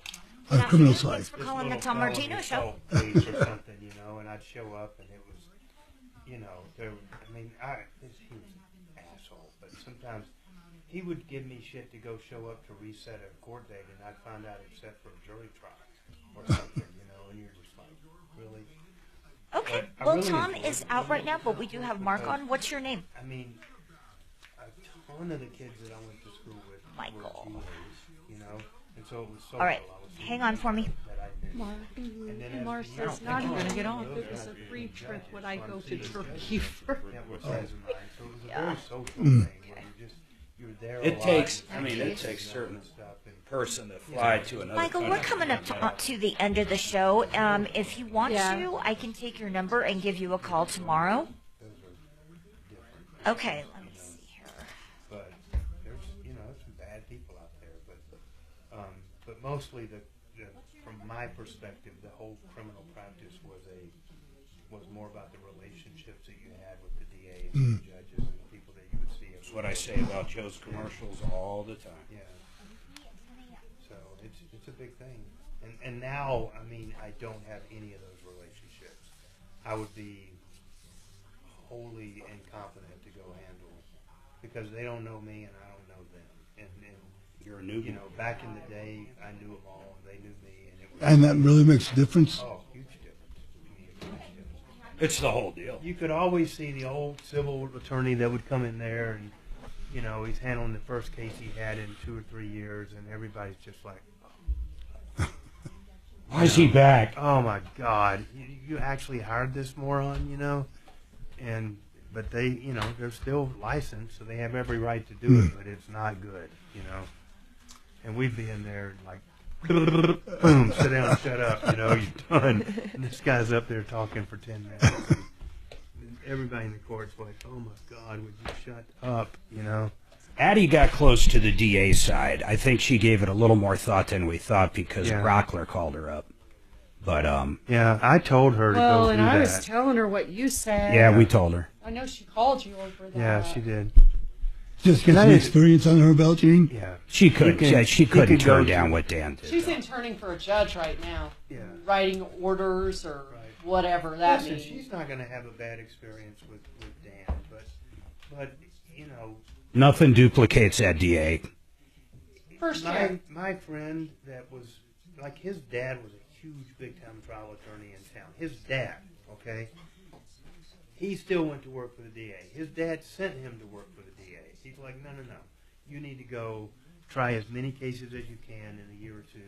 And he did that. He had like 50 trials under his belt when he finally went to work for his dad. You know, hugely valuable experience. Dan is not going to send and you get paid for Addie in there for anything by herself anytime soon. Yeah. Okay. Plus, as you know, most of it you're not going in there. I mean, and Dan doesn't take, you know, Dan cherry picks the shit out of his cases. He always has. You know. I can fake it for 5 more minutes. That luxury. That's just his practice. You know. My wife's been doing it for years. So there's no way you're going to potentially jeopardize a large case with a junior associate. Continuing resolution across the finish line for President Trump. He takes us inside the walls of the Capitol on Thursday. Show starts at 2 here on 630 KHOW. All right, 303-713-8255. Don't forget 303 Martino works on and off the air. Help at troubleshooter.com. John called in. Hey, John, so you've got an old solar system on your house. 4 of the panels are not working now. That's where we left off. Finish your question. Okay, so I was just curious if, from what I could tell, there's no inverter that's installed like on the wall outside my house. I'm assuming there's just an inverter underneath each panel or one for all 4 underneath there. Is there a fuse in there that could go bad, or what primarily would cause these things to not produce? How old is it real quick, then Brooke jump in? They're around 7. Is this an off-grid or an on-grid system? So it's producing to a smart meter. That's all I could tell you. I guess it's on. Yeah, so then there's got to be an inverter of some sort if it's like sending the power and you're still connected to the grid. So your inverter probably went bad, is what my guess is. If you only have 4 panels, then it's definitely an N-phase system because there's no other system that would support that. So you just need to find that N-phase box and then have somebody come out and do a warranty claim because N-phase warranties their systems for 25 years. So you're well within that 25-year mark. So, but they don't pay for the service part, right? Just the part? Yeah, they'll pay for the parts. You have to find somebody that's going to come out and I mean, do you guys do that? Yeah, we absolutely do. So you would go out there, and if it's what you're thinking, you would get it warrantied. Mm-hmm. And then basically the part would be free, and he'd just pay you guys labor. Just an idea, Brooke. How much is that labor? Just an idea. It's like 2 or 3 hours worth of work for us. And that's it? That's it. Yeah, it's pretty quick. Oh, that sounds really straightforward, John.